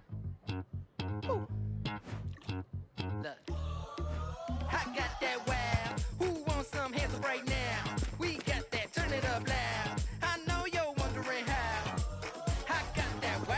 Here I go, coming. I can't ever stop. I'm a tour de force running. Get me to the top. I don't need an invitation. I'm about to start a celebration. Let me in. Brought a good time plus some friends. Turn it up loud past 10. Turning up the crowd when I hit them with the pow. Yeah, the party number ends. Cause if you want that, whoa, I can give you more. Come on, yeah, let's go.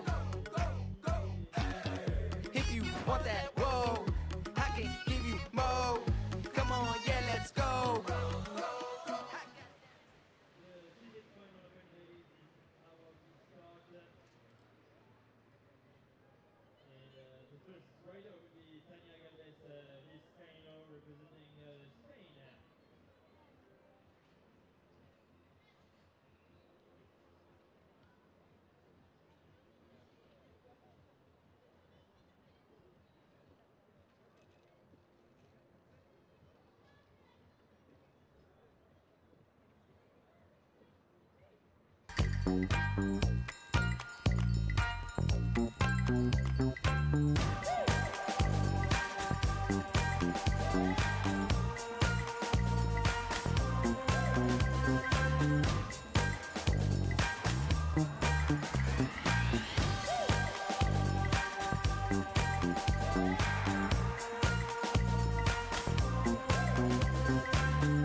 You can go. Welcome back, people. We are now getting going with the first ever, the inaugural outing of our women's wakeboard seated. And it's the final time. They charged hard in the qualifying rounds. Now they're doing their thing for the second time here in front of us. And already we have had Tanya Galvez. Well, we deliberated how to say this surname before, but I'm going to have another crack at it right now. Tanya Galvez Vizcaino. I'm going to stick with Tanya Galvez just to make things easy because I'm pretty sure I've got that right. She is going to be followed very shortly, just as soon as we get Tanya back in the game and back to the dock. Eliane Elhat, and then we are following her up from Team France of Mège Bidot. And then from Belgium, rounding off our foursome in this women's seated wakeboard final, Inga Nice. We have España, Belgium, 99. France, and Belgium. And there we can see Eliane of Belgium waiting, ready to go. Yep.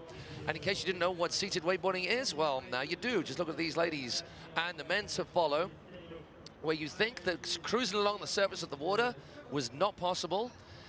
If you end up without the use of your legs, well, it is, and it is an incredible part of our sport. Adaptive, well, initially adaptive water skiing, and then became adaptive wakeboarding, where water skiing ended up being on a great, big, long, wide board, and slalom and tricks and even jump is possible in the adaptive scene.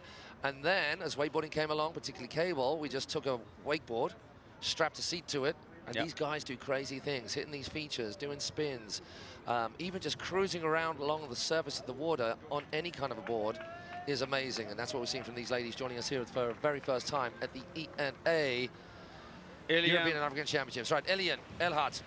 From Belgium. Donc, comme disait Matt, donc on a la catégorie Seated Wakassi pour les femmes. Donc, on a créé cette catégorie cette année. Et ça vient d'ici, de Choisy-le-Roi.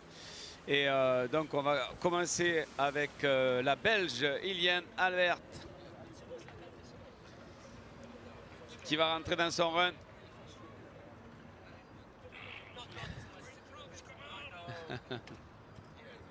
Allez, Eliane, c'est parti pour Eliane.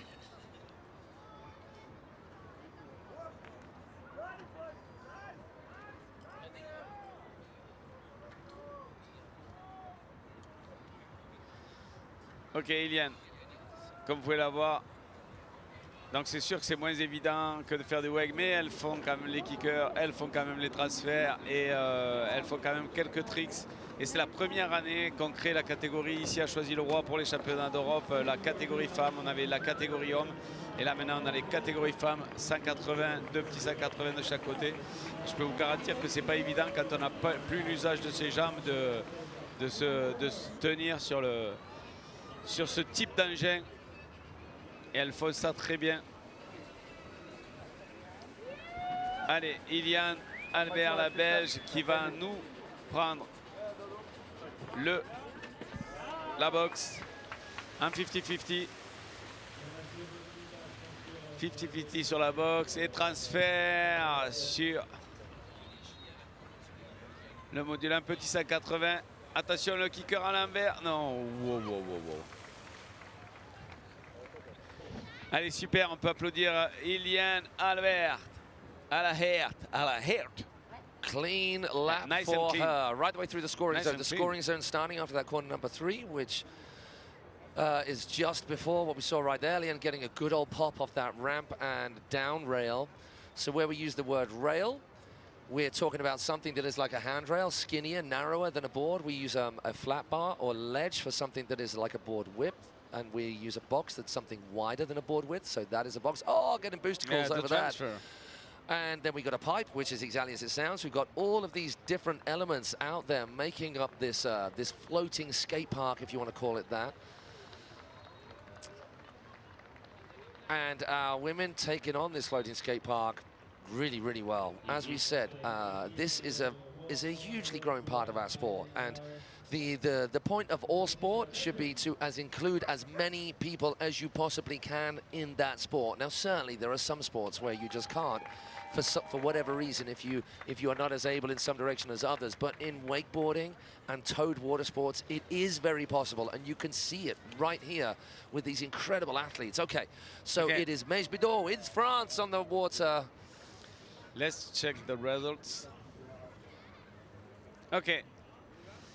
Iliane took the first spot avec un score de 28-27 et Tania Calves Vizcaíno avec un score de 6,50. Elle est tombée dans son premier run malheureusement. She fell on this first run. Mais ces filles ont aussi 2 runs. Allez, c'est parti pour la française.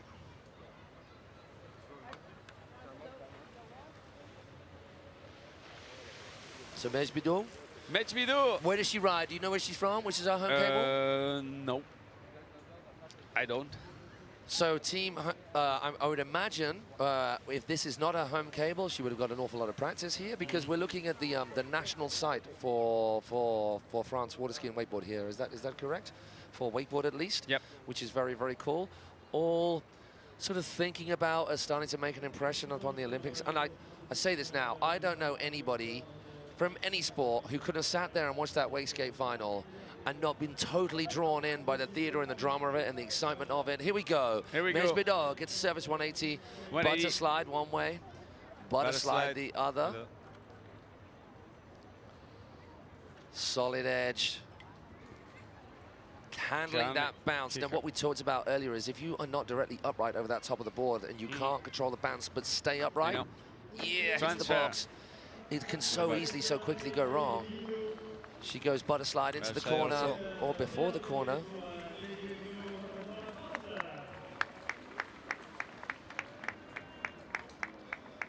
Coming at quite a lick around the corner, getting a little bit of a bounce on. It is okay. Allez, Meige. Allez. Allez, la France. Allez, Meige. 50, 50, 50, yeah, 50 sur la box. It's a full pull. Now she's going to go over to this little launch and land box. And transfer. Doink, boom. Boom. Yeah. Allez, easy. 180. She going the surface 360? Oh, she goes back the other way. 180. Hey, that's a clean run. Getting a good bunch of surface action in there as well. Nice work, Meige Bidot. So if we just scroll, and if you guys want to stick with the program here and just be ahead of the game or up with the game at the same time as us, all of the scoring is done through this incredible event management system that we are using, that the judges are using, and that is linked into your screens that Phil here is commanding, the name tags and the scores coming up. So he's just going to get that up for you shortly. And it is all there for you as well. It's all linked in. It's very clever indeed. And it is at cablewakeboard.net. And if I just remind myself of which pages to hit, then I can guide you through it. So go into cablewakeboard.net. Vous pouvez retrouver tous les résultats sur cablewakeboard.net. Tous les résultats, vous pouvez les avoir en live, en direct, et aussi le programme et ce qui va se passer. Vous avez tout sur cablewakeboard.net. And if you hit live results, once you hit the menu bar at the top, and it shows you a whole list of competitions that are running or about to start, you can see the top one is European Cable Wakeboard Seated, and it takes you straight through to the live results, so you can see exactly what's going on and keep pace with us. You can also check out all the riders that are entered and then click on their names to find a little bit more information about each of our riders. The overall world standings, which from this event first will place, points to. first spot for Mage, Pino, first spot. Youhou! Vive la France! Vive la France! Super run de Mage. And also, if you go to the... What happened? What happened with the...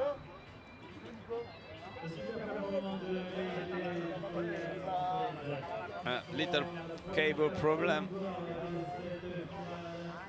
And so while we wait for Inganis, who is our top place qualifier, hence being last off the dock, just to describe to you guys, you're already watching the live stream here, so I don't need to tell you where to go for the live stream. But if you want to watch the rest of the live streams and from previous days, from yesterday, and catch up with all the information about everything that's going on here at this event, the riders at this event, and the worldwide wakeboarding competition circuit, and a little bit more information about the sport as well, then just get to cablewakeboard.net. And if you go to the menu at the top right, hit live results, and then scroll down, you can see the results, and you can also see the link to the other streams for yesterday's action and previous events and promos and teasers and content.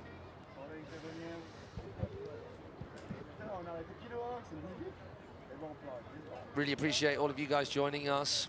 We have been going 3 hours now. We did a long old stint yesterday of 8-9 hours. I mean, it's standard fare at these events because there's a lot of riding to get through, because we are catering to a huge number of nations, each with a huge number of riders representing them, and with a lot of riding included within that mix.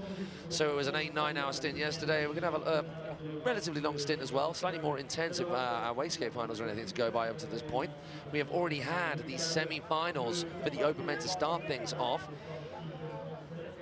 to decide who are our riders in the actual Open Men finals. We're getting through our 2 seated finals right here for the men and for the women. We're doing the women right now, and then we're going to have a little break. Yep. And then we round things off with our last 2 heats, Open Women, Open Men finals. Each of our riders getting 2 runs, and things take a little bit longer for these finals.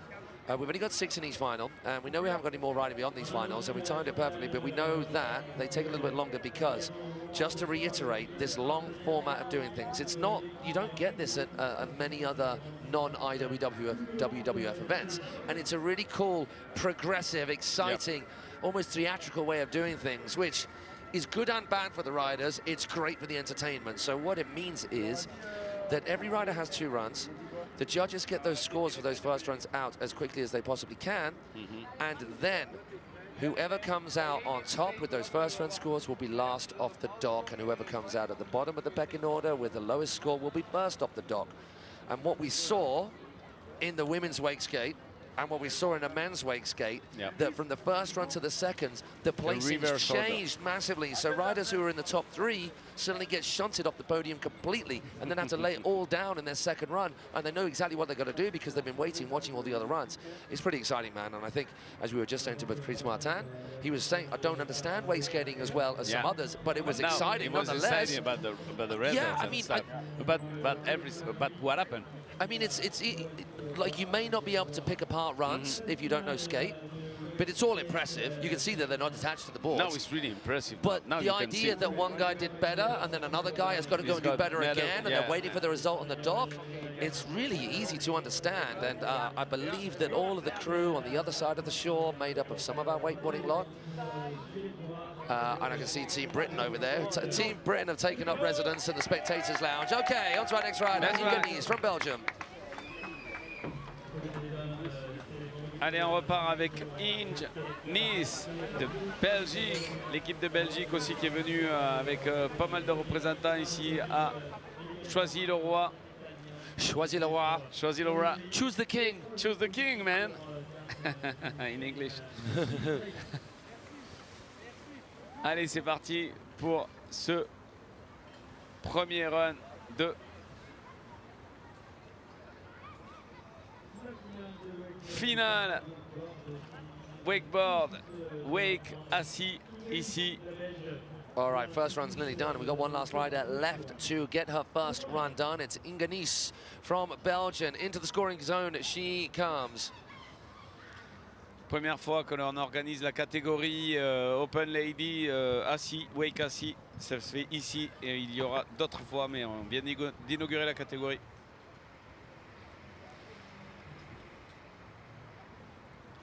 Ok. Oh yeah. Oh yeah. The airframe, the transfer. Yeah, go. No way. Getting booted from that kicker into that curved Yeah. bank. Using it Wake side. exactly as was the intended use.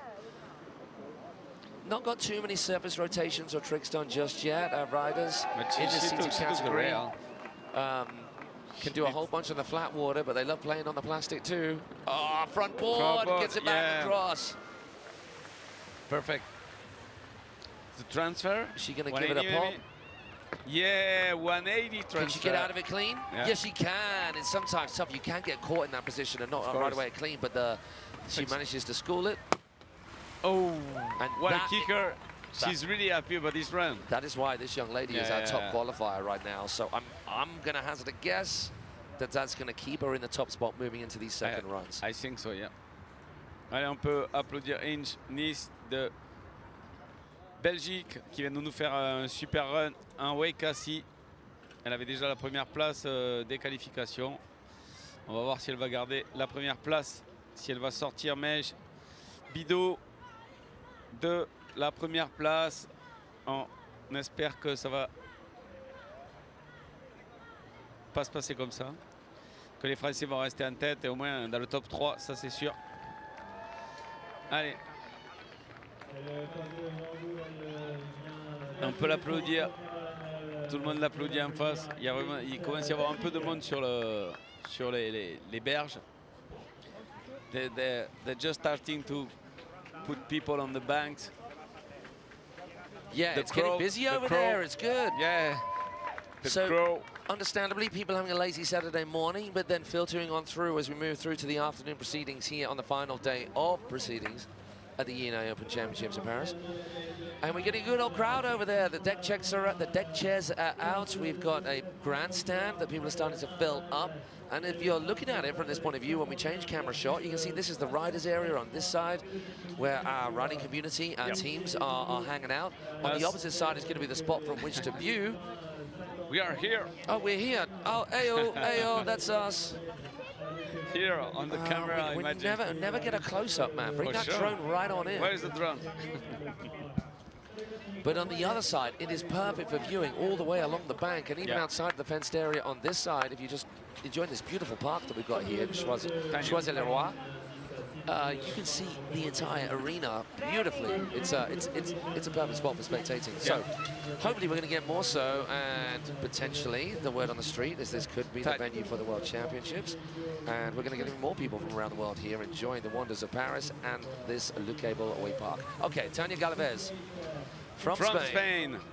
L'Espagnol, Tania Galvez, qui est tombée dans son premier run, et on espère qu'elle va pouvoir le finir. Allez, Tania, on est avec elle. Donc, deuxième run des Wake assis Open Lady. Ici à Choisy-le-Roi sur le plan d'eau du câble avec un K. I'm loving the coordination of pink wetsuit and pink helmet. Yeah. Fashion is a big part of this as well. I mean, obviously, I'm only joking. You can put more point just for the fashion, points, yeah. Okay, but Tanya, and in case anybody gets upset, I'll be saying exactly the same thing about the men as well.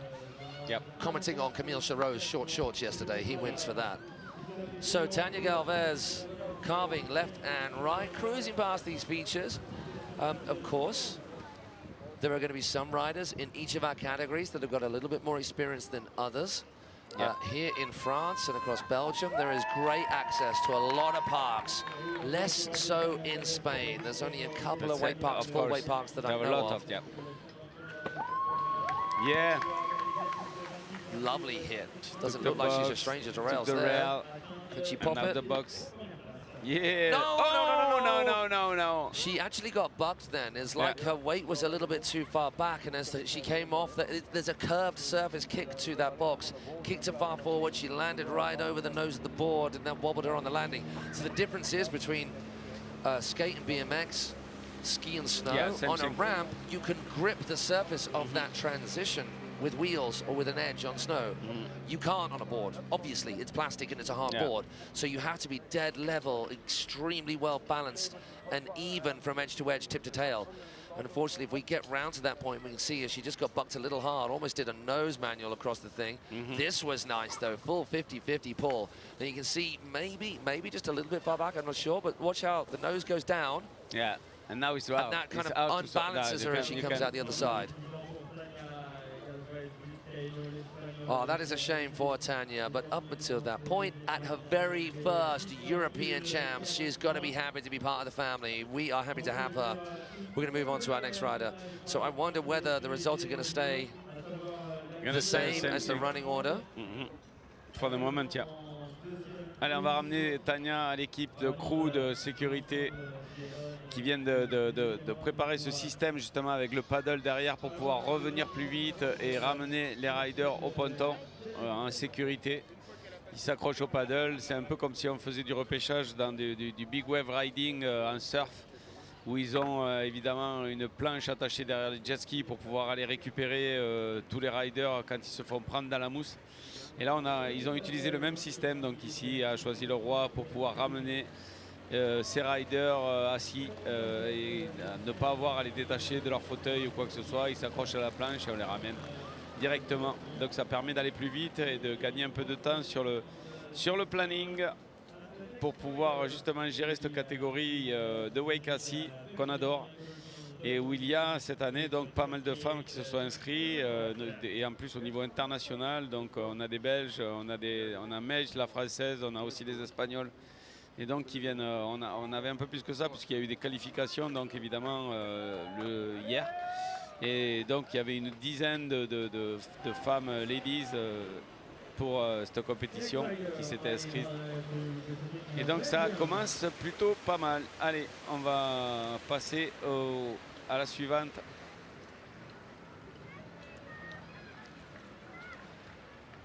Ok. Eliane Elliott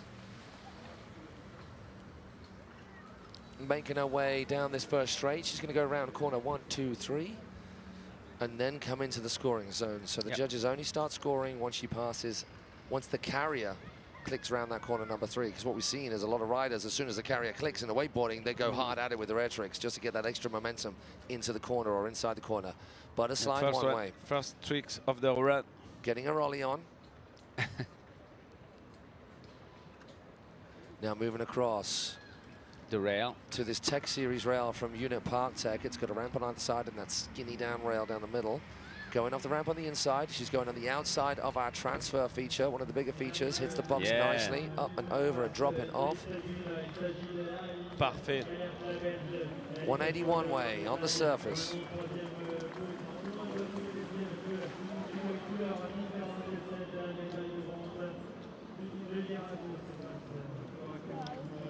Come on, Eliane. Allez, Eliane. Got her sight set on this flat bar. No. Oh, Eliane, so it is going to be her bad first run score? Second run. Well, has second run score better than a first run score? Or Yeah.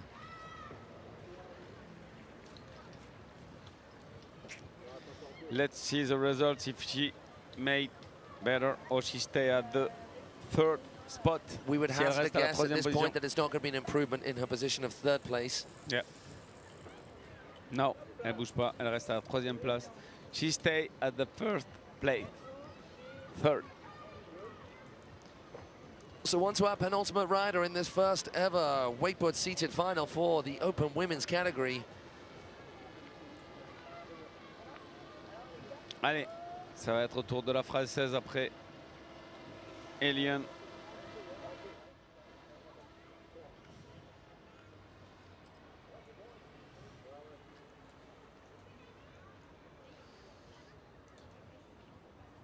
On met les résultats et elle ne bouge pas. Donc Eliane qui reste à la troisième place.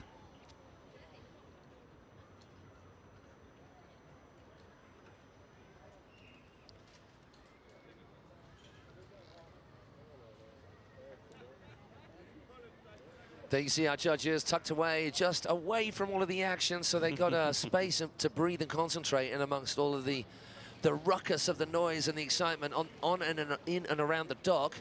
Certainly was the case for our Wakeskate Men's and Women's Finals, where the positions on that podium just kept on changing. Yeah. The stress of the riders on the dock, I mean, honestly, you'd need a little sit down and lie down and some quiet time in a dark room after all of that if you were one of those riders. But those who didn't make the grade, hopefully they can get to grips with that and just enjoy being part of this incredible get-together of the wondrous world of wakeboarding. As Allez, we have got de France. Team France on the water. Bido pour la France. C'est reparti, deuxième run. On va voir si elle reste à la deuxième place ou si elle prend la première place. Il va falloir qu'elle la mette un peu plus.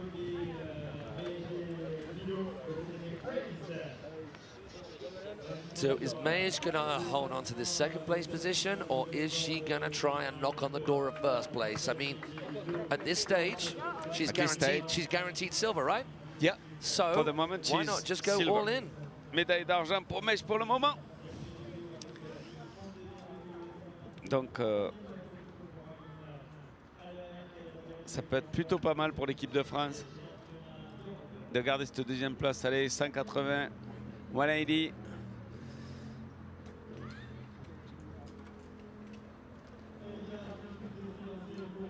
Allez, le kicker, c'est passé. Easy.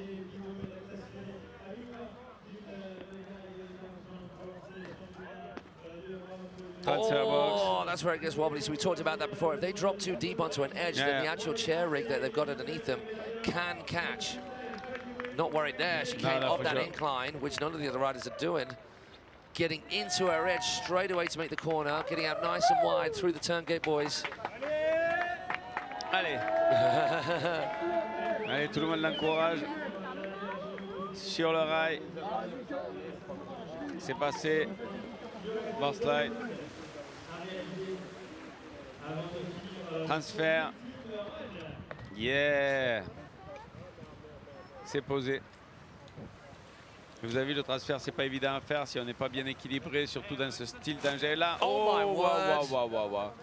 Hand in the air, is she okay? Yeah, she is. Obviously, all our riders She's moving. are wearing flotation devices. Yeah. They're wearing impact jackets to keep them floating. She took a right old jet ski and freestyle nosedive submarine right there. And that's how difficult it is to control these boards and the positions they're in.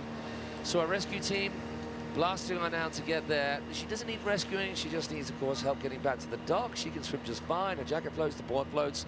So just to make life a little easier, they've got their stand-up paddleboard on the back of the boat. They'll hook her onto that, bring her back to the dock, and her teammates and crew will get her back onto dry land. So that is Meige Bidot's run done. Wow, what a place. Deuxième place pour Meige, donc je pense qu'elle va la conserver pour ses finales. Et donc ça sera Inge Nice, la Belge, qui va prendre le lead sur cette catégorie. Première catégorie créée ici, Open Lady Wakassi, pour ces championnats d'Europe de wakeboard, de wakeskate et de Wakassi. Ici a choisi le roi, en France, à côté de Paris. Une énorme chute sur le kicker, comme vous pouvez voir. Mais elle ne s'est pas fait mal, tout va bien.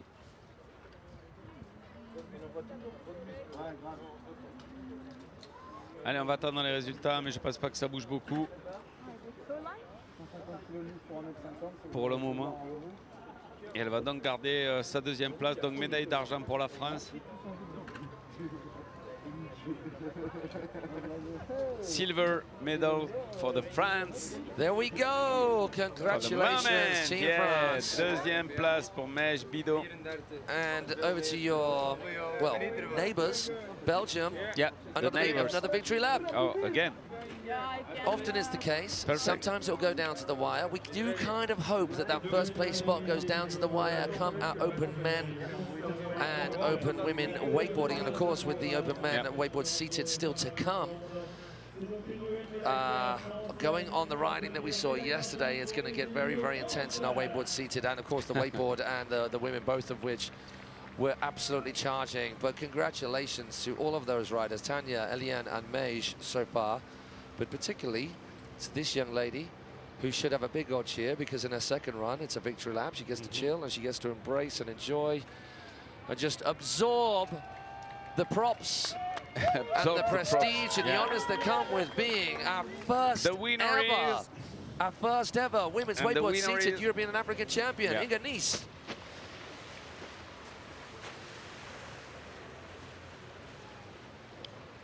Allez, second pass for Inga Nice. Deuxième passe pour Inga Nice.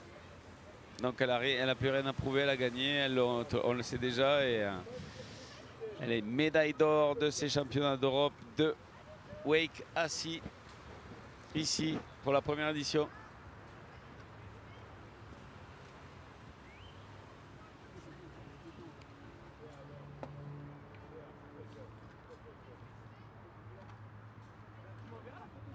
Allez, c'est parti pour Inge, la Belge, dans son run,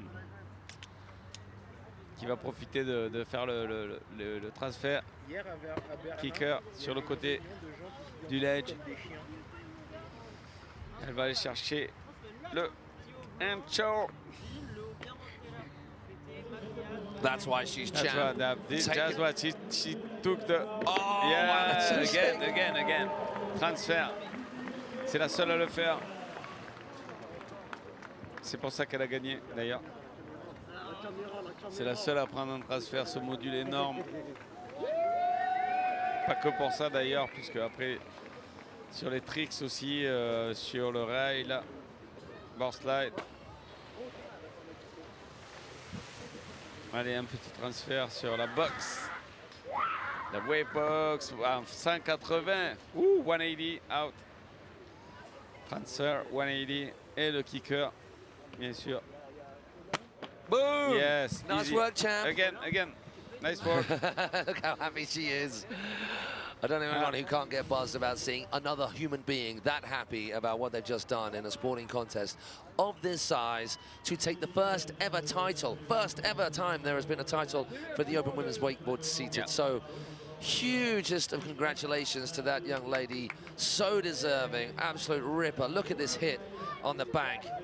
Ah, boom. Just slots into it, hits it nice and high in the coping, rides right the way through the transition. Superbe run de Inge, qui gagne donc cette catégorie pour la première fois. Open Lady Wake assis. Team Belgium. Let's see what our lineup is going to be for the next round of riding. We've got a full house in our Open Men's Wakeboard seated final.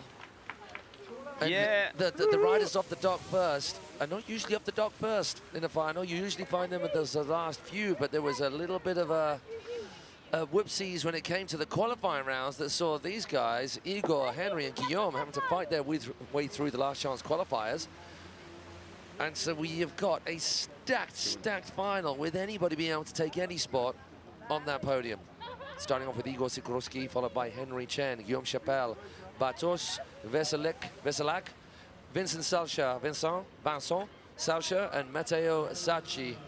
Poland, Israel, France, Poland, Germany, Italy, making up our final.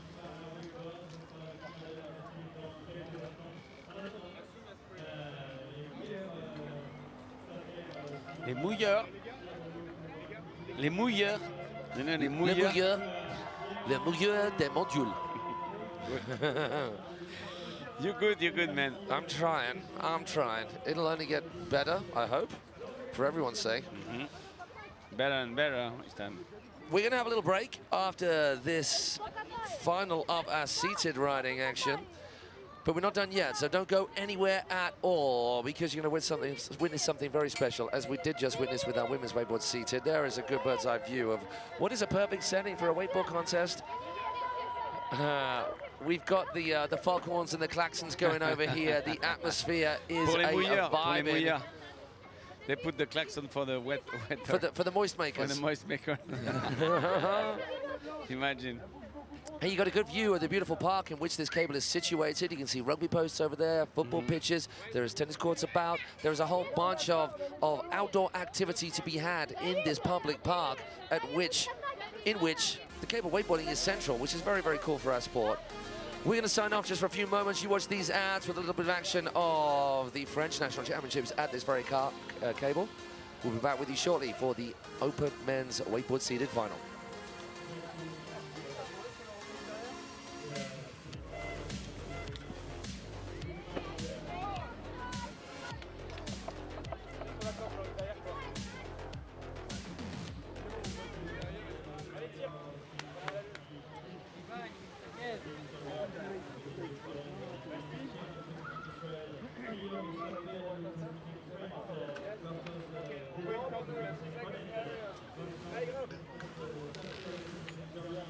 We are all a go-go. It's the final for the Open Men's Wakeboard Seated. A few times we have had this discipline, this category, as part of the event. Part of the furniture it is very much now. Wouldn't be the same without these cats, and these cats are incredible. Igor Sikorsky making life a little bit difficult for himself in the initial qualifying rounds. Having to get his way through the LCQ by not riding the way that we know he can, but starting off nice and solid with some service rotations down that back straight. Full 180, butter slides, 180 the other way, keeps on moving for a full 360, 180 back that other way, and getting a little hop in there too. So opting to miss that. Yeah, so opting to miss that ramp there, going for the transfer. Transfer 50-50, much more difficult to balance on a feature that is only the same width as the board. Yeah! Full-blown skate style. Rock to fakie, we could call that. Hitting up on the coping and dropping it backwards. Getting his bunny hop on, his bounce on.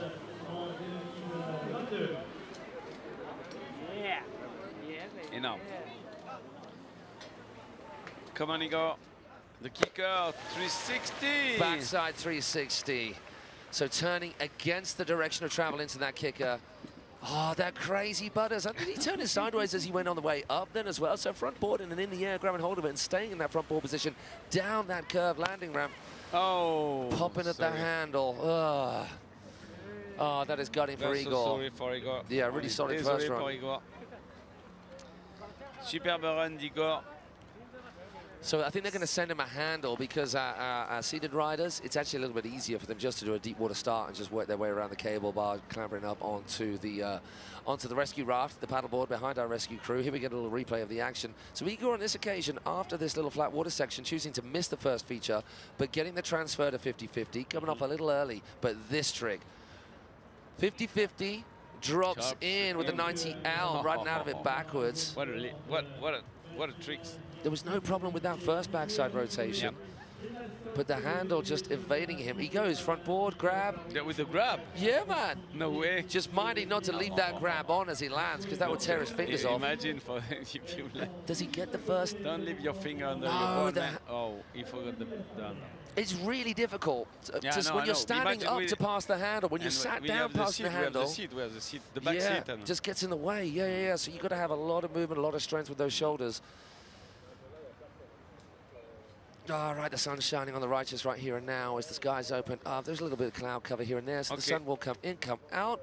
The score. We're waiting for a score right here. Igor, 28 points, 28 points, 60.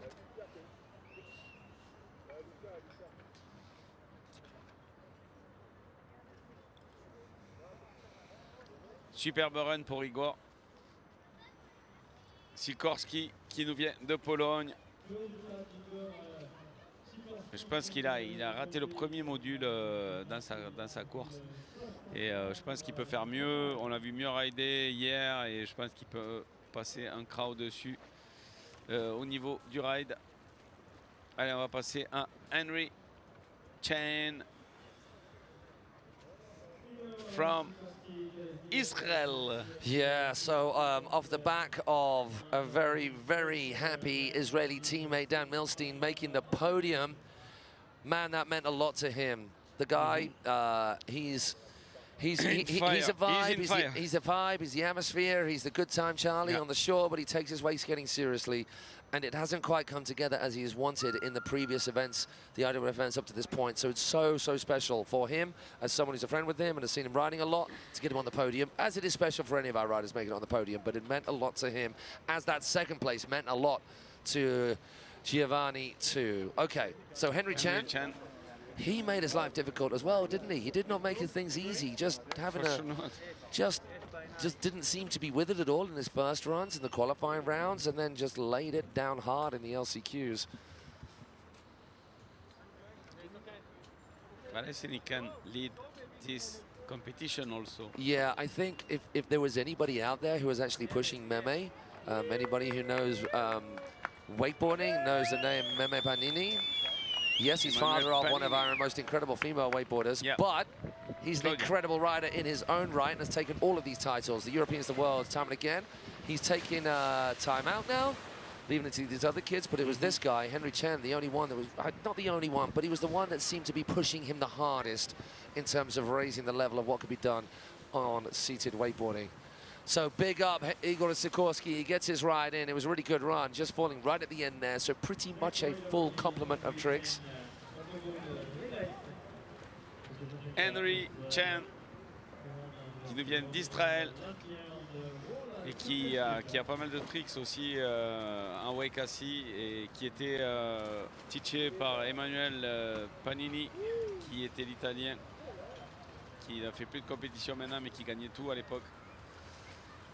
Let's go. Henry Tran just looked like he's having a little bit of fun, just throwing that board around there. I think so, yeah. Back lip on, then 90 out the back way, so throwing the tail up and over that ramp. Now he's going to go for the transfer. Now, does he turn the nose over? Does he turn the tail over? It's the nose. Oh, it's the nose over to the 180, then 180 full 180 back. And another one. Two transfer. Okay. So instead of going onto the rail and dropping in the 180, he turns the 180 in the air, or sort of, it's a 90 really, or just past 90. Does a bunny hop, ollie 180. Leaning back to take the pull around the corner. Henry is on fire. He gonna do the flip maybe? No. Oh, whoa. Pop the handle, man. So Henry has just put the pressure on himself right then. Yeah, I think so, yeah. Potentially unnecessary, because potentially he didn't need the 5. He could have just gone for the 3. He's still vibing. He's still vibing. No, he's going to go and get a carrier and just whip his way back around to the dock and pass that handle on to Francis. Guillaume Chapelle. Crazy. I like Henry. Yeah, he's definitely a vibe as well. It's really a funny guy. Ok, Guillaume Chapelle, on va regarder les results pour voir combien de points nous fait Henry Chen. S'il passe devant Igor ou s'il reste derrière. Il a fait un super run, super premier passage sur de l'autre côté du lac. Et c'est dommage, il est tombé, il a perdu le palonnier sur le 3-6 après le kicker. Mais les transferts énormes. Réception 180, Olio 180. 180.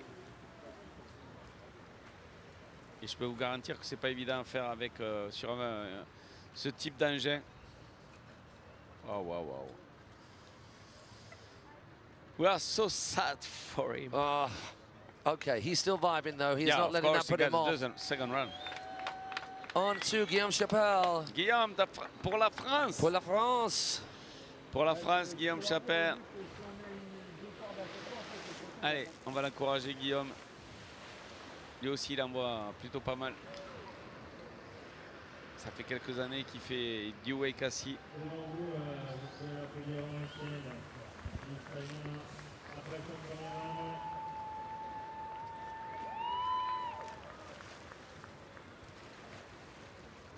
next rider will be Guillaume Chapelle, representing France. Here Allez, comes Henry Chen. On ramène Henry Chen et Guillaume qui va partir dans son run. Facile. Good amount of love for all of our riders. Doesn't matter which team you're supporting.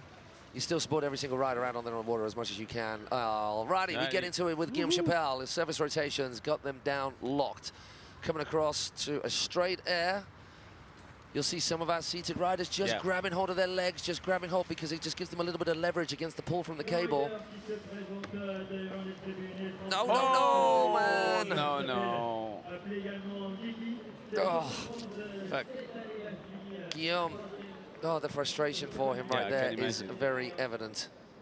On est vraiment déçu pour Guillaume dans son premier run qui vient de rater le transfert, mais il a une deuxième chance de pouvoir. Saying hello to the drone up above. Let's wait for the second chance.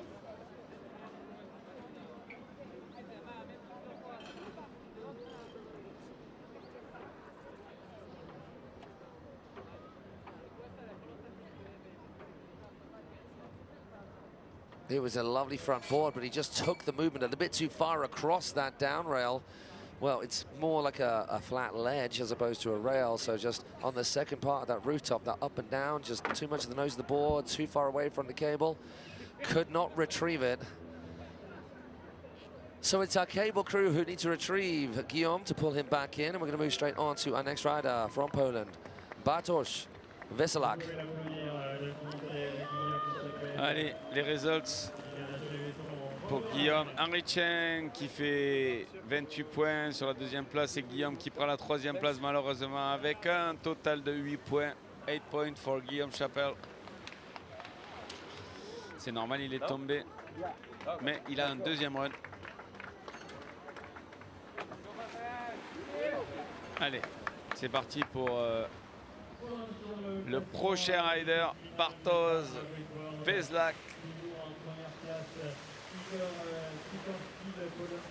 Il vient de Pologne. On a deux Polonais sur ce hit.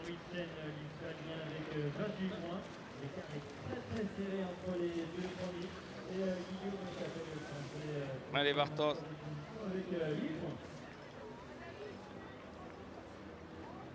Donc, premier run pour la Pologne, pour le Polonais. Après son compatriote Igor Sikorski qui mène le hit pour le moment après le premier run avec 28,60. Allez, c'est parti pour Bartosz. Service 360, butter slide in the opposite direction. Now sets himself up. Getting the one hand on just allows him to get a bit more leverage off to the left.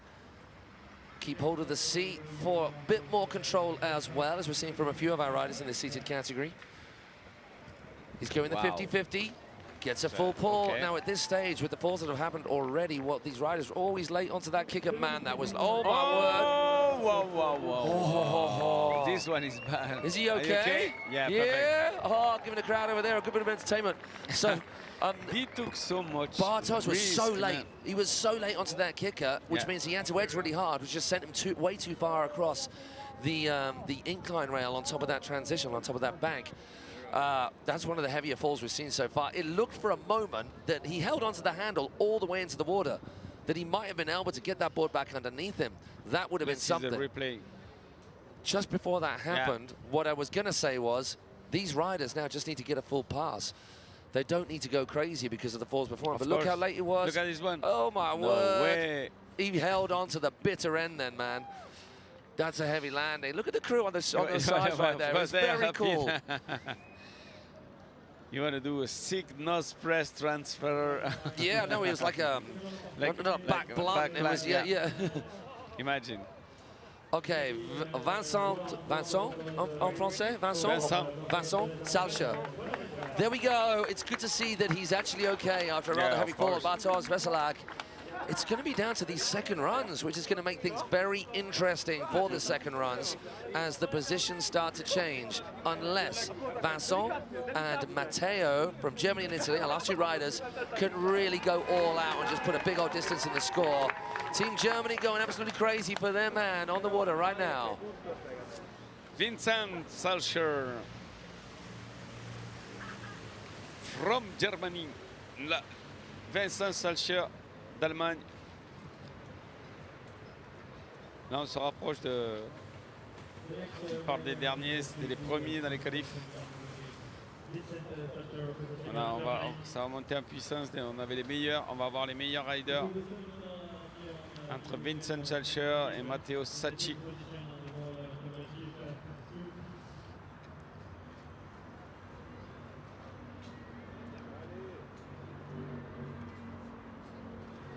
Into the scoring zone we go with Germany's Vincent Salcher, or Vincent Salcher, we're saying it in English. Vincent Salcher. Coming in to the left-hand side of this cable, looking at this. So we've got that up box.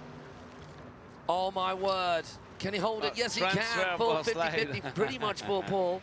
It's the transfer for him. You see that curved surface, making this a kick and not a round. Oh, whoa. How did he get out of that? So back lipping straight at that crowd on the bank. And also on the top of the...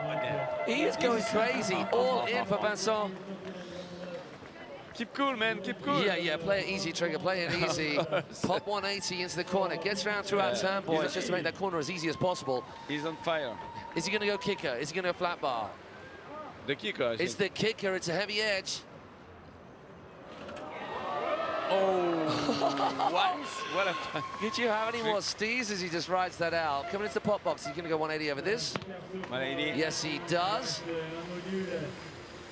I'd say just ride it away, man. Crazy. Don't get too crazy, just ride it out. Oh, what are you way. doing? What are you doing? What are you doing?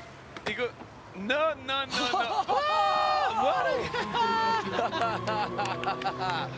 Big applause to Vincent. He's Salcher. we haven't seen them hit the John Dryling yet, have we? Nobody's hit the John Dryling. Oh my word. So we didn't need that happening. So we just got a little gust of wind there that just took everything off us. I think we can safely say, but unofficially of course, that that is going to be our top score so far, with each of our riders having not made a complete run, and some monumentally difficult maneuvers in there. There are parts to tidy up, of course, but just the sheer grit, determination, and of course, balance and skill to have maybe not quite have got the approach right and the right away right, but then to get out of those holes he put himself in was just mind-blowing. So Vincent Salcher, the crowd on the far side going crazy for that performance, as they are for all the riders so far today, and it's only going to get more intense. Listen to the noise right here. Vincent Salcher, what a run. Perfect. What a run. So that's going to make things interesting, because we know the likes of Igor and Henry and Guillaume, they've got some rotations off kickers. So, yeah. They've got some good transfers. They can go through. They can go through.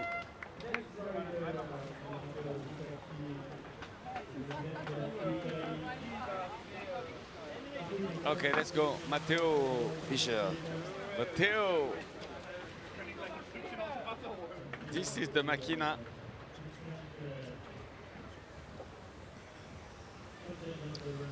Was teaching by Meme Panini. Really? I think so, yeah. Well, that's a good rider to have in your camp, isn't it? Italy, Yeah, the place to be.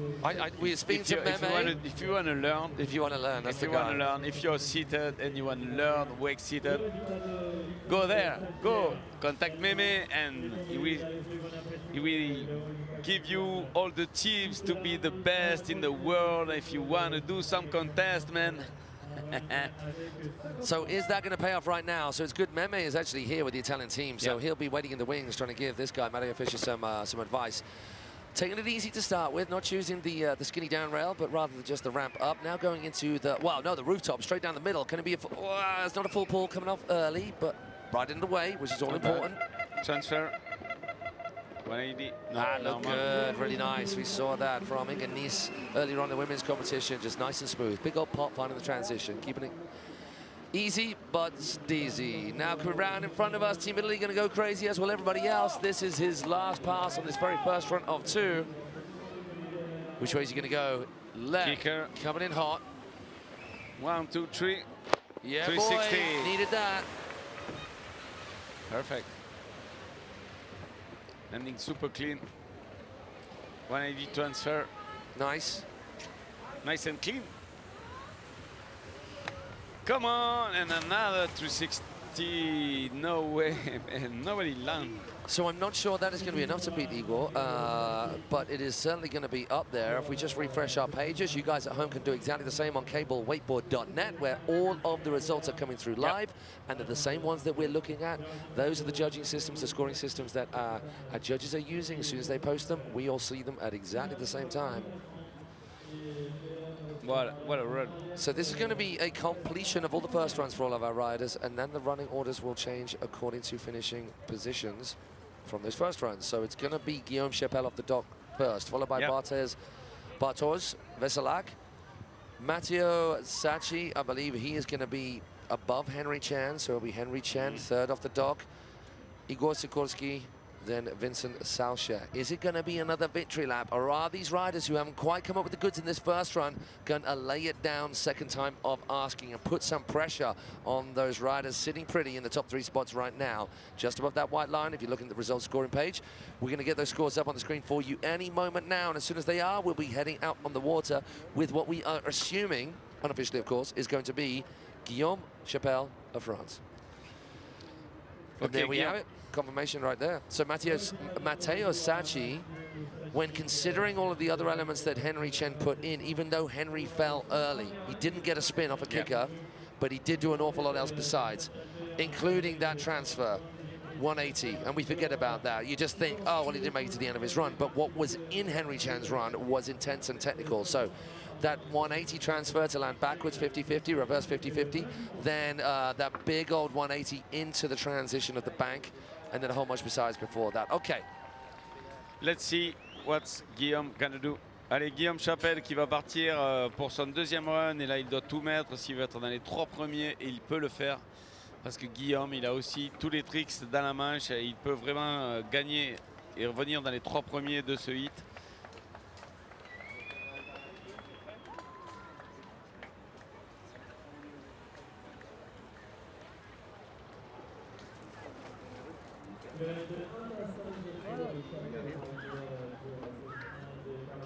Allez, Guillaume Chapelle from France. Yeah, Guillaume falling on the rooftop transfer. No way. A little early. He needs that complete pass. Well, he needs a little bit more than that if he's going to take a top spot. So far, what's going to get you a top spot is 1, hitting everything there is out there to hit in your run. 2, getting a good bit of flat water action in there as well. And 3, it's going to take at least 1 spin off a kicker and 1 transfer with a little bit of rotation as a bare minimum. But we saw from Vincent Salcher hitting John Drayling and pretty much making 70% of the way along. Look how big that feature is. It's tough enough standing on that on a wakeboard, and very few of our wakeboarders have actually completed a full pull on that thing. I haven't seen one wakeboarder. We saw Dan Milstein attempting that same rail, the inside sort of straight but curved rail on the inside in his wake skate. He didn't make it all the way along, and very few wakeboarders have just gone for that straight rail hit because they all know a long straight rail hit is super difficult. So impressive from Vincent. Service rotations down for Guillaume. Going down the middle now. Gets a straight air dialed. Now this is where it all came unstuck for Guillaume. He needs to get this approach just right to get the connection. Transfer. Front board. There we go, boy! And the other one. Bravo Guillaume, allez, on l'encourage. Le transfert. Oh, that was big. Allez la France. Like a bit of a disaster back lip on top of that rail on the coping, then dropping in. Yes. When I say allez. disaster, I don't mean bad. I mean a skate reference. Kicker. Box. Right. 180. 2 more hits left. Transfert sur la box. 180 transfer. Oh, he popped 180 before hitting the water then. That's sick. So a lot of riders have been riding out Another backwards. kicker maybe. 260. Only. No, Little just shifty. He's happy. He's happy. He's happy. Maybe can go. That was tight. There wasn't a wobble there. Full pulls on everything. And that's that front box up and down. I really liked. He landed backwards, then popped back around before hitting the water, which very few of our riders have been doing. They've just been landing backwards and riding out, which is of course difficult. This, nice straight air, nothing to write home about, but still solid. This, though, this was really tight. This combo right here, front board all the way along, rides out. Then this is the cleanest hit we've seen up on this. Look at him pull the tail up and over the rail, just poking that tail at the crowd on the bank. Bosch drops into the transition, finds it smoothly. Wow. Full 180 there. Full 180. Now, this is the one. Watch how he pops out of this. And this one, 180 up. Straight back. Man. Come back. Yes. Guillaume coming up with the goods on that second run. He seemed happy. Feels like your teammates and the crowd on the shore are happy as well.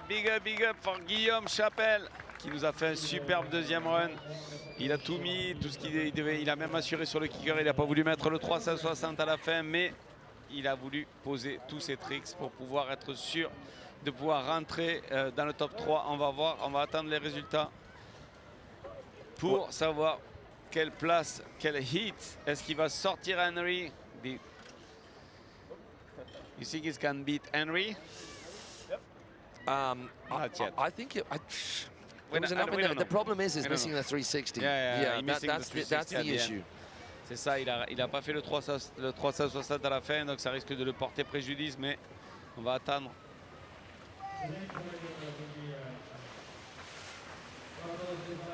On va voir, je vais mettre les... Non, et on va attendre le résultat. Pour le moment, Guillaume, il n'a pas bougé. Les juges n'ont pas fini.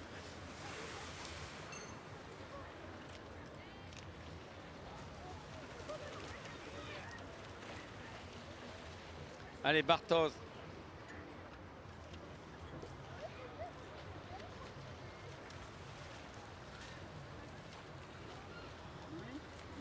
Oh, Guillaume Chapelle taking it to second place. Second spot, man. Deuxième place pour le Guillaume Chapelle. Wow. Bravo. Okay, Bartos. Henry est sorti. Bartos is the one we saw taking a big fall on that huge kicker to transition feature, the biggest feature that we got out there, and he took the biggest fall that we've seen so far. Good to see him back on the water. I don't think it caused him too much mischief. Oh, looking better right now. And does he get to this a little earlier so he can control it? Yes, he does. I think trick for trick, he's been matching Guillaume so far. What a final also. Yeah, we're in changing rounds of positions on these second runs. So far, Guillaume, the only rider to have had his second run, and he's just pushed himself into second place. Okay, let's see what Barros gonna do on the kicker. On va voir ce qu'il va faire sur le kicker. Oh, shifty, what the... No! That was so sick. 180?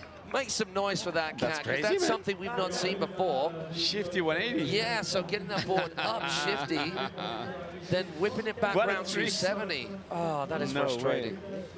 So it's going to be an improvement on his score. It's going to be an improvement on his score. Will it knock him up into a podium spot? I'm not so sure. I don't think so. Currently, Vincent Salcha is way out in front. Guillaume Chapelle. There's a big gap between first and second, and Igor Sigurski is sitting on the bubble with still Matteo Fischer and Henry Chen left to come. But looking at this from Bartos. So run. What a run. The transfer and everything. Not bad, huh? Yeah.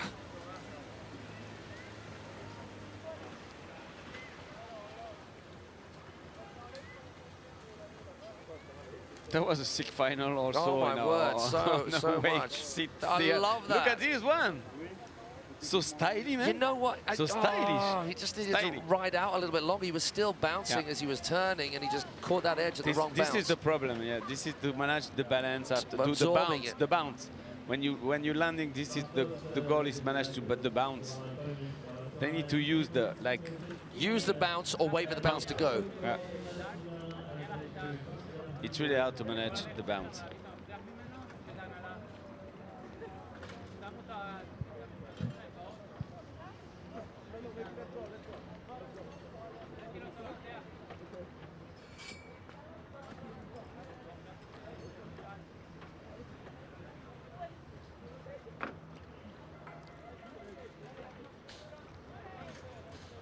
So there's a good few riders who obviously have not made the final, but it's good to see that all of those riders hanging out, getting behind not just their teams, and the rest of the crew out there, because it is a crew, it is a familia, it is a community made up of lots of individuals. Family. Oh, it is. It's so good. Family, Wake family. You know what I mean? And Do you remember that? I do. The Wake family. Yeah. The comeback of the Wake family. Well, right. And it's so much more enhanced at these IWWF events where you have teams on play. I mean, sure. It's cool that it's an individual event. It's not a team event. But then when you have your country as your team there, the there's a country lot of behind you. team spirit. Yeah, there really is. That's way better, man. It's when you're the something country special. So all of those cats out there who love these other one-off events, which are incredible, don't get me wrong. Every single one who is a rider wants to go to those riders events. So your Langenfeld Open, your Wake Duel, your Munich Mash, and so on. But there is something very, very special about being part of this as a team, representing your country. And all those youngsters out there, this is the way that you get a big platform on which to perform that leads to all of those other very special parts of wakeboarding. All of it's important. We need all of it. Okay, back to the action. Matteo Sacchi. Matteo Sacchi, he got the tricks on the pocket also, and maybe he's gonna put more. Yeah, we know that he's got some skills that could pay the bills, but will those bills be paid in this particular run? Oh, it's looking better. Front board over the rooftop. Little time to get back up over here. Look at this transfer. Love that. Dropping the tail over the top of that rail, the coping, then riding through the transition smoothly, ready to go through those entry gates for the corner. Nice and clean. Yeah, really nice and clean. Just cruising around in front of us now as we watch on from the start Come corner. on, Matteo. The 360 on the kicker, maybe? Yes, he do it. Okay, Yeah, boy. Perfect landing. 360, posé parfaitement. Transfert 580, 180. Wow. Pops out of that smooth And too. the 360 on the other side, maybe? No. Plays it safe. 50. Yeah, they want to secure this place. Okay. Good run. So there aren't that many points between Matteo and Igor. It is And Henry. just over 4 points. Yeah, 4 points to Yeah, Igor and just Matteo. over 4 points. And when you take into account the run was clean, it was pretty much full pulls on all the features. We got the spin in there as well. We got the hop over the box, the fun box, the up and down box with that 180 landing, 180 out. This was really smooth. Not a wobble in sight on that landing. Didn't turn early on that. Pops out before the water at the back of it and then goes straight air. Yep. Just to keep things safe, just to keep things easy breezy. Nice run, man. Yeah, really nice runs. Let's check the results. On va regarder les résultats. Pour Matteo Sacchi, on attend voir s'il augmente un petit peu son score. Allez, Matteo. Allez, les juges. Crazy.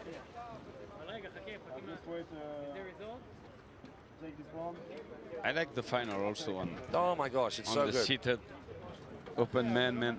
So there we go. Matteo Sacchi, it is an improvement, just shy of 0.7 points of Henry Chen in fourth. And Henry now. like a point behind, Yeah, just no, under he stay at the same place, man. Igor Sikorsky. So that is tough. Up just over a point behind Igor Sikorsky. So Igor's position is safe at the moment. Now, if we look at these positions, who do we know has definitely got a podium spot? So there are 3 riders left to take their second runs. Out in front by a long one way, Vincent Salcher. Even if Henry gets above him, Yep. and then Igor rides again and gets above Henry, Vincent will still have that third place spot. So he is safe. Guillaume and Igor are not safe at the moment. Oh no, well, yeah, so that's what we're looking at. Vincent is out front, is safe. Henry Chang, the guy is insane. He is, but it's kind of been a bit everything or bust with Henry so far this weekend. And I've got the feeling that it's going to be that. He is not going to be fighting for a third place finish. He wants that top spot. He knows he's got the skills that could claim him that top spot. But it has been, unfortunately, it's a little bit fast and loose for him so far. Just dropping the handle on that 360, which he just wouldn't normally do. And then you see in the LCQ, he goes and does 5, 3, then a roll to blind. It's it's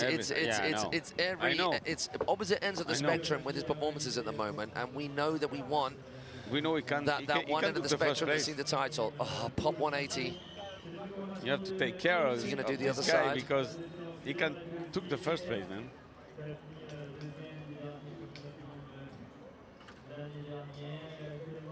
So Henry going safe there. Before he was hitting the handrail, which we saw from Vincent Salcher. Going just the 180 off the box. It's going to be this transfer.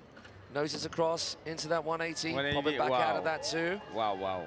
Gets across nice and across early on so that. he can bleed the speed. Yeah, Oh my 360 transfer! No Man. way! And that's actually the more difficult way of rotating into the Yes. ramp, which means you can very easily slip out. It's the same Look on at a this guy, wakeboard. look at this guy, he can took the first place, man. That's why I told you, Look at man. his face. Yeah, look at this guy. Concentrate, Henry, man. The back, the All back right. flip, man. No, 5. Hey, so that's pushed him onto He the can podium. Rewind, Rewind. rewind, 180 out. Little bit of man. back-to-back action. No, Victor no Salmon way, style no right way. there. And this He is the doesn't back need flip. it. He doesn't need it. I know he doesn't need it, but they're gonna put it, man, for the show. That's it. So it's a That's back what roll we with a want pop to 180. see. That's why we want to see that. This is the sixth final also. Oh, It's man. crazy, crazy. That's why I told you, kind of took the first spot, man. Hey, so this is where our long format comes into play in terms of the excitement. We are going to see a change around in positions right there after that insane run from Henry Chen. That is the best riding we have ever seen from him in contest, with tricks that we've not seen from any seated rider, including that 3 into the transition in the more difficult direction. When you spin away, it's a little easier. When you spin What a into run. it, What oh a my run. gosh. What a run again. What a run again, man, for Ari and Let's just Chen. watch this. 180 on, Yeah. pop off. This is the one, though. So this is what I mean. It's kind of hard when I say spin away, but he's turning. See, if he hadn't got the board round more than 360, he would have just slid out onto his side. Yeah. Here's the 5. Here's the 5. Oh, my word. Look, 180 in, Back to back. back to back, 180 out, And then and the this. flip. Now, I wonder whether this, I mean, does it matter? It might matter. If Vincent's going to try and throw an upside downer, it might matter. So this is not a roll to blind. It's a back roll, It's a which back is sweet, roll with a- bouncing into a 180. God, imagine. Straight into that Okay. 180. Okay. I mean, Okay, hey, but it's I'm enough. not trying to It's take enough. anything It's away enough. from him. It's insane, enough. and he knows it. There, look at the score. First place, like I told you, man. 57. Chen. Woo! Congratulations Yeah. to Israel. So Team Israel out in front as Team it Israel stands. first. Henry Chen is guaranteed a place on the podium, Yeah. even if Igor gets above him and then Vincent gets above him again. It is Guillaume Chappelle who is on the bubble, depending on what Igor can come up with right now. Just. Okay.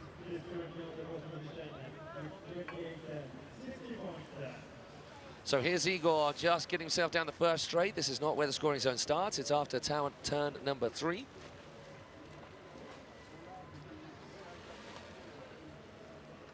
Who is now, Igor? I believe so. think Igor so, yeah. is out because Vincent was the top scorer, so he'll be last off the Yeah. docks no matter what happens. But his top spot has just been usurped by that rather insane run from Israel's Henry Chen. And hey, it's a big score, but it's not an unreachable score. Yeah, it's of not course. like 10, 15 points. It's 7 points. 7 and that points, could just mean, 7 points for and- Vincent Chalcher. And Yeah, okay, Igor in, front board, up the up ramp, that very first feature on the left. A Tech Series feature from Unit. He's going to do a late cut, turn on. No, 50-50, coming up a little early. He can still make up for it right now. Comes across with a nice, gentle, constant edge. That was better. Yeah, Hits the that's top right. deck Yeah, and rolls yeah. in. It wasn't clip in, it was clip lock in.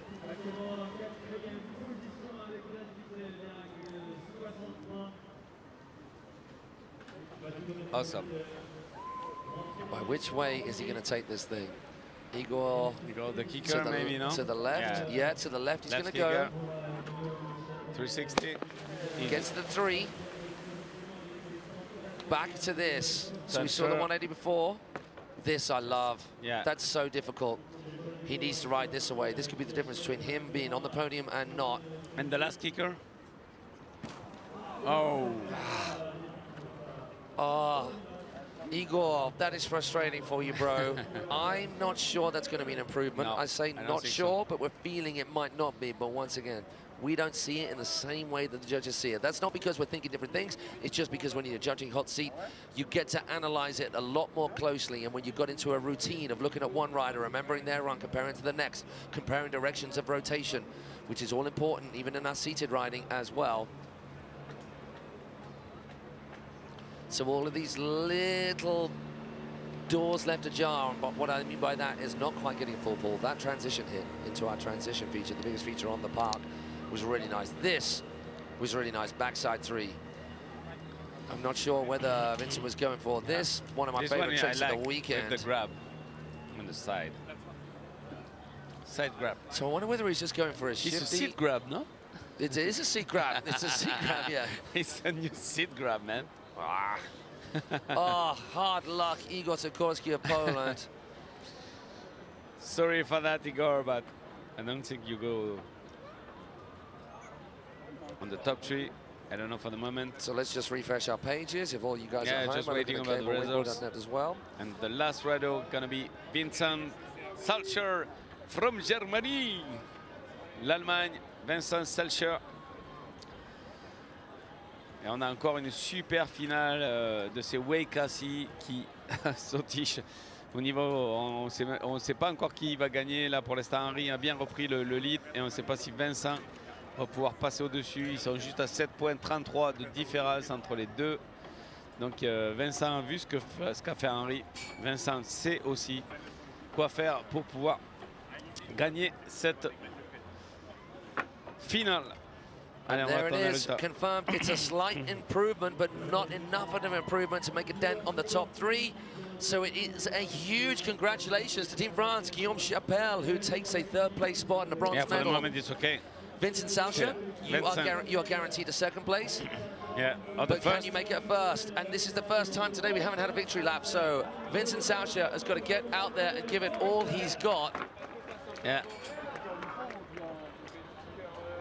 That can be crazy if Vincent took the first spot. Yeah. Imagine, man.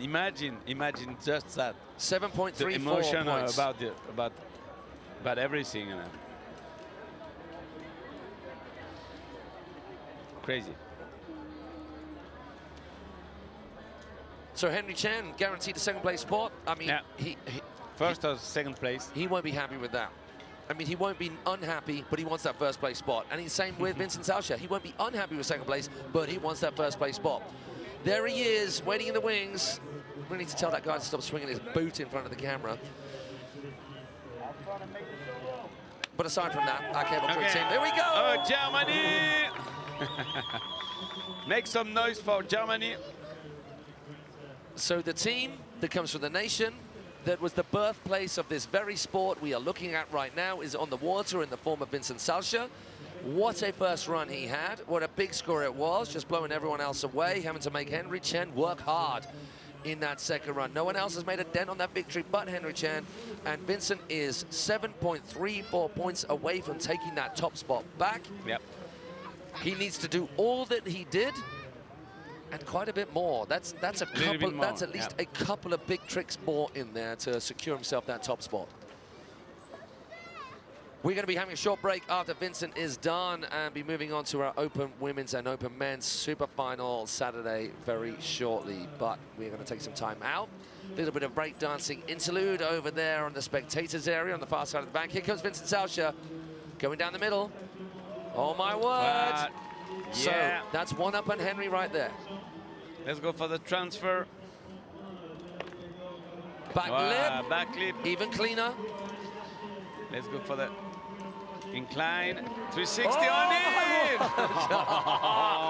We've got a fight on our hands. No. That's insane. Ollie 1 slides it back. He can do it. So let's go, buddy. So that is 2 big tricks right there. Let's go, Vincent. He needs this 5. This one 5. Yeah! The strength of 5. So what we're looking at right now is he needs to lock in whatever this was before. Okay. Yeah, gets a 180, grab on it too. And the last kicker. This could be the cruncher. Does he go for a 3? Does he go for a 5? Oh no, he's going for the rail. Of course he is. If he can get a full pull on this. Oh my word! Wow. Oh my word. No way, no way, no way. Oh, enjoy yourself, judges. Forget being a judge in front of that. That is absolutely radio rental mental right there.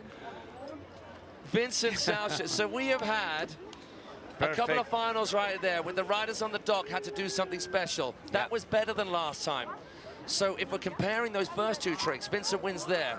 If we're comparing these tricks, with the back lip, better. I mean, full 180 Yeah, from. full 180 on. But then this one is the same. That's okay. It's got to be kind of the same. Yeah. So I would say slightly more technical, rotating the other way from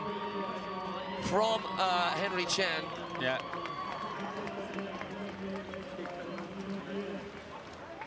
Look how much he struggled to hold on to this. Look at the fight in that right shoulder. Yeah. He was not giving up an iota to let that go. And this one with the grab, 180 with the grab. I don't think anyone can argue with the effort that was put into that, but this, there isn't a single wakeboarder who's done that. Yeah. Not a single wakeboarder has done for that. sure not. You could get a wakeboarder out there, and there would be 50% of them might make them to the end of that rail. How do the judges compare that with the back roll? With the back roll, for sure. That's going to be pretty close about the point for the last results, I think, between Henry and Vincent. Oui, alors, on va attendre pour les résultats. C'était final, encore beaucoup d'émotions ici sur le plan de Choisy le Roi. Même pour la finale des Open Men Wake assis, c'était énorme. On ne sait pas qui va gagner encore. On ne sait pas si c'est Henry ou Vincent. Les juges sont en train de délibérer. Qu'est-ce qu'ils vont choisir? Est-ce qu'ils vont choisir le back roll sur le dernier tricks de Henry ou alors le John Reading, tout le rail du début jusqu'à la fin, réalisé par Vincent Salcher? On ne sait pas. Ça va être juste les juges qui peuvent nous dire quel va être le meilleur choix et ce qui va définir peut-être les compétitions futures pour ces riders-là, pour savoir exactement ce qu'il faut faire pour pouvoir gagner une compétition. Donc on est en attente du résultat et on espère que le meilleur gagne. The best win. That's some of the best riding finals we've seen anyone. But what we can imagine the difference between doing all the rail on the John Drilling and between like the kicker, the backflip on the kicker, the difference about that, you know? I mean, both are ridiculously difficult. I know, especially when you're seated. Yeah.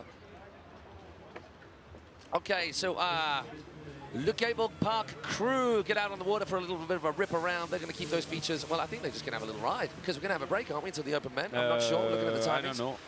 I don't know if they have some breakdance on the other side. No, I don't know. So we are, hey, we're running a little bit behind schedule. So it may be that we go straight into our Open Ladies Final. Open Lady Final, yeah. Yeah, so maybe, yeah, we keep things moving swiftly. All of our riders in the women's category, we can see them, they're ready, suits on, helmets on, bibs on. So it may be that we just don't spend too much time in the break right here and now. There may be still breakdancing over there, and fair play to them, but we're going to crack on with the wakeboarding. But we can't do anything until the result comes in for this. There is going to be one almighty cheer either way. Come on, judges. We just you can imagine everybody is on the phone. All the German team are on their phones, so just checking about the results, man. Toute l'équipe allemande est sur son téléphone, connectée sur CableWakeboard.net pour pouvoir connaître les résultats. Et les résultats ne sont pas encore sortis. On a Henry Chen qui est premier pour l'instant, avec Guillaume Chapelle qui est troisième. Guillaume Chapelle est sûr, il va garder sa troisième place. You know what? We don't need to look at the results. We just need to watch the Germans. Yeah, I know. just look at the German. If you want to know the results, just look at the German team. That's true. That's it. OK. Alors, on attend vraiment pour les résultats. We are just waiting about the results pour savoir si Vincent Salcher va passer à la première place ou alors s'il va rester à la deuxième place. On ne sait pas ce qu'ils vont choisir. Ils étaient juste à 7,33 de différence entre les deux runs. Alors que Henry Chen a tout mis dans son deuxième run. Yeah, non. No. Oh, wow. 2 points. Hey, 2 points. Congratulations for Germany and Israel, the best. Guillaume Chapelle. We're jumping on the water. You know what? Henry. It could have gone either way with that decision. Both rides were absolutely I know. incredible. Yeah. Both of them are deserving. Both of them pushing the sport harder than anybody. I like see final like that, you know, with like until the end, the fighting until the end. You don't know who's gonna win, and that's insane. Oh, see, Henry was just looking for Vincent then and just hopped straight past him. There he is. That's beautiful right there. Yeah. That's our sport right there. That's what sport is all about. Hey, if I was going to analyze that, if I was going to maybe second guess the reason for the judges coming up with that, is that hitting a rail, that approach, it's even if there's the comparison, if wakeboarders find it hard getting to the end of that rail, then that does make it very difficult, but it's also, it can sometimes go either way with getting a full pull on a rail. Nobody else is doing a back roll. And so the difference in that is quite meaningful. I can imagine. The other area, maybe, and this is a very, very slight thing, is the direction of rotation into the transition from Henry. It's a little bit more difficult than the direction of rotation from Vincent. It is much easier to slip out the way that Henry was rotating than the way that Vincent was rotating. And now it's the same on a wakeboard. But if it was that, maybe it was. Maybe there's some other elements. Yeah, but either way, hey, good job, judges. Yeah, of course. It's a subjectively judged sport, and some people will think that maybe it should have gone the other way. Regardless, good job, guys. regardless, the sport wins there. The sport of seated wakeboarding. Boys. Yeah. Good one. Yeah, thank you. All of them, and the ladies as well. Thank you. Bravo, all of you. bravo. Thank you, all of you. So we're going to be sealing all those incredible athletes in the prize giving later on today. But before we get there, we've got to have the Open Women's and Open Men's Super Final. It's going to be coming very shortly. We're going to have a quick 5-minute break. We will be right back with you.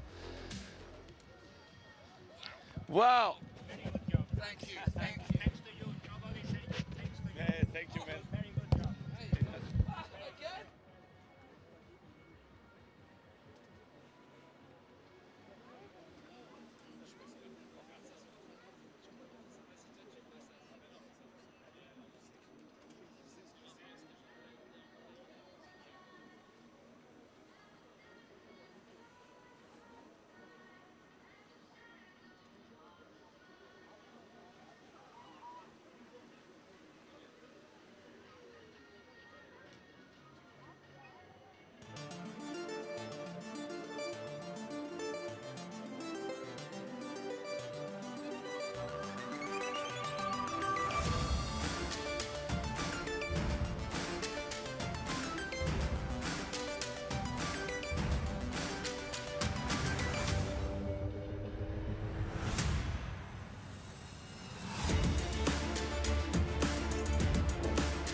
All right.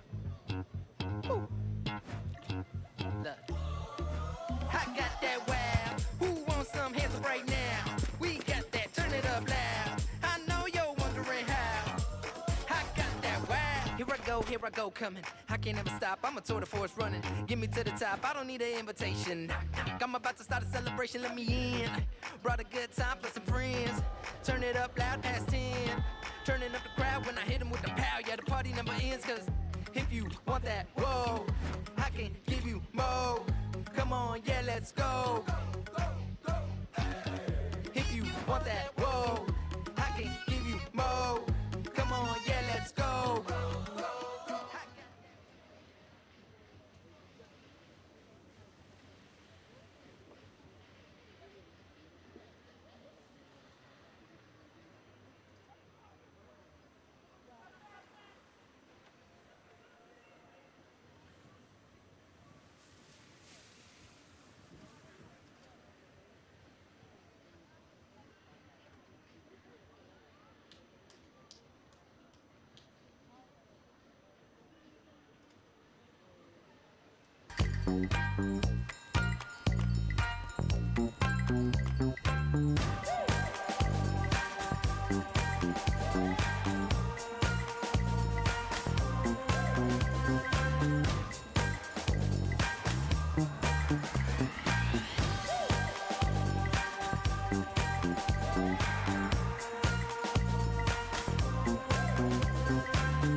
Tu la sens, cette énergie dans l'air?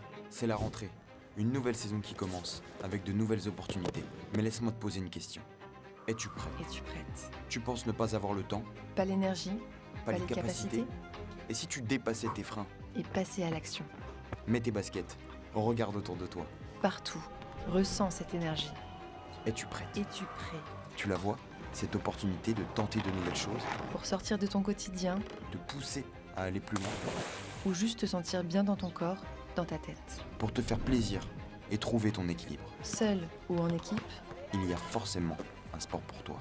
Le plus important, c'est de se lancer, puis de recommencer, une fois, 2 fois, le temps qu'il faudra. Essayer d'aller au-delà de ce que tu peux, de ce que tu penses. parce qu'une victoire, ce n'est pas qu'une question de médaille ou de record. Que ce soit sur un terrain, sur une piste, dans une piscine ou dans un parc, Profites-en, n'aie pas peur d'essayer. Paris sera toujours le meilleur terrain de jeu pour toi.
Well.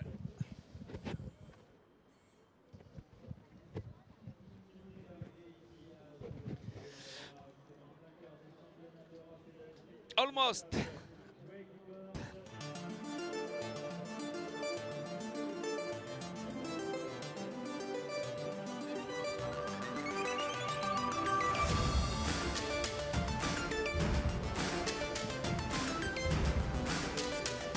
Valdemar.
And we are back with hardly any time to catch our breath after the intensity and the drama and the theatre and the excitement of that open men's seated final. Oh my word.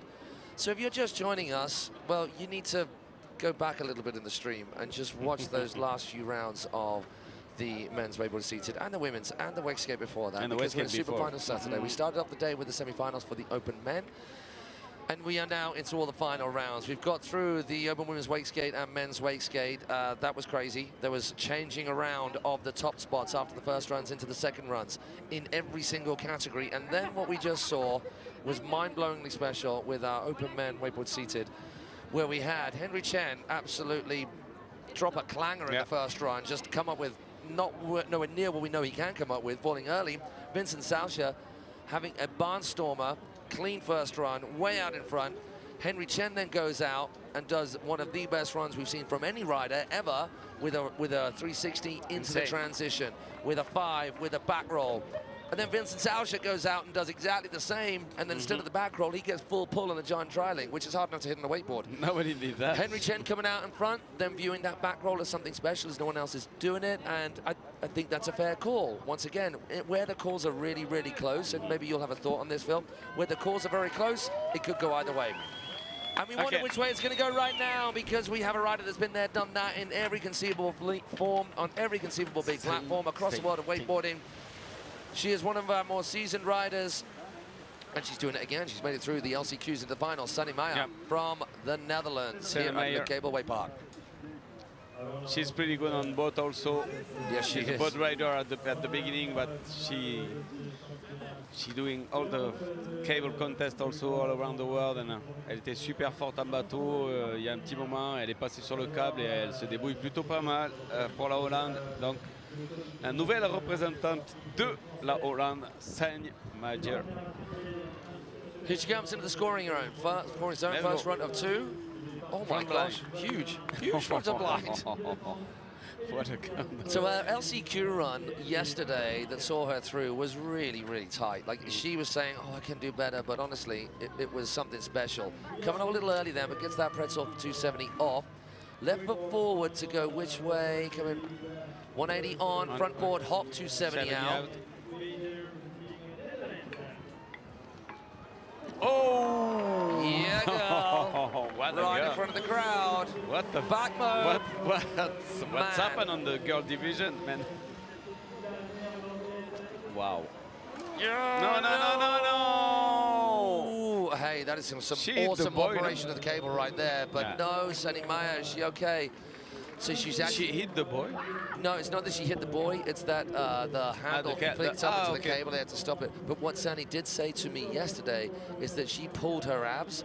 So any Rayleigh trick is just painful for her. Okay. So the moment you get stretched out, it just causes that pain even more. So It was tough. Really hard, She got yeah. down, but That was not got tough. down enough, not over her toes. All of this was beautiful. Fronts are blind. You don't get them any more big or textbook than that. Backboard, yeah, a little bit early, but she pops that 270 off. 40. She goes left foot forward, front board. Then that bagel 270 that way. Nice transfer. Yeah. This Nice right. Nice really, line. really nice finding of that Look transition. at this one. Super easy, super smooth. The back mob right here. Yeah. So she has left the door open for our rest of our riders. We've got an all-star cast of women's wakeboarders yet to come. Loa van Kutsum of Belgium should be stood on the dock next, and it will be relatively simple for the judges to get a score off the back of that. Oh, Sani does not look like she's moving easily. So Loa van Kutsum was in tears yesterday with the performance of a lifetime in that last chance qualifiers, and then the reward of that performance of a lifetime, seeing her through into the next round. Can she build on that? Loa van Kussen, la Belge, qui hier a fait une super performance aussi dans les qualifications. Vous allez pouvoir la retrouver dans son run et on peut constater que les filles maintenant au niveau des finales Open Women ont pris un sacré niveau dans leurs tricks. Allez, Loa, S-band, first tricks. Let's go. So Loa, I believe the youngest rider in the entire competition. Sure. How old is she? 15 years 15? old, 14, No way. 15 years old, which is way. crazy, kicking it with the big guns. Yeah. On Open Men Division. Oh, the transfer. Oh, that's almost a face-off mistake right there, slipping out. Look at the back on the back transfer. So a really funky way of doing What it. happened? Yeah, so it's kind of a toe side back roll / tantrum. Wow, wow, wow, wow, wow, wow. What the level? No, back mode. There was a little fist pump at the end of that. Yeah. She is in the zone, that is for sure. After that LCQ, can she keep this momentum rolling? 5. El Clasico, the old Cap 540 right Cap there. 5. She's screaming. Is that her making noises out there? It's good to see riders fully pumped and Fully charged. To set. Yeah, Yes. gets a full ball there. She just needs to keep this clean. Whatever she's got planned, I hope it's a simple something. Yeah, she's going outside. It's going to be the hop across. Inside. Oh, no. In the middle. Almost Okay. a face off there again. So that is tough. So Yeah. a little bit frustrated at the end of that, but some good stuff up until that point. That does need some tidying up. At the start, this S-bend is beautiful. Textbook edging, gets that board up and in line with the rope before olaying it with both hands. 180 on, 180 coming off a on, little yeah. early. So as we look back now, and the judges will have noticed this, This one is sick. the intention Yeah. was great. The execution, not so Not so much. much. It was all a little bit wobbly. So it's kind But- of weird. She kind of didn't use the kick there. She had to throw it herself, which is why the board didn't almost get round underneath her. The back mode was really nice. Yeah. The Cab 540 after that, also really nice. Here we see that 540. Wow, wow, wow, wow. I mean, the young girl, I think is just happy to be in the final with some of the best in the business Yep. right now. This was really tight as well. Hey, there is room for improvement for sure, but as a starting place, that is not bad at all. That will put her in the First top spot, place. I would imagine. Yes. For What's the moment, the yeah, score they 48 going? points. 48. 67. That is. For all of those joining us here, maybe some of them are on the far side, on their phones, on their tablets, listening into the stream as well. Just keep the live scoring. Perhaps there's some over there who are not French-born and want to hear a little bit of an English speak, because Phil and I are doing both. Well, I say Phil and I are doing both. No, Phil is doing both. I don't speak. am not. I'm doing both. You're not. On essaie de le faire aussi en français pour que vous puissiez un peu comprendre un peu ce qui se passe ici sur ces championnats d'Europe IWWF de Wakeboard Cable et Wakeskate et les Wakasi. Allez, c'est parti pour Julia Lupi. Lupi. Lupi. Lupi. Not G. From Poland. Poland. Another Poland rider. How many Polish riders have made There are a finals? lot. Like pretty much every final. It's ridiculous. Yeah, and all on the finals. yes. Israel again. So two of the Israel and Poland. two of the smallest wakeboarding nations getting riders in every final. How For the crazy team is that? score, Yeah. for the team score, it's going to be Israel, Poland. They're all on Germany, final, Italy, man. yeah. Where's the France? Oh. France. So no Italians and French, unfortunately, in That's this crazy. women's No, final. no, it's one. But that does change in the open men's final for sure. Yeah, we have two. Yeah, two in that. Doing that, they're supposed to have one room on the first, across the finger. Julia getting the blind judge to start Yep. things off. Staying right foot forward. She's going to go from inside to out or outside to in. Straight down the middle. Oh, there you go, girl. No. Full pull Nice. right there. Nice exit. Forgetting the ramp and just using the safety up on that skinny mid-rail. Yep. 270, 90 pretzel. Is it And going to be the a transfer? transfer. Is it going to be a spin? 270 Nothing, on, 27. then just keeps on rotating to pass the handle. Oh.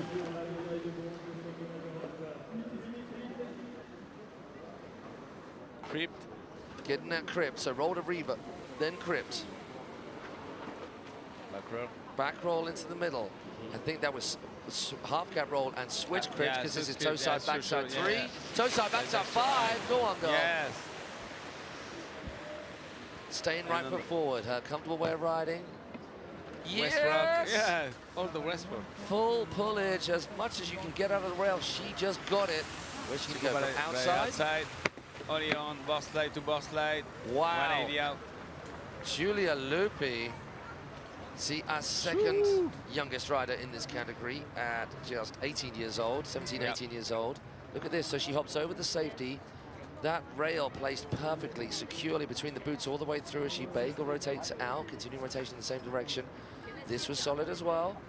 Doesn't try to complicate things too much by adding an extra rotation in this first ride, 270. Then dropping into that transition switch.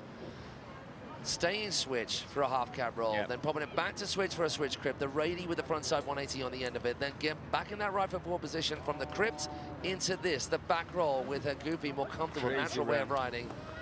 Toe back 5, where I thought it was going to be a back 3. The judges are going to get frothy about that. Then this, the West Rock feature, causing a miscue to most riders, but not for Julia. So we go Julia from first. one Julia at the start of her career to another Julia still in the prime of her career, and she has been that way for so Just long. imagine. And how is she making yet another final? Another Julia on final. 12? Another Julia 12 first. world titles? 12 world titles? I mean, it's got to be pretty special for the young girls like Loa and Julia Yeah, riding with, to be riding with the likes of Sammy Julia Riggs and Julia Rick, those names who have been at the top of the pile for so long. Julia, obviously the epitome of that. She has won absolutely everything there is to win. 64 points for Julia, 64 points for Julia. It's a big score Yeah, right the there. big score for the first run, man. Julia Rick now, the king of the queen, the king of the queen, of the queen of the king, the king of the queen, the king of the queen. Yeah, that makes all the sense. Julia Rick now, can she come up with what she usually comes up with? Now, her safe run is any other rider's really difficult run.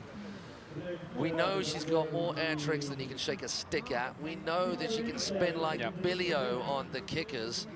Sometimes, oftentimes, it's the full pulls on the rails, on the flat bars, on the ledges that is often the difference. Getting into our air trick section, oh my word. Fronts are blind, huge. Easy. Nice and clean. No rushing to stick any other air tricks then. She's just playing it easy breezy. Yeah. Going outside, front lip, front lip.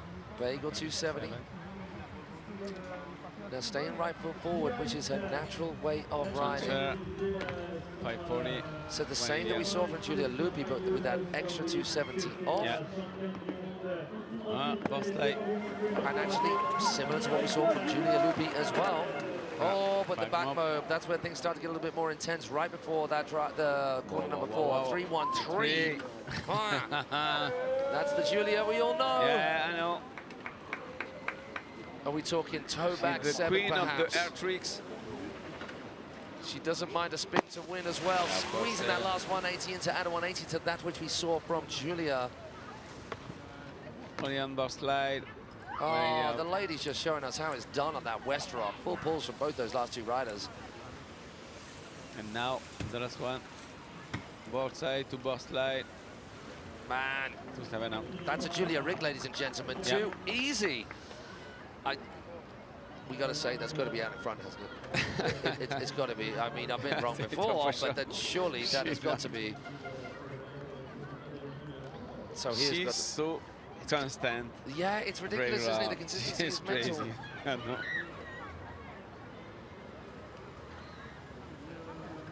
Julia Rig,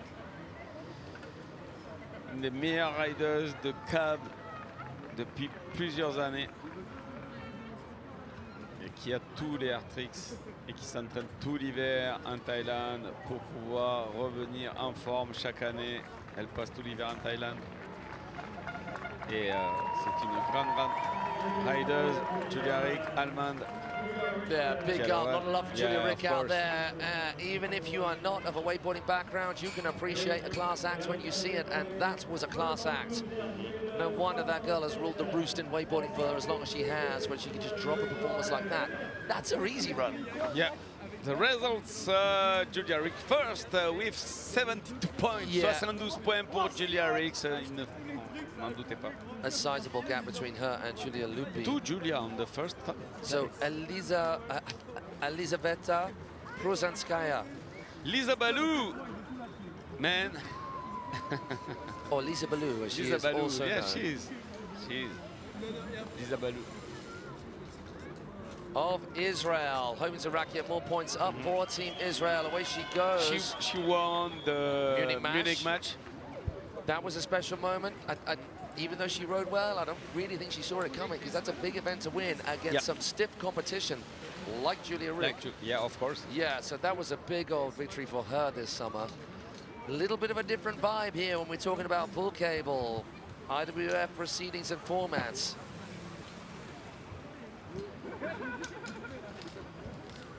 Let's go, Lisa.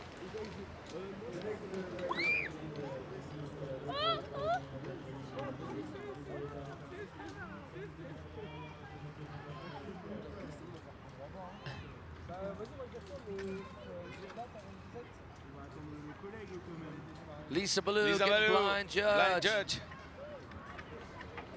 Okay, with the drum. The following drum. She's going outside, 50-50. Yeah. Oh, that was nice. Yeah. For me, that's the best hit on that Of feature we've course. seen Yeah, so yeah. far. On this one, yeah. This ice she's pretty good on the Toe upstart. back 270. Coming off a little early, Look at doesn't this have transfer. rotation. I like that, giving a easy. little melon Not poke cheap. into that front three over the hip. Back No risk. rope into the corner, no wobbling with the handle, keeps it smooth. Front to Front, fakie. okay. Then gets that half cap roll to the inside. Kicker now. Left foot forward, is it going to be the 5? Yeah. Big as well, super steezy, gonna knees right up around her ear rolls, all tucked up. Wow. Okay. Playing it safe there as well. So which way is she going to go here? So the girls have been going from the outside to the in. It's the easier way to make that single rail transfer. No. 50 to 50. Yeah, so that is a more Yes. difficult run for sure. Other bits that we saw from Julia, I mean, the toe back 7, that beats the 540 for sure. There was the front of blind. Was the front of blind or the S blind to start with things from Julia? On this one is. Look at this. This one is perfect. Yeah, no pre-spin there at all, just No. popping into that 3. This was not as tight as that which you saw from course. Julia, coming off a little early. Toe back 3, touching your toe side off your toe edge. It was always a little bit more difficult. I like that a lot. So big old 3. That kind of wins out for me on that particular feature. And this, and the last one, the transfer is pretty cool. That's tough And to this pick one. apart. This one is pretty cool. Smoothness and flow, Yeah, both of them fairly seamless. And the board slide to board slide, all the rail and the exit to 7 out. Perfect. I think some of the things when it's so close like that, what that our judges will be looking at is directions of rotation. Which way are the riders rotating in every single hit, whether it's on or off feature or in the air as well. and it felt like it was all anti-clockwise for Lisa. We had the back mob and then the 3-1-3, same rotations for Julia Rick too. Then there was the front to blind was the one to start with for her, wasn't it? And it is the same rotation there as well. Toe back 7, same rotation.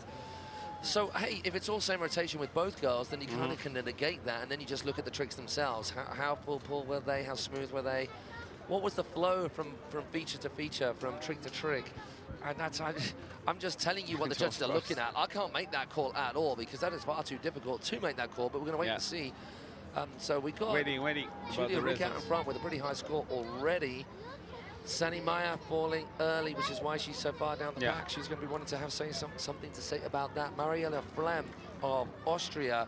This girl can charge. She's going to wait on the dock to see exactly what that score comes through as for Lisa Ballou.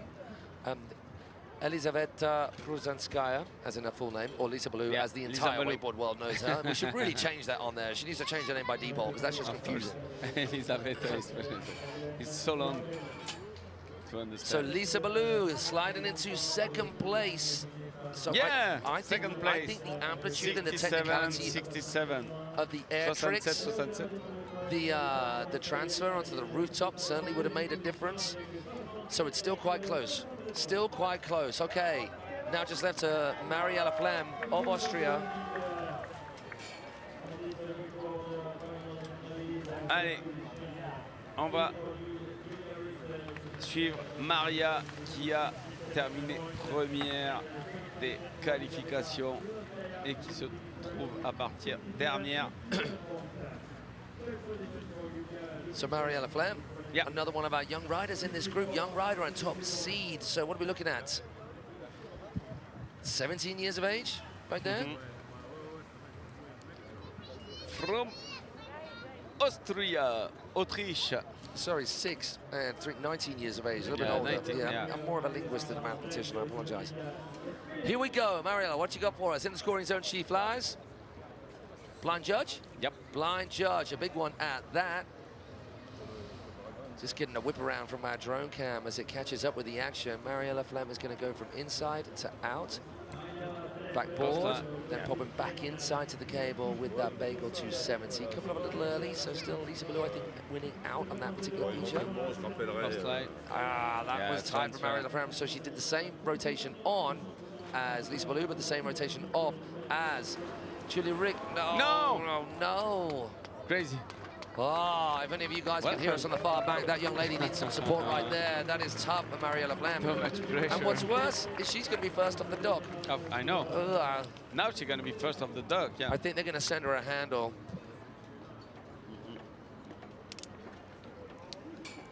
Yeah, we hope so. OK. Results. Maria qui va finir dernière et qui va devoir repartir première du deuxième run parce qu'elle est tombée. Dommage pour elle, alors qu'elle avait tout masterisé sur ses qualifications. Elle était première. Et là, elle se retrouve...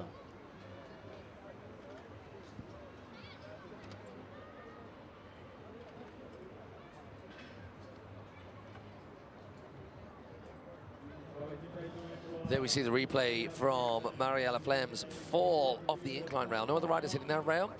And that will be a pretty stock trick for Mariella, hopping on backboard and then 217 out. She did rotate a little bit too soon, which wouldn't have stood her in good stead with the judges as is. She's better off popping off, but popping off might have actually got her more onto her toes on the landing as well. So our girls just wait in the wings. Sani and Lalisa just cuddle up right there before they wait for the results. I mean, it's going to be Mariella Flem on the dock first. At the moment, our top three look like this. Julia Rick, Lisa Ballou, and Julia Lupi. Yeah. Dommage pour Maria. Il se retrouve partir premier. Elle était première, elle est partie dernière, et maintenant elle se retrouve dernière et elle va partir première. Donc c'est le paradoxe des riders. Alors qu'elle a super bien ridé hier et c'est pour ça justement qu'elle partait la dernière aujourd'hui. Et on va voir ce qu'elle va faire. Allez. Mariella Flem. On la ramène au ponton et elle va repartir. No rest for that young lady. I'm sure they're not going to make her get straight out, and she should just take her time that little bit and gather her breath.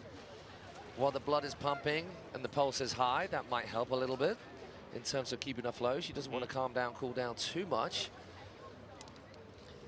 Elle doit se reposer un petit peu, comme elle vient d'arriver de son run. On va lui laisser 5 minutes pour pouvoir reprendre ses esprits, et comme elle doit repartir.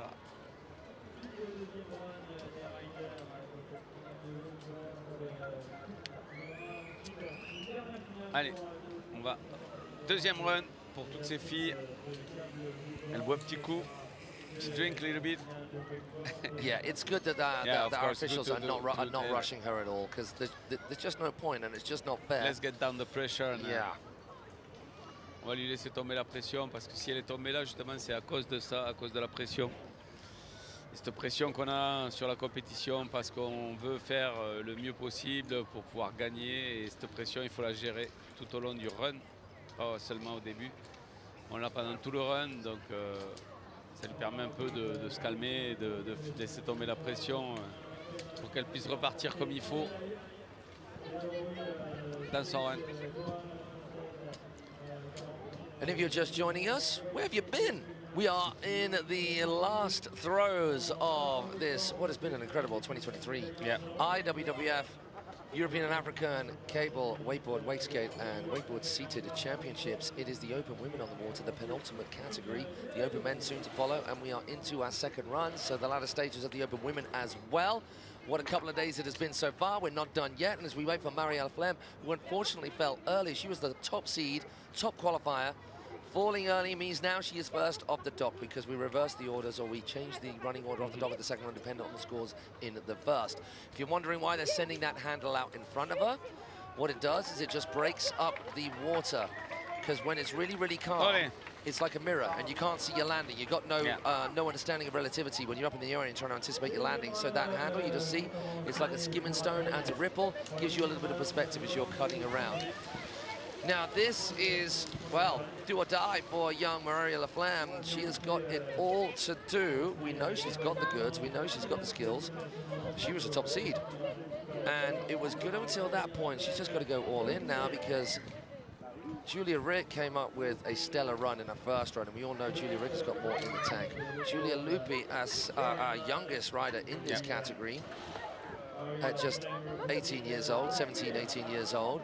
She had a barnstormer. She sat in second place with Lisa Ballou in third. Blind judge, exactly as she started off first time round.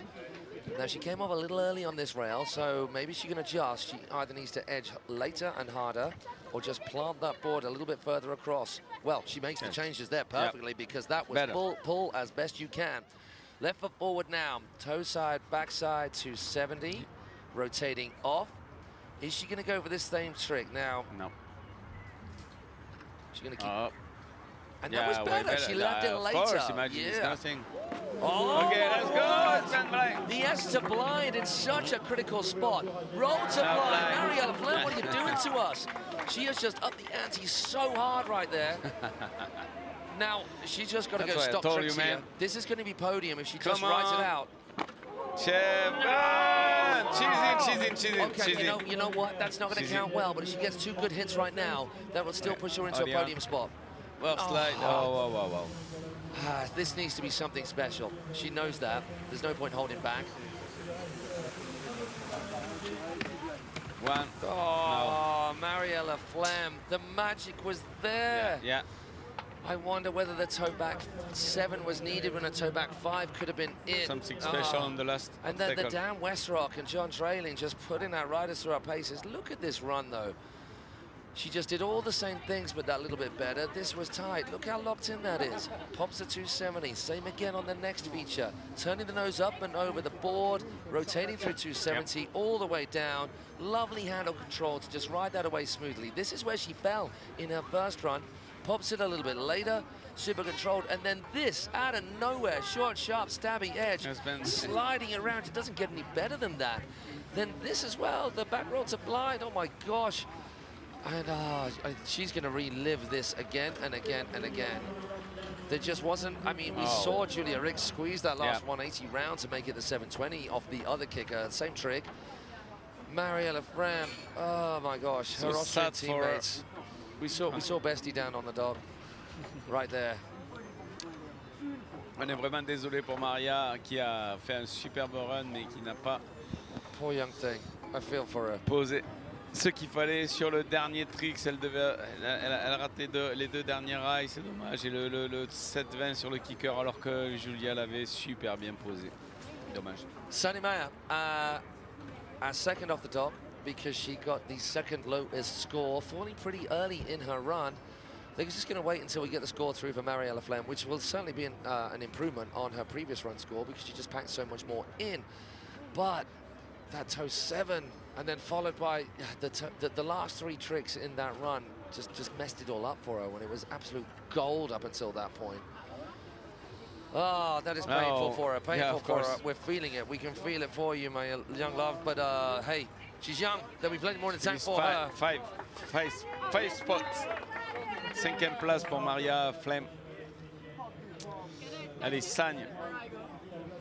Meilleurs. L'Hollandaise. Qui normalement, elle aussi, elle a pas mal de tricks et elle peut vraiment remonter ce qu'elle a fait sur son premier run. Here we go.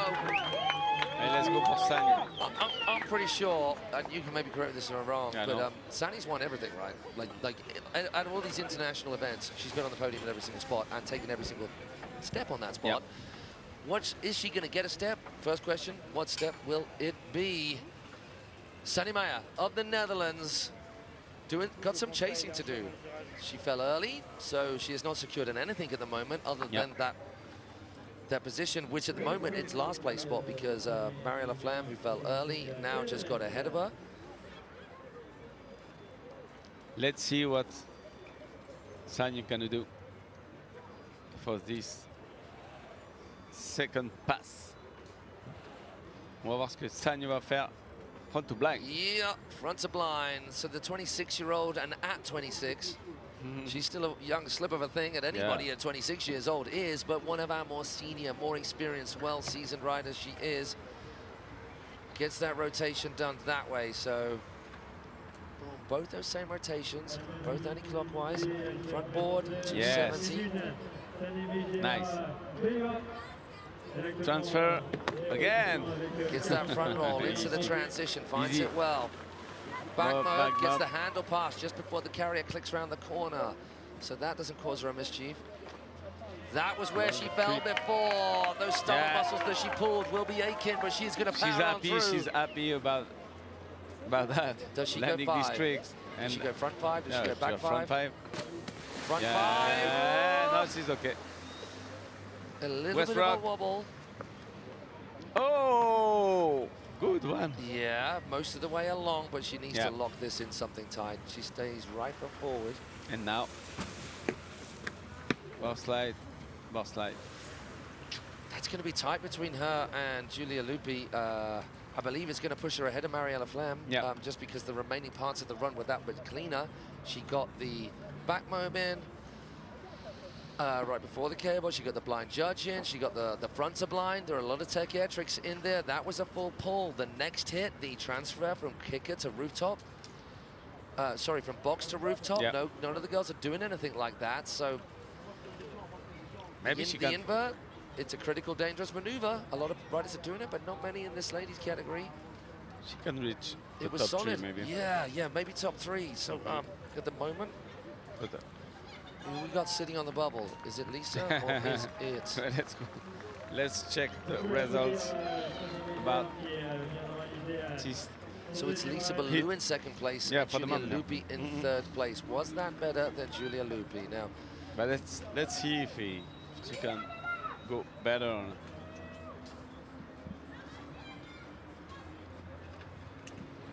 Not for you then.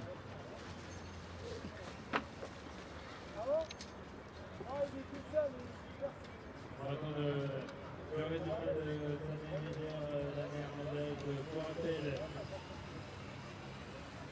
Julia Ricks, la membre du championnat de wakeboard féminin de cross, 67 points. Deuxième position pour IWWF de Wakeboard avec 67,67 points.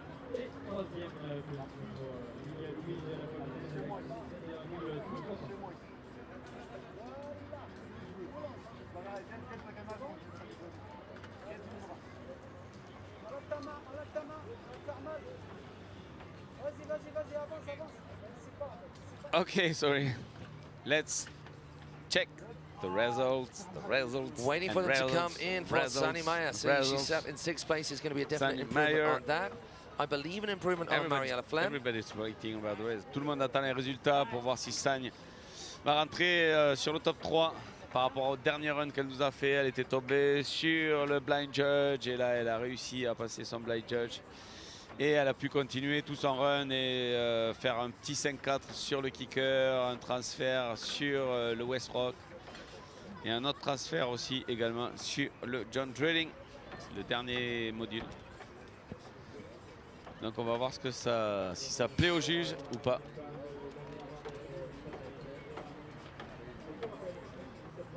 Let's wait and see. Wow.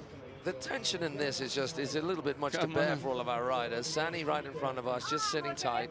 Is it going to be another podium for her at this stage? Remembering that there's a few riders there, and if you're looking at the scoreboards as we are, you're going to find those, cablewakeboard.net. Yeah. Oh, second spot. Sani Meyer. Oh my word. Oh my gosh. Oh. Yeah. Sweet relief for that young lady. Okay, let's look who's still left to ride. So she's not secure. So she's not secure for the moment. Yeah, she the second. Okay, with 4 riders still left to have their second runs. No, sorry, 3 riders left to have the second runs. Let's work this out. So Sani Maya is in 2nd place. She's done. If Loa Van Kutsen gets top spot, that pushes Lisa Ballou out. That pushes Sani Maya. If Julia Lupi gets top spot again, that pushes Lisa Ballou out and Sani Maya out, Julia Riggs. So I believe that means Sani Maya is secured a top spot, but Lisa Ballou, as in Elizaveta Bruzanskaya, or Lisa Ballou from Israel, is on the bubble. I mean, she's definitely on the bubble because she's in 3rd place, but we've still got 3 riders left to ride. 4 riders left to have their runs. Okay, let's see.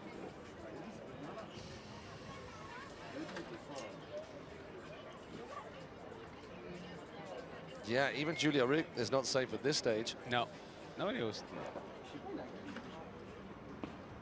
Loa. The old Vulcan starting it off. Yeah. T'as bien raison. Yep. Oh, no. It looked like she might have been able to save it. What happened on this one? She just rolled off. Did 180 on, coming off to the outside a little early, backside. That is better from Loa. She actually skipped out a little early on that before. Oh, yeah. I like that. 180 on, pops a 180 back, and then keeps that 360 coming. Toe side rolls a reverse. Such a difficult trick. Oh, she left it a little bit late. Back mode. Oh, no. Keep it up with the youngster. Sorry for that. Listen to the applause for that young lady from everybody, the youngest in the category. Just 15 years old. Score. It will be the same score for her. She made it to the end before. Now we know.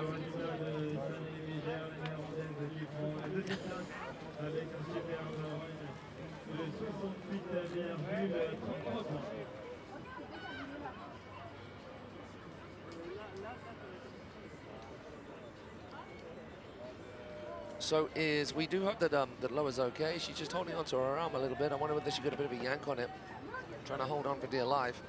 She's moving. She's on her way back. Really sad for her. Yeah, on these tricks. What an amazing talent that young lady is. It was so special to see her just overcome with emotions to make it through the LCQs. Oh, you know what? She had some tape on her arm already, didn't she? Something was going on with that, so I wonder whether it's a cut and the bandage has just come off or something. On this arm, yeah. Maybe she put this arm on the underbar then. So there, our cable crew, our safety crew, right over just to check she's okay.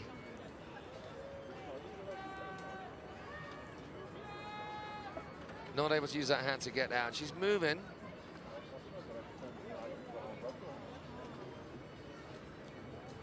So before we do anything, well, obviously waiting for the score, but before, even more importantly than that, our crew are just getting over there to check she's okay.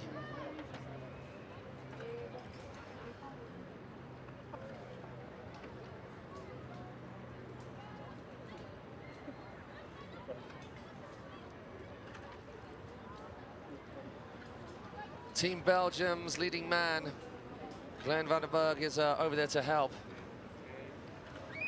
Not bad for her. Yeah. Hey, I mean, I guess if you're going to injure yourself at the end of the season, or the last competition of the season, is the time to do it. She's up on her feet and she's grabbing hold of that arm. So hey, she's young okay. girl, done amazing. Just his arm, I think.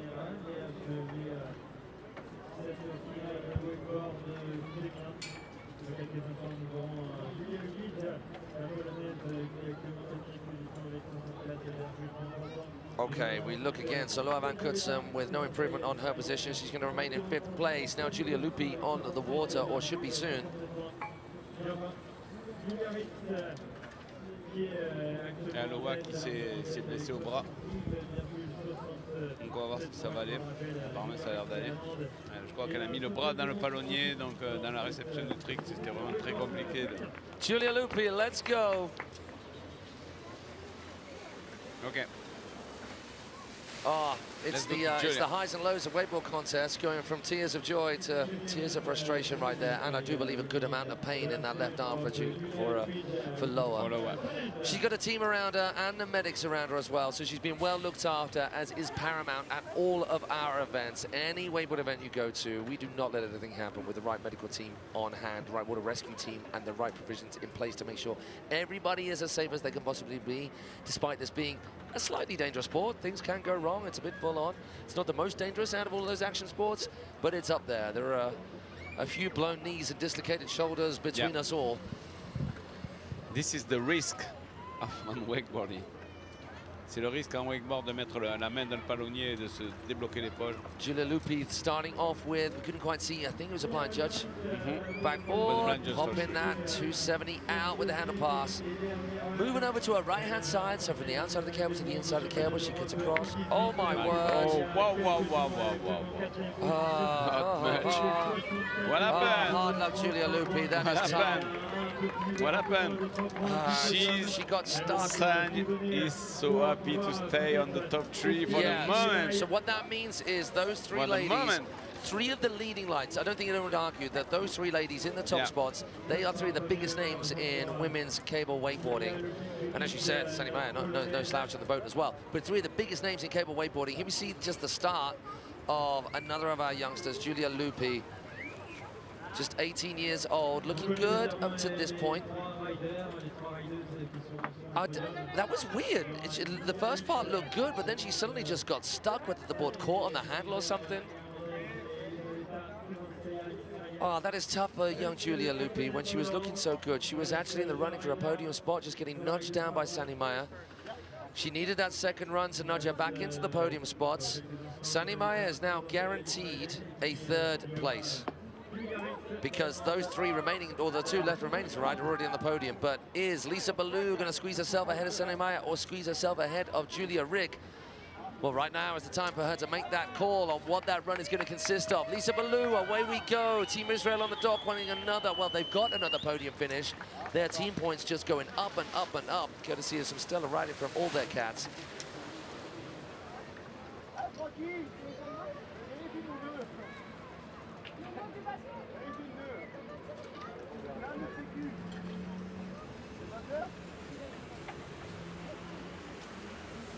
Ok. Lisa Ballou, Elisabetta Prunskaya dans son run pour son 2e run. Elle est actuellement à la 3e place. She's at the 3rd spot for the moment. Et il lui reste un run. Il faut savoir si elle va passer 1ère, 2e ou elle va rester à la 3e place. On va voir ce qui va se passer ici sur le run. S blind.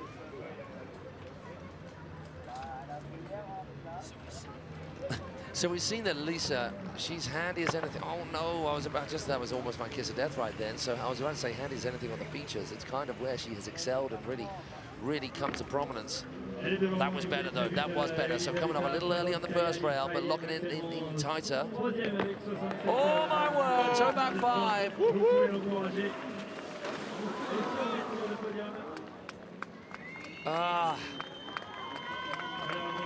That is tough. What a shame for Lisa Ballou.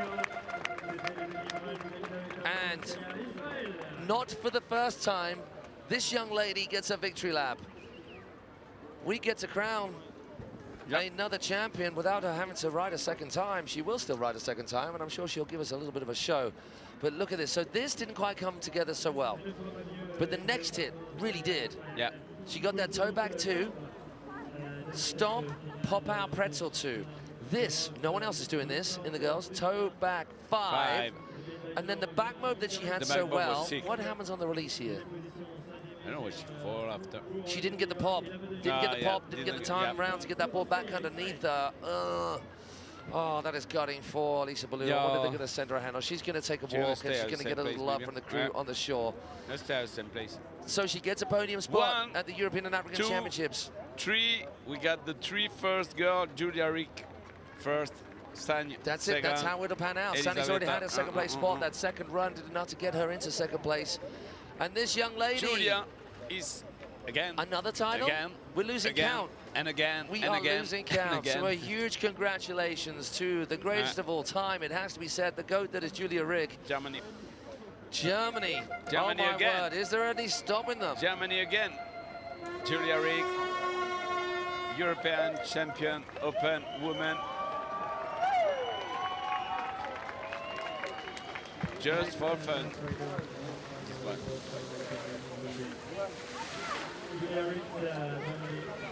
So good, wakeboarding people, wakeboarding fans, new and old, listening to us out on this live stream of the business end of proceedings here at the 2023 IWWF Europe and Africa Cable Wakeboard, Wakeskate and Wakeboard Seated Championships here at Le Cable, à Paris, in Paris, just outside Paris, just south of Paris.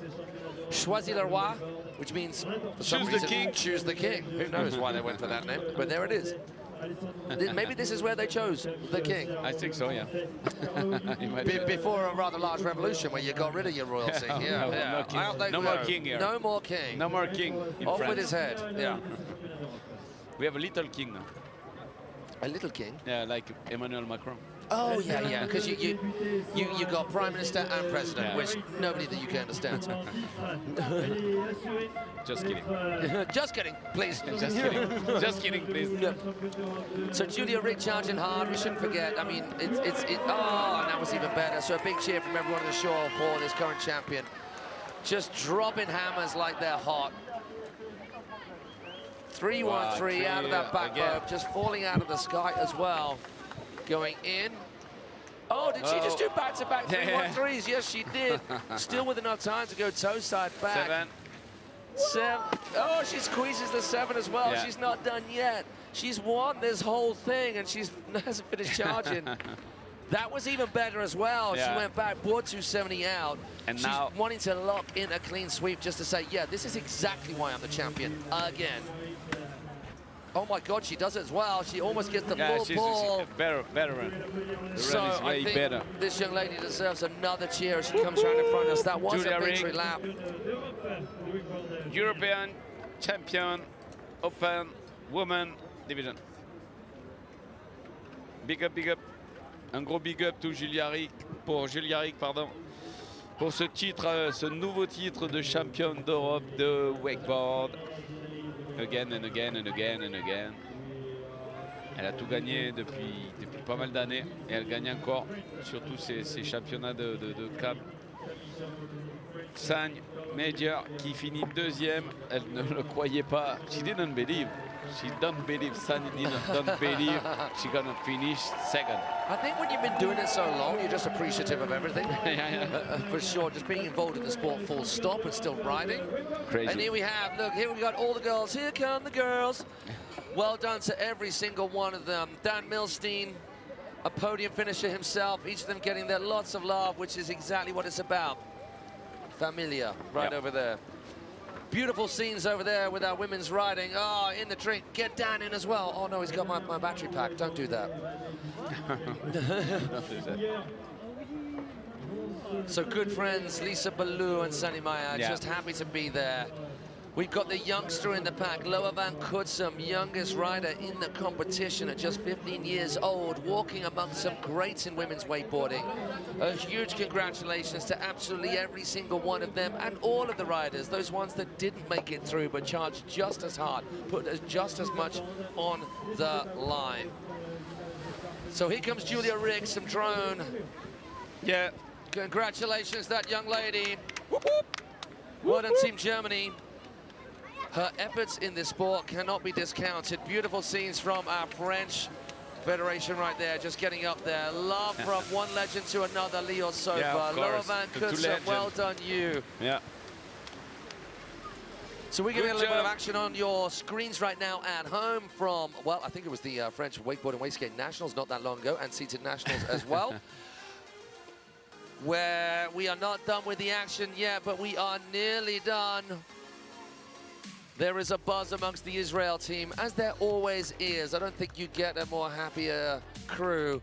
Lisa Ballou potentially a little bit frustrated that she didn't manage to come up trumps in that second run and complete her run.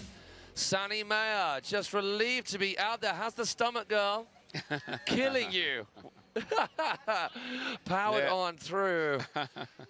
Beautiful scenes right here with our Israeli crew as our open men get themselves rezzed up. We've got the moist makers out of the water. Meilleurs de module. Meilleurs de module. Meilleurs de module out of the water. The wet guy. The wet guy. The wet guy. The wet bandits. The wet bandits. So I'm going to go for a little toilet stop before we get into the last bit of riding, the last bout of action.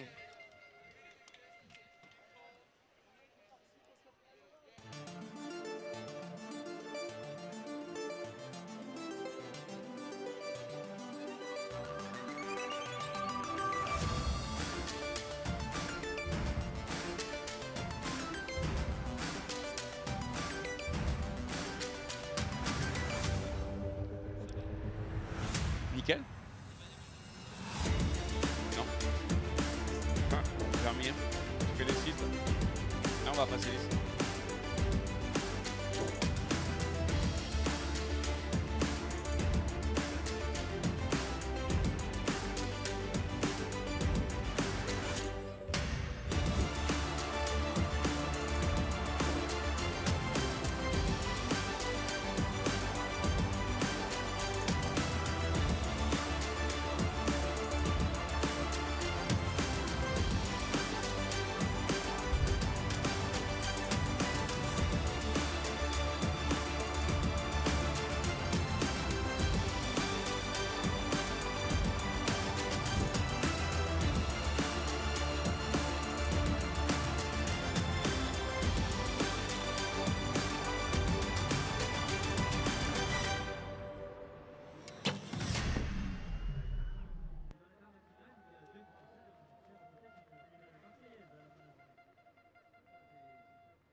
All right. Woo. Look.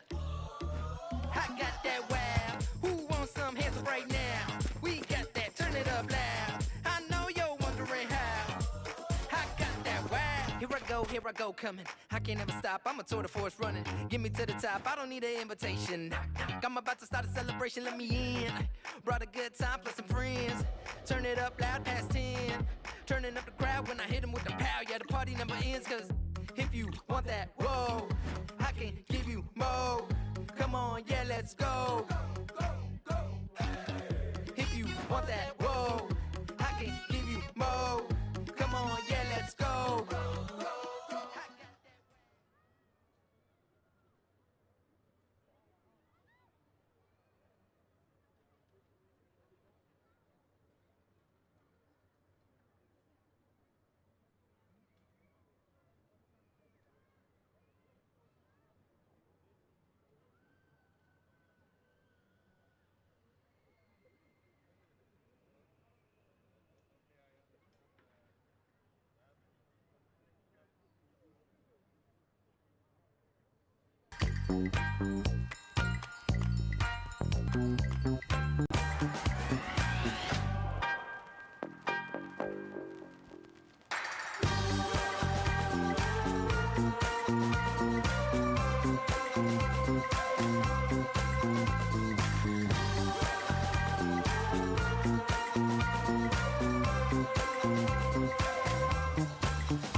Tu la sens cette énergie dans l'air? C'est la rentrée, une nouvelle saison qui commence, avec de nouvelles opportunités. Mais laisse-moi te poser une question. Es-tu prêt? Es-tu prête? Tu penses ne pas avoir le temps? Pas l'énergie? Pas les capacités? Et si tu dépassais tes freins? Et passer à l'action. Mets tes baskets, regarde autour de toi. Partout, ressens cette énergie. Es-tu prête? Es-tu prêt? Tu la vois? Cette opportunité de tenter de nouvelles choses, Pour sortir de ton quotidien de pousser à aller plus loin, ou juste te sentir bien dans ton corps, dans ta tête. pour te faire plaisir et trouver ton équilibre. Seul ou en équipe, Il y a forcément un sport pour toi. Le plus important, c'est de se lancer, puis de recommencer, une fois, 2 fois, le temps qu'il faudra. Essayer d'aller au-delà de ce que tu peux, de ce que tu penses. parce qu'une victoire, ce n'est pas qu'une question de médaille ou de record. Que ce soit sur un terrain, sur une piste, dans une piscine ou dans un parc, Profites-en, n'aie pas peur d'essayer. Paris sera toujours le meilleur terrain de jeu pour toi.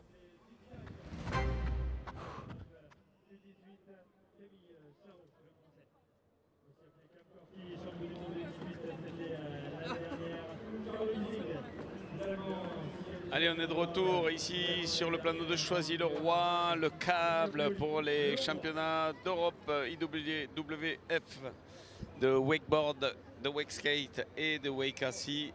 Et c'est la finale Open Men. Donc on a 2 Français en finale, un Belge, un Italien, un Allemand, un Hongrois. Donc Oliver Orban, il a tout démonté lors des demi-finales. Et donc c'est lui qui partira le dernier. On a Louis Egerick, le Belge, qui va partir premier, suivi de Louis Mistoni, le Français, champion de France à titre, qui a aussi super bien ridé lors de ces demi-finales. Et on a aussi Alessandro D'Agostino, l'Italien, Camille Charot, le plus jeune, un des plus jeunes riders avec Alessandro a masterisé cette finale. Carlo Hussing, le German, et Oliver Orban, le Hongrois, qui nous a vraiment sorti un run de demi-finale vraiment important aujourd'hui. Donc on va les retrouver ici sur le plan d'eau du Choisy-le-Roi, le câble, pour cette finale. Alors c'est le bon moment. Connectez-vous tous et on vous attend.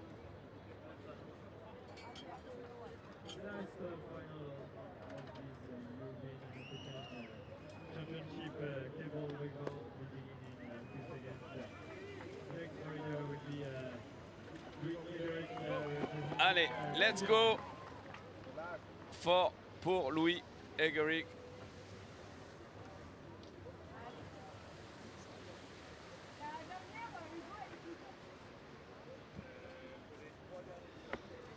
Allez Louis, Matt qui revient avec les munitions, with the munition.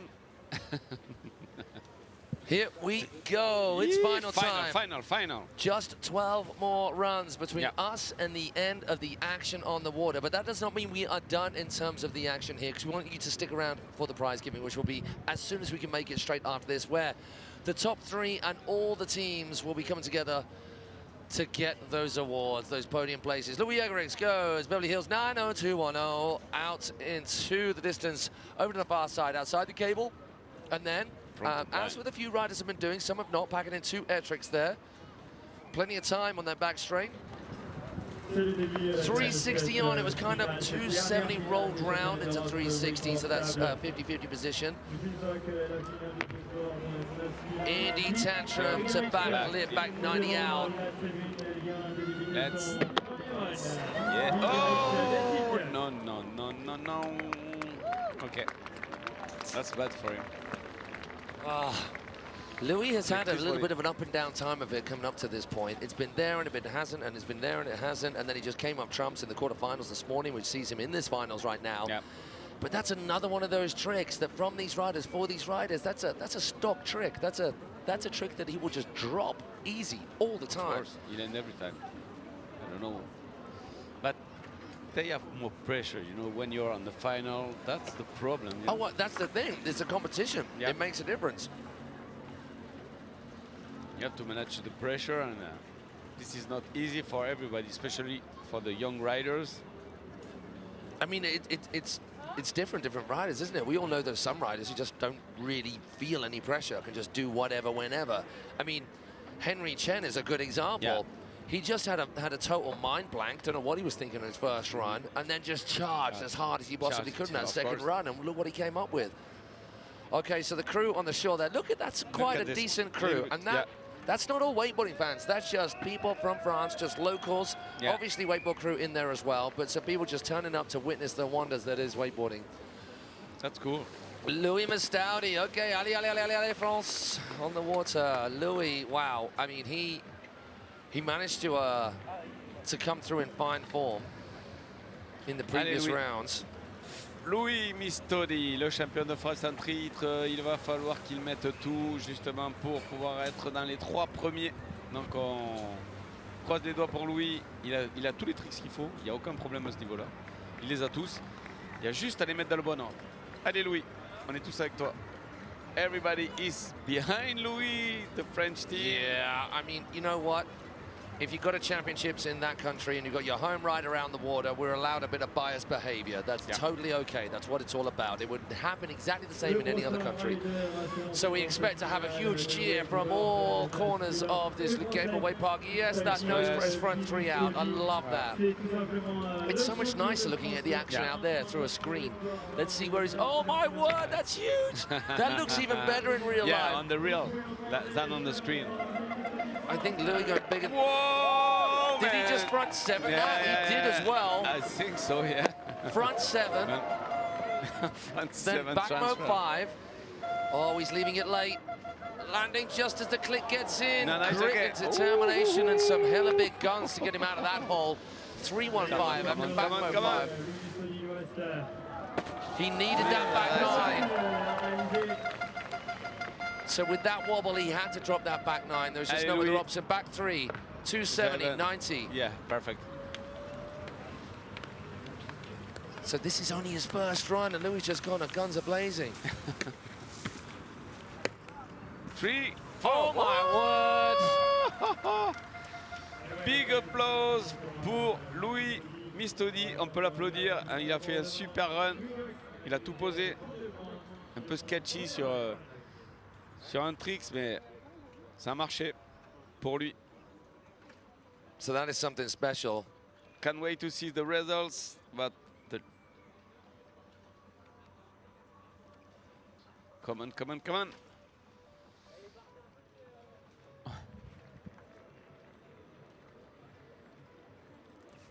The sun is back. The sun is back. What a way to finish our riding here today. It's kind of been in and out and sometimes a little bit chilly as we're tucked away underneath our umbrella in commentator's corner. But look at that. These 2 hits. 2 of the best hits we've seen so far. That shadow isn't helping things at all, is it? Front 7. Yeah. Then back mode 5. Then 3-1-5. The 315 messed him up. He started it really late. Good I job. mean, he was already on his butt. The landing. He did so well to come out of that, considering the carrier and clicked and he was going around the corner. This, First place, 61.67. Not bad for first run. I'm just, you see me moving. Anybody, I anybody watch me from a distance, yeah. just wondering if I'm having a fit or something. I'm just going through all of the tricks and just making sure the direction is going. This is the direction. So as good as that was, obviously he needs to tidy up that drop in the 315. The issue there for Louis, every rotation was the same. Yeah. Every single one. Like yesterday. And, Bar the transfer from kicker to rooftop, every rotation was the same. Okay, moving on. Alessandro D'Agostino, our third rider out of the blocks. 6 riders in total, 2 riders each. After the first runs are done, the scores will be taken into account and lead to the positioning for the second run rides. Lowest score off the dot first, and so on.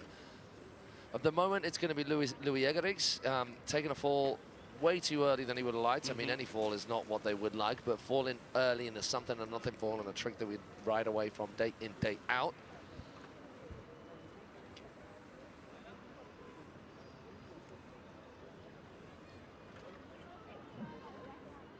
let's manage something. You putting your umbrella? Oh, yes. Let's manage something here, no? Here we go. That's good. This looks weird. We'll do that. So we've got an umbrella up, even though it's the sunniest it's ever been. We could have done with this yesterday, man. All right, Carlo, who's it? I didn't have on my backpack. Big old air tricks coming in. We just missed those ones at the start, but we've caught that 3 on, 270.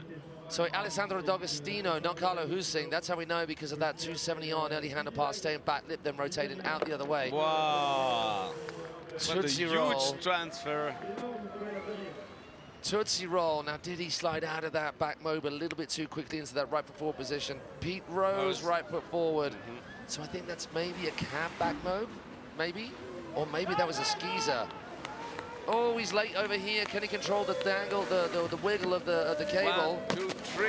Oh! No, is the answer there. So he got really late coming into that kicker. And then the handle again. That's a lot of handle passes with that toe back 9. I know.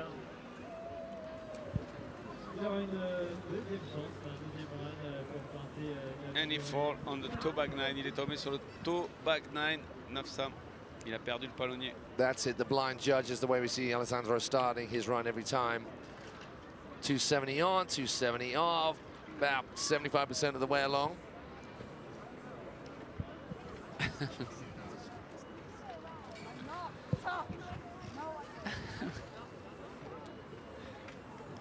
Here we see that Tootsie roll, so it's a weird way of considering a Tootsie roll. You could always think that, oh, maybe there's a chrome mode, but he threw his head forward and rotated backside out of that.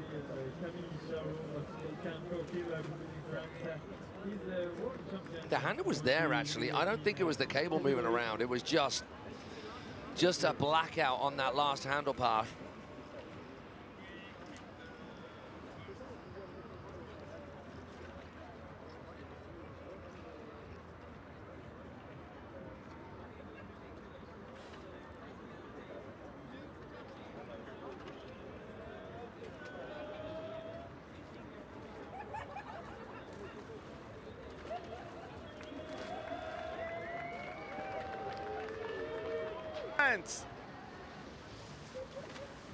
Camille Charot, let's go to the next riders from France.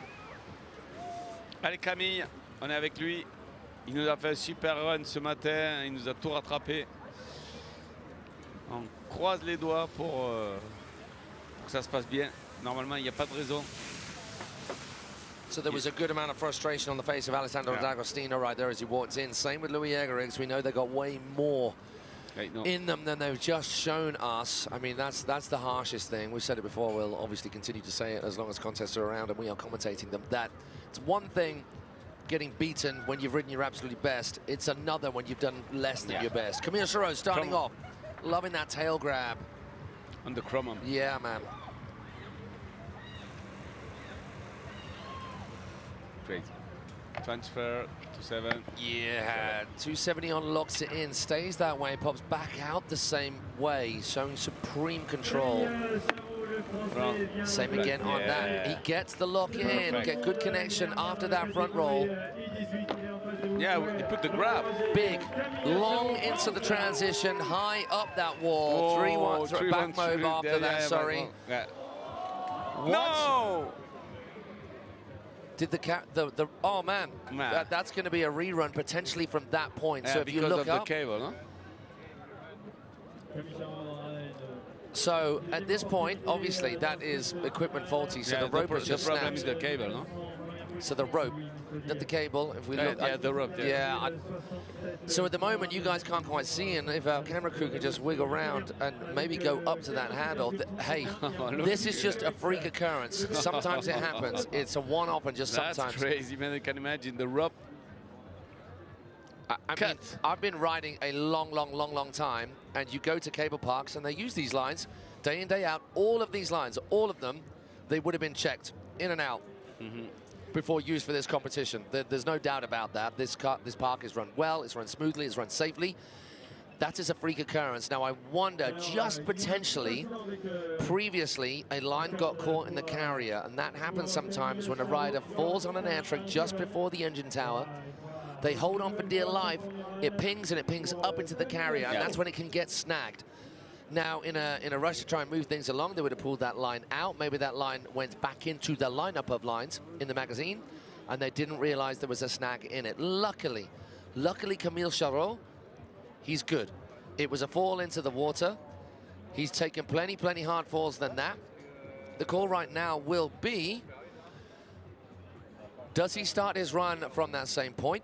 Or does he start the run altogether? Because it was a very distinct point from where it happened. He can just, as soon as the carrier clicks that corner, he can carry on with his run. This is down to the judges and the officials at this point. He will definitely get a rerun regardless. He'll get out there again. It's not finishing there because it wasn't his fault. I think he's going to restart the run from the beginning. I mean, it was pretty good up until that point. Yeah. I mean, really, when it's... Maybe not. Maybe you don't have to do some tricks. I remember during the rerun on the pass, the tricks is already landing. You don't have to do it, and it just... It's a defined point, isn't it? It's not like it's on the straight where it's hard to tell where you're starting. It's a very definite point. Don't do any more tricks before the carrier goes round. You're supposed to do that. On the rerun, you're supposed to do that.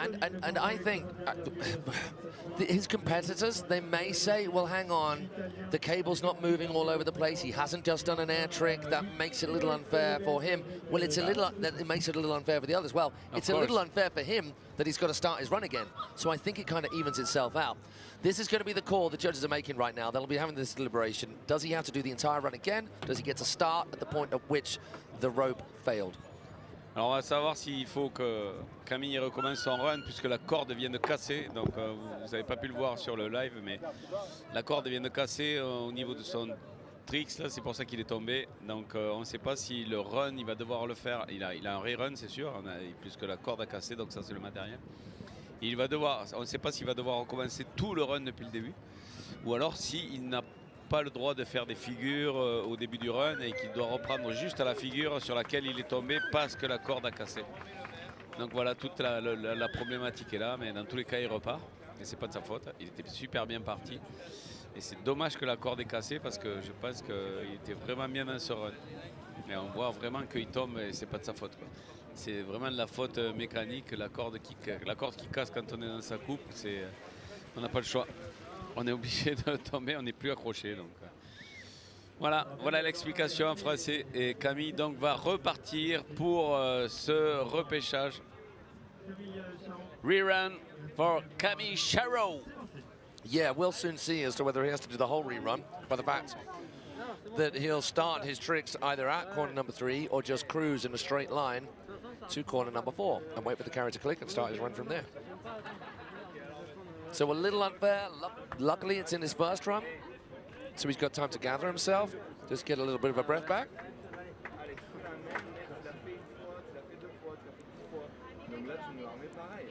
He's talking with his team captain, Hugo Charby, about what he is supposed to do or not. All right.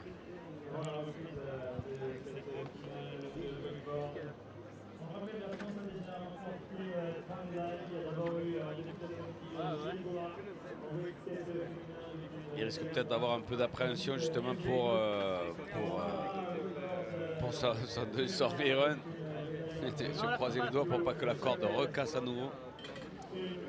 Camille Charot qui met des coupes très très fortes, donc il est très puissant dans ses coupes et voilà, enfin, le défaut était dans la corde, il n'était pas dans le rider. Allez, c'est reparti pour Camille. OK, reround for Camille Charot. And I thank Team France and the French community here on the shore who turned up in a good number to just watch this event, because it's not all wakeboarding crew, some new faces being introduced to the world of cable wakeboarding ahead of the potential rather large event here next year. I mean, there's a lot of big sporting events going on here next year.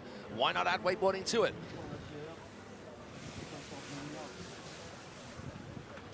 Yep. So we don't know at this point. We don't have direct communication with our judging team or our operational crew down on the start dog. Maybe something to think about the next time. Let's see what he's gonna do. He got all the information already in mind. Yeah, he's going straight into full rerun. Okay, full rerun. You know what? Same. If he managed to lock all of this in as good, ideally better, full power to him, because that could really mess with the rider's flow and their state of mind.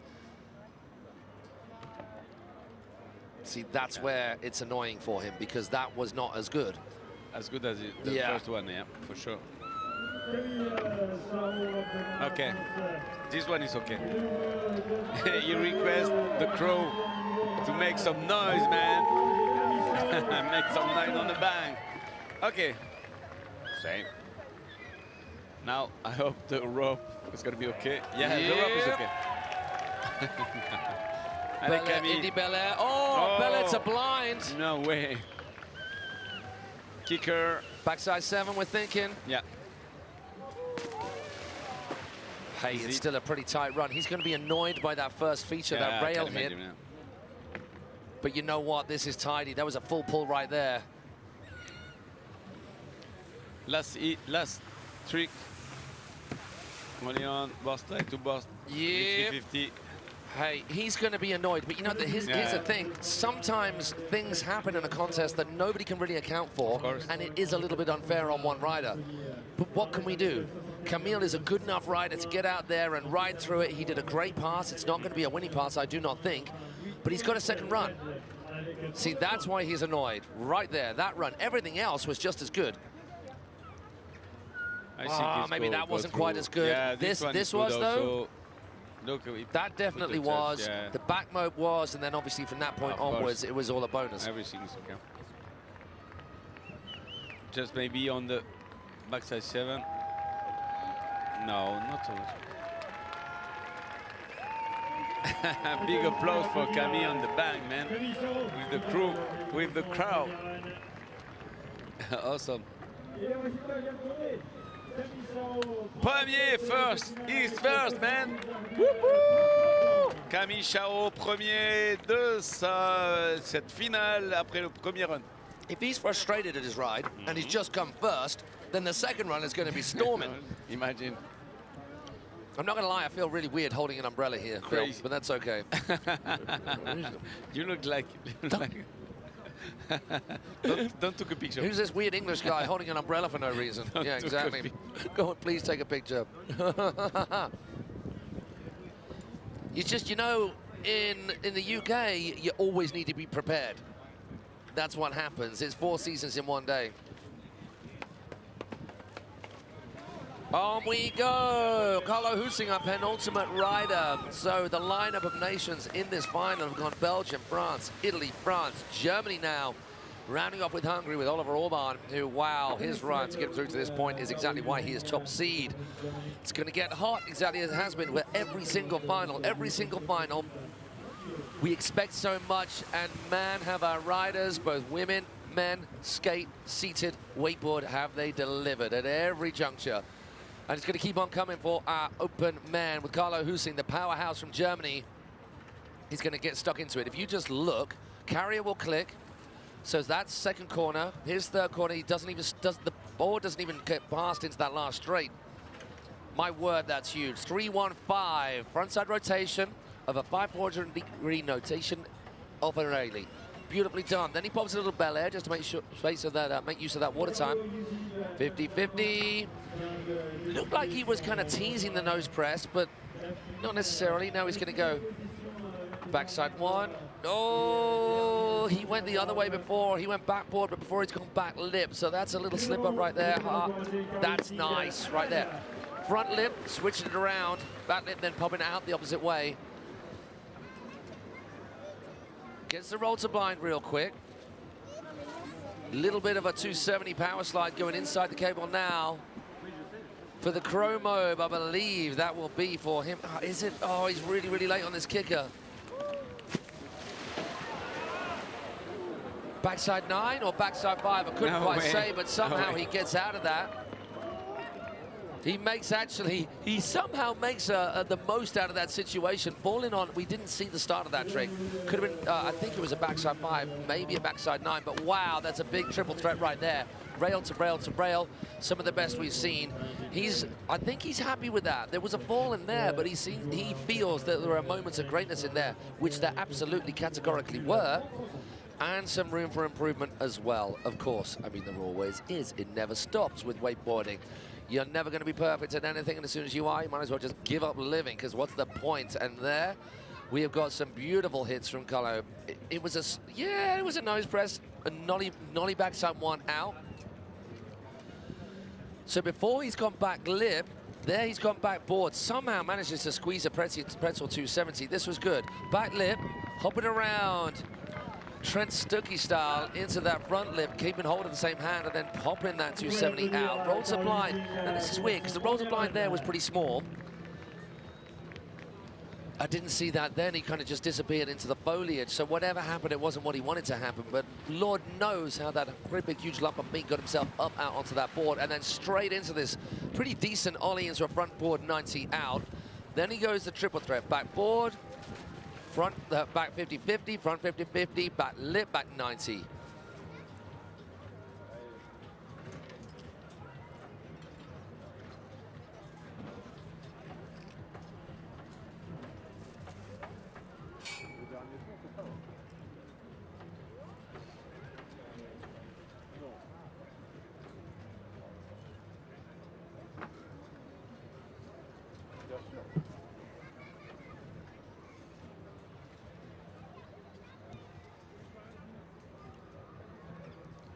Our judges deliberating to the nth degree, just chewing through the paracetamol, the amount of headaches our riders have given them here today.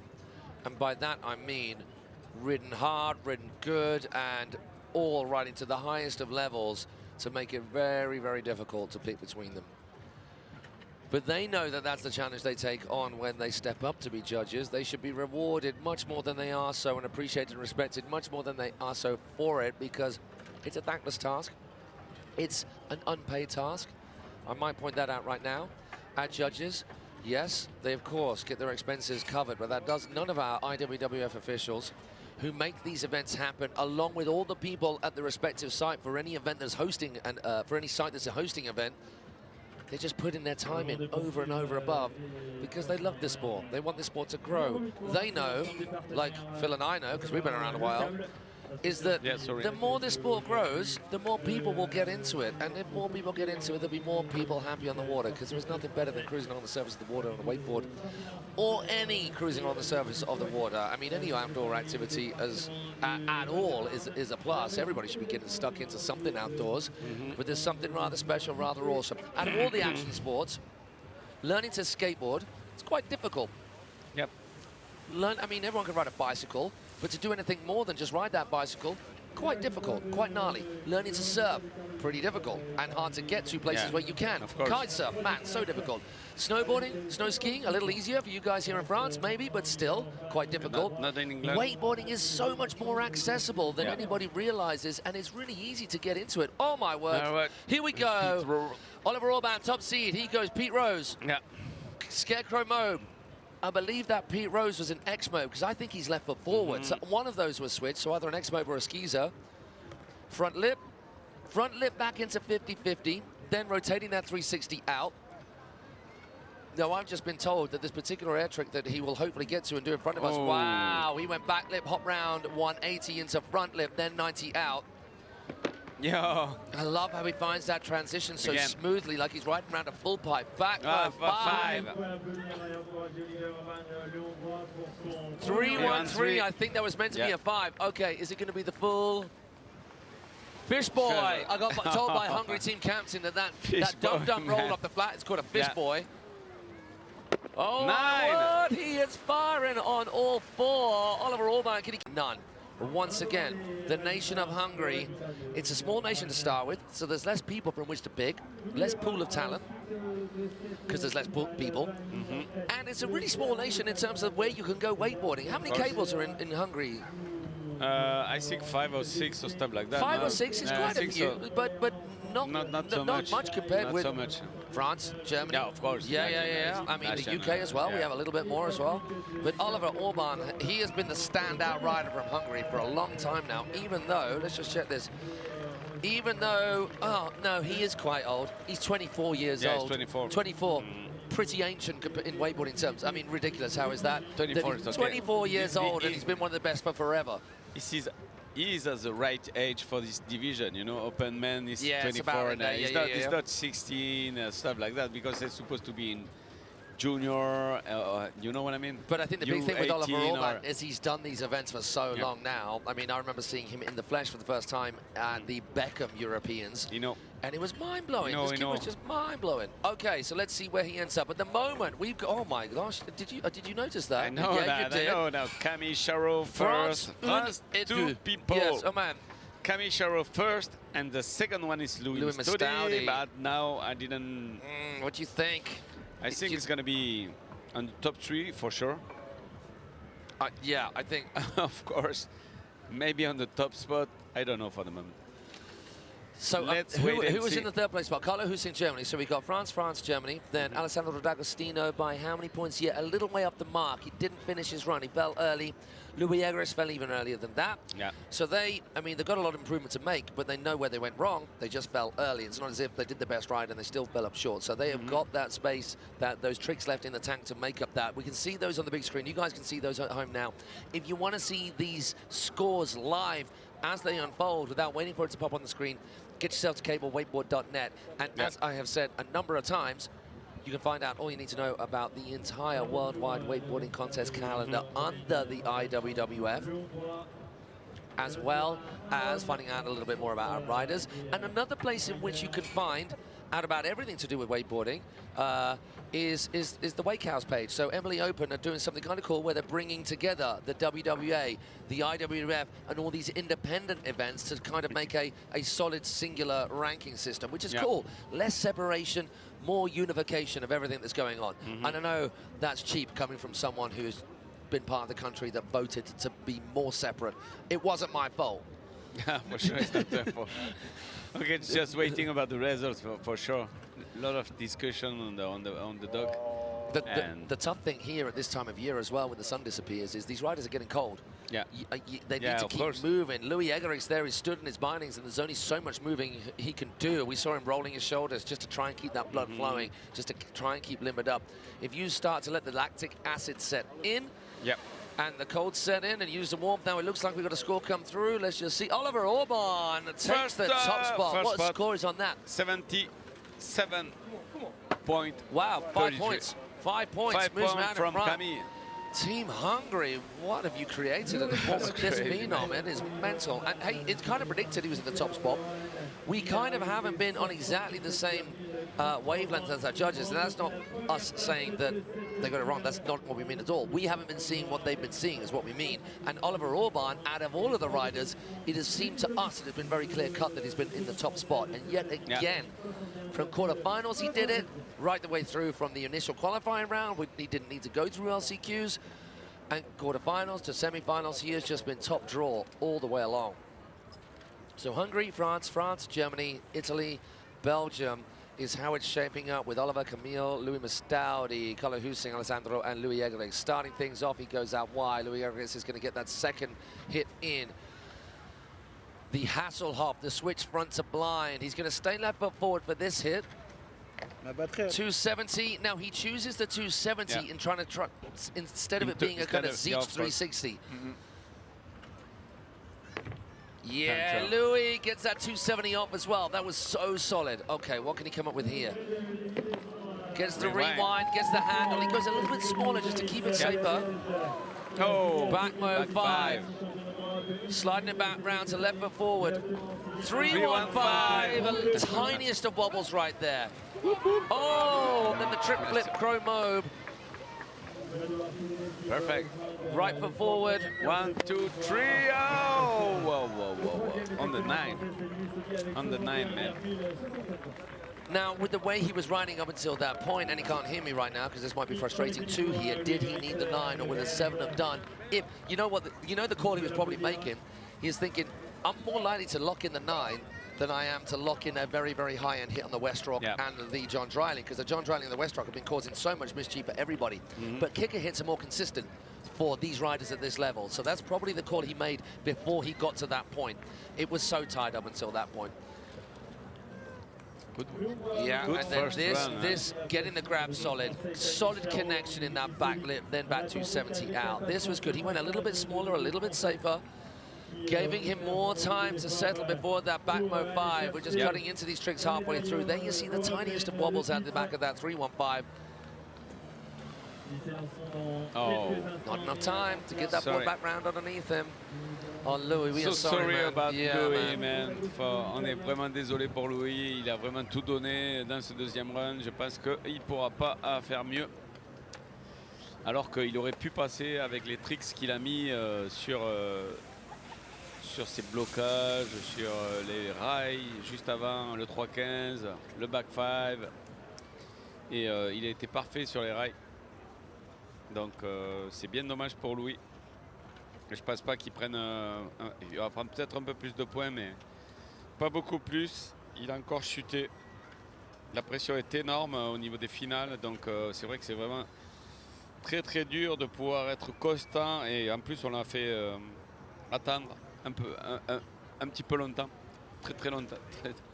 He's just waiting, just wait a lot on the bank. You know, that's why after it's really hard to ride when you're getting cold. And then we have confirmation, Louis Egerik's not doing quite enough to find himself a place on the podium, but he was not far off the mark. That run, even though it was shy of 3 tricks, he was only, I mean, he was under 3 points, well, 3 points exactly, actually, behind Louis Mastoudi.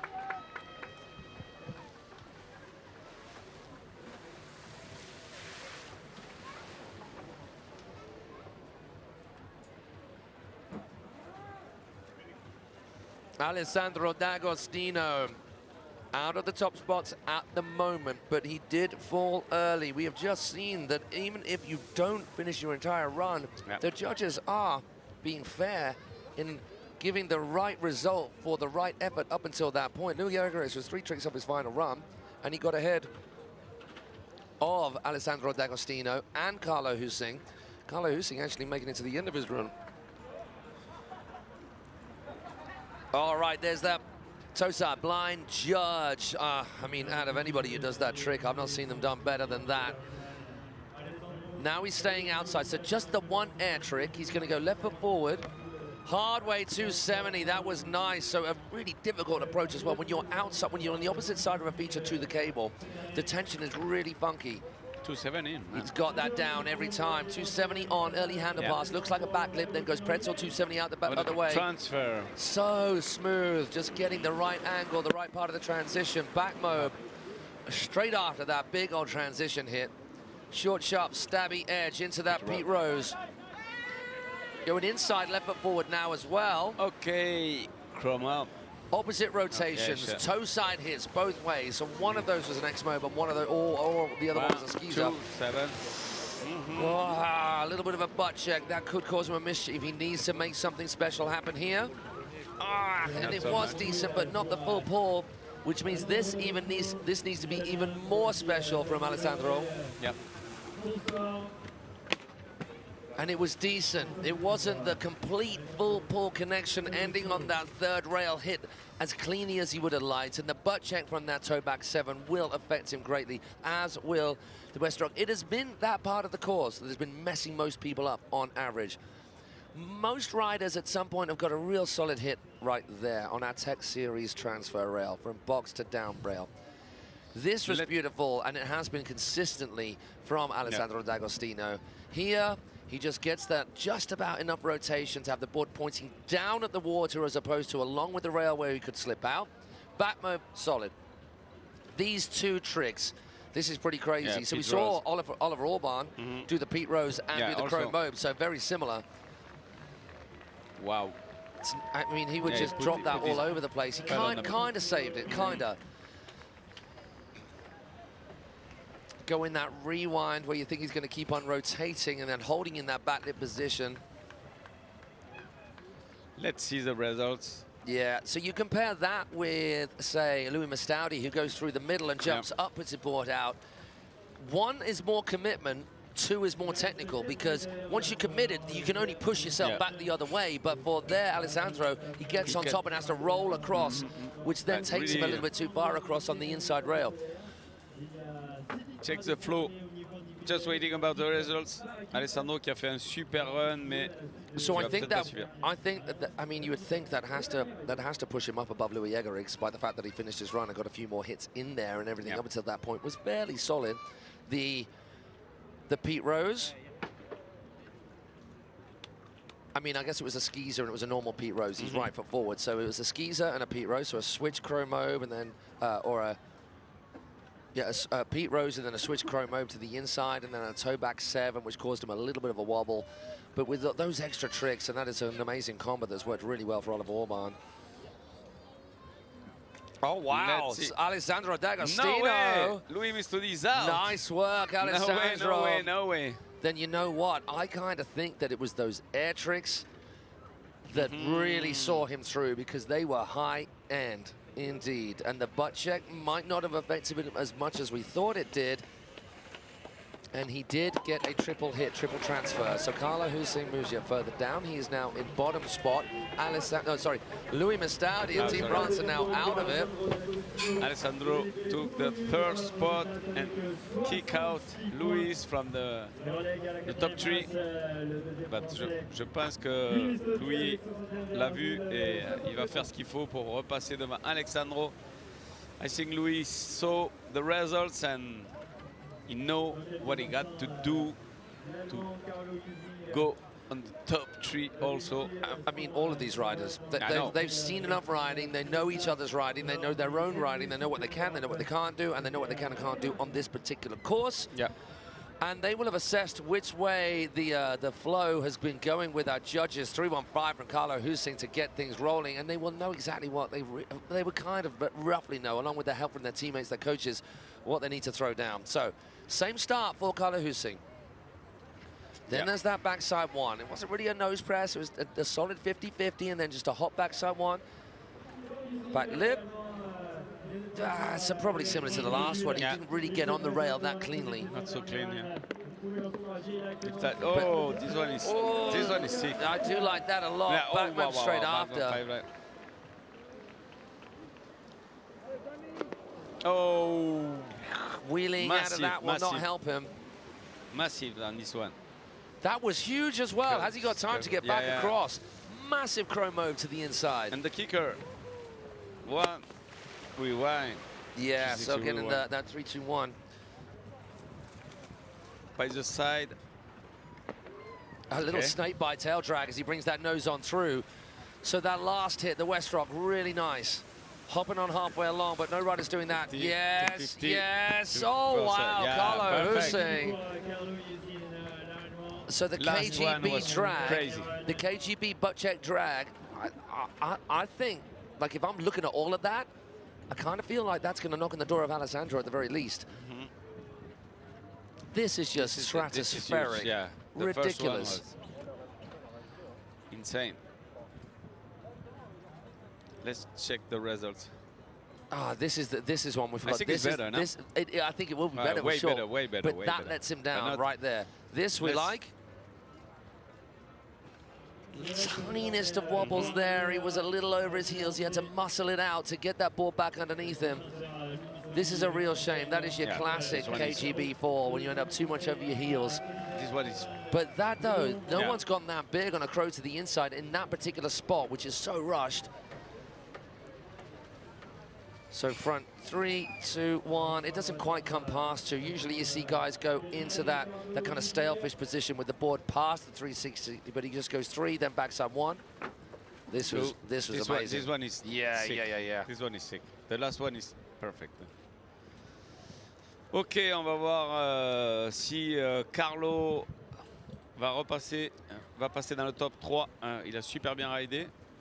On a pu voir du gros sur tous les modules. Il est quand même assez propre et peut-être un manque de rotation sur le kicker, mais sur son dernier John Drilling, le dernier module, il a eu parfait. Donc on va voir ce que pensent les juges alors que Louis se prépare à repasser 3e. Donc il sait ce qu'il faut faire et j'espère qu'il va le faire. So if Carlo ends up in 3rd place, that pushes Alessandro out. Then that means Oliver and Camille are safe, even if Louis Mistaudi takes a top spot.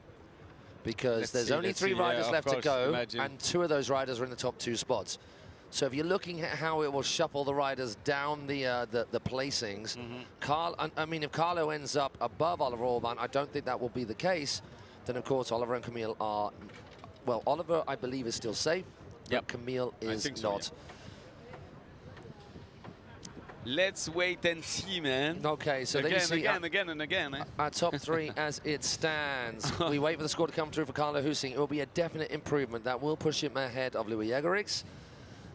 I believe ahead of Louis Mistaudi, but will it be enough to push him ahead of Alessandro D'Agostino? It was a very solid run. And if we look at how the judges considered the unclean toe back 7 landing, if you use that same rationale, well, the KGB, arguably a more difficult trick than a toe back 7.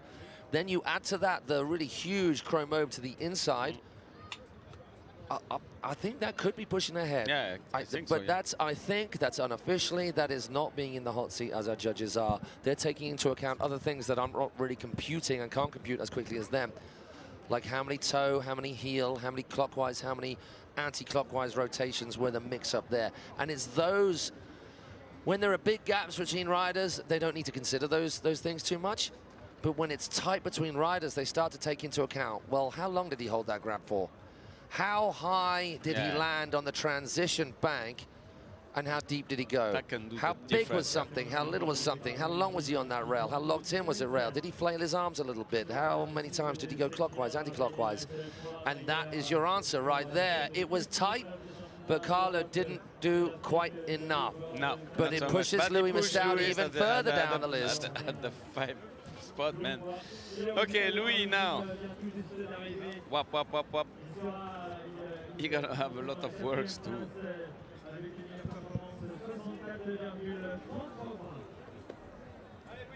Allez, let's go for Louis. Allez, Louis Mistaudi, on va pouvoir l'encourager pour qu'il remonte dans le top 3. Il a tout ce qu'il faut dans la poche pour pouvoir le faire. Il faut juste qu'il le fasse et c'est maintenant sur les finales. IWWF de Cable, Wakeboard, Wakeskate et Wakassi ici a choisi le roi. So we've seen Louis Mistaudi come back from not a very, very comfortable position before.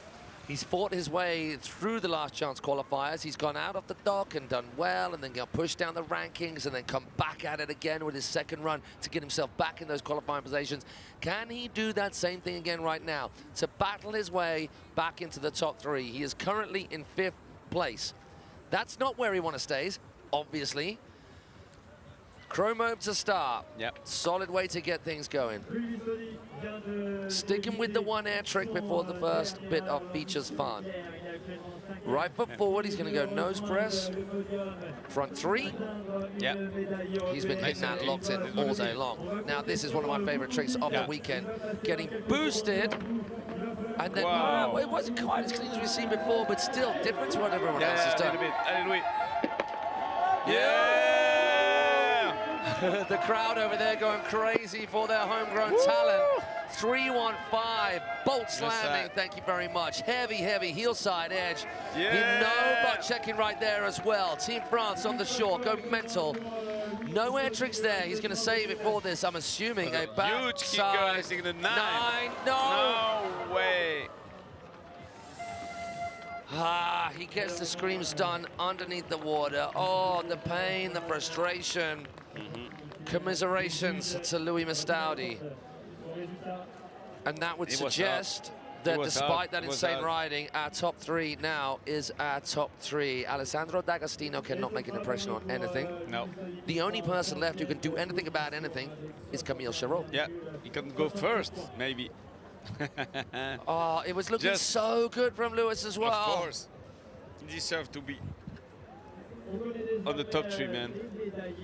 If he didn't fall, I mean, he was yeah, clean, clean on all the tricks, man. There's the operative sentence, if he didn't fall. But all of this was looking good. Gets that stalefish as he pushes it into 450, then 270 backs the other way. No Look one at is this doing one. this. Wow. Big, true, True. proper, fully legit 720. Keeps his butt off the water right there. Yeah. I mean, he was going for the But win. He was. If he went It was backside 7, If it, of course, but he wouldn't land the 9. To be sure to be on top 3, you know, if he land the 9 for sure, he's. Sorry, dommage pour Louis. Il tombe sur le 9 et il avait, alors qu'il avait tout fait très bien, c'était super propre dans son run. Donc il va rester à cette place-là, je pense. Il passera pas devant Carlo. Donc il finira 5e de la finale.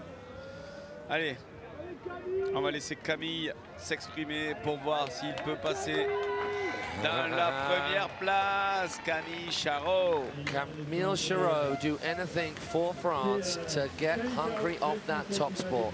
Oliver Orban sitting pretty. Will it be another victory lap? Yeah. Or is this cat right here going to take it to the wire? Camille Charot just 17 years old, is that right? Yeah, 16 or 17. 16 or 17, yeah. It's pretty young. Very young. Yeah. I'm sorry, that's not right. 19 years old. Our massive aiding us once again, but still in his teens, still eligible possibly for the junior men. That's in the alternative European Championships. That's just for the age category. Oh. Big goal, dropping out of the sky, Yeah. throwing over to the inside. Only one trick before the. Yeah, just the one air trick then. You want to be sure to be. I like that, yeah. Holds a full pull on that 270 on 90 out. That was locked in. Now Camille had that unfortunate situation with the rope there going mental. There we Oh! No way. No way, no way. He's gonna finish second, and we're gonna have a French guy on the podium. Oh, Camille, that's frustrating. Yeah, for Exactly the same place that we saw Louis Egerix fall on, exactly the same sort of trick that is just a stock trick, like all of these tricks are. And, wow, I mean, there's no argument. Of course, the guy deserves it. He's got the highest score. But when I say deserves it, he has been consistently on the top spot right the way through. But before we get to Oliver Orban, let's just witness some of the magic from this cat. This is not the entire roll call of magic that we know Camille Charot can come up with, but up until this point, this was beautiful. It was all on track to be exactly as he needed to be a fairy tale story here in France. And that's where it ended, right there. Yeah. That's crazy, man. Oh, we are so sorry for... Yeah, so sorry for Camille to not took the first place, but he keep at the second place. He stay at the second place, sorry. We are not done. We're not done we because... just finished with Oliver. Oliver Orban. Orban. Because this guy, he deserves to have a lap of honor. He deserves to get a standing ovation, as do all of our winners, all of our riders in actual fact. But this guy has been consistently on form at every level of this competition, at every round. He has performed and delivered. There has been no wavering, not once. His first run off the dock in this Open Men Wakeboard Finals here at this E&A Open Championships was enough. And he is reaping the rewards of being Mr. Consistency. Ladies and gentlemen, boys and girls, wherever you are in the world, and for you people here as well who are listening, we give you our 2023 IWWF E&A Cable Wakeboard Open Men's Champion, Oliver Orban of Hungary. That's got to be a relief, hasn't it? Yeah, Thinking, I've got to go out and do this all again. Oh, thank goodness. I think Kinga is going to be happy about that. The chairman of the Hungarian Federation, for sure. Kinga. And you know what the one thing is we don't know the answers for? So we've got all the results for the individual placings, but it's only when we get to, I'm sure some statisticians amongst the team might have worked out the points, but most of us don't have time to think about that until we get to the prize given. We don't know who's come where in the team event. I know. So it's not likely to be Hungary because they don't have many in their team, they have not many, but the right. competitors So likely to be in there are France, are Germany, are Italy. I mean, honestly, Poland, as Poland well. is huge. He's just going to guns ablaze, and it hasn't stopped there for Oliver Orban. You can stop this guy, look at that. Wow, beam! Back bob 5, easy. Easy for Oliver. 315. Yeah, he wasn't going to let go of that. He don't want to give up. He don't want to give up. He don't want to give up. Look at this. Riley creep. Give the people what they want. Kicker creeped. Easy. Oh my gosh, that was one of the biggest hits we've seen on that thing as well. Full 3 to 50-50. Let's see the last one on the trailing. What's a chin swipe right there? Okay. That's it. He deserves for us to wait for him to come round. People, thank you for joining us. If you have to go, then of course, please go. But if you don't, just keep the screen live. Go make yourself a cup of tea, grab yourself a drink, grab yourself some snacks. We're going to be right with you through to the prize giving. We might have a few adverts in between, but please just keep that window open on your phone, on your computer, on your tablet, so that you can join us for the prize giving, where all of our riders, they get the love, the reward, and the just deserts, the honours, and the privilege, and the stoke that they deserve for all of their hard-fought battles. We're watching the replays of your Open Men's European African Wakeboard Champion, Oliver Orban of Hungary. What a day. What a day. Hey, and I'm going to leave the sign-off at this point to my French emceeing compatriot. I'm going to sign off to you cats in English. My name is Matt Crowhurst. It's been a privilege, as it always is, to be part of the IWWF family and part of the wakeboarding family. To be on the water wakeboarding at all is a privilege, but to be here with you cats, watch these people, sat next to this cat, feel good. It's been a pleasure. Thank you. Give me some Eiffel Tower action. Merci beaucoup. Au revoir. Merci. We'll see you at the prize Matt. giving. Merci, Matt. Je suis Philippe Sirège, donc on a fini cette compétition en live. Un grand merci à la Fédération française de m'avoir invité sur ce contest. Un grand merci aussi à Matt Crowers d'être venu speaker avec moi sur ce contest européen. Et je pense qu'on aura d'autres occasions de se revoir sur d'autres contests. Allez, on va finir sur Lisa Maya, qui est la vainqueur des Kids to Queen 2023. La vainqueur du Kids to King 2023. Il s'agit de Lisa Maillard. C'est une athlète qui a été sélectionnée par un concours.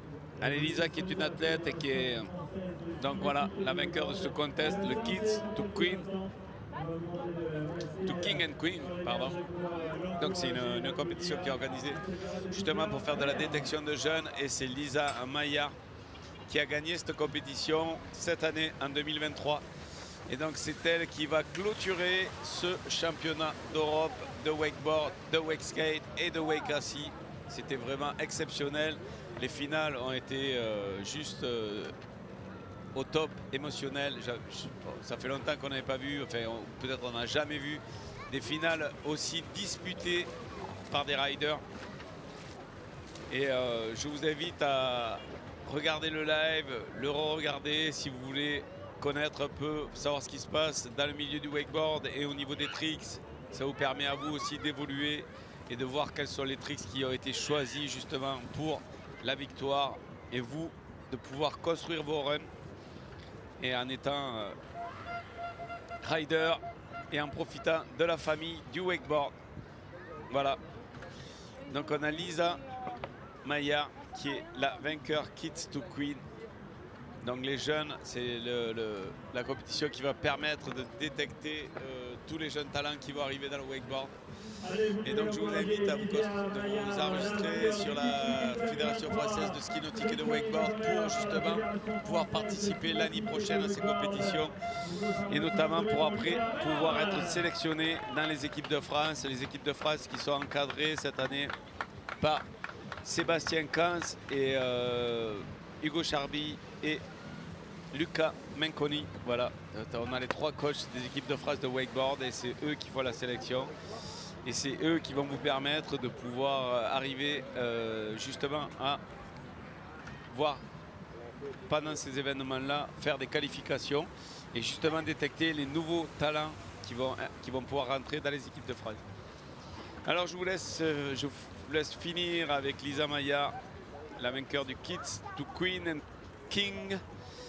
Et je vous dis à la prochaine pour les futurs championnats du monde qui vont peut-être se faire ici l'année prochaine. On croise les doigts et pour ça, et on pense qu'on va y arriver. Donc l'année prochaine, si tout va bien, avant les JO ou pendant les JO ou après les JO, peut-être pas pendant les JO, mais avant ou après les JO, il y aura ici à Choisy-le-Roi sur le plan d'eau du câble les championnats du monde de wakeboard, câble, wakeskate et wakassi comme cette année, avec toutes les catégories représentées et tous les pays du monde entier. Donc merci de nous avoir suivis pour cette répétition. Je vous dis à bientôt sur le live au niveau du wakeboard. Je vous dis suivez, n'hésitez pas à suivre unleashwakemag.com. C'est le magazine de wakeboard français qui va bientôt sortir un numéro qui va permettre de connaître tout le nouveau matériel 2024. Et surtout, si vous voulez vous balader dans le monde et savoir où sont les spots de téléski nautique et de wakeboard, c'est sur le spotyride.com ou alors sur les stores, vous pouvez télécharger l'application Spotyride pour justement trouver tous les spots autour du monde, et ça va vous permettre de vous balader d'un spot à l'autre et d'aller voir toutes ces téléskis nautiques, d'aller voir toutes les structures avec des bateaux et d'aller voir les structures avec les 2 poulies. Et on vous indiquera également où est-ce qu'on va pouvoir mettre en place maintenant des écoles de wakeboard qui vont permettre aux jeunes de pouvoir pratiquer ce sport passion toute leur vie. Allez, je vous dis à bientôt et à bientôt.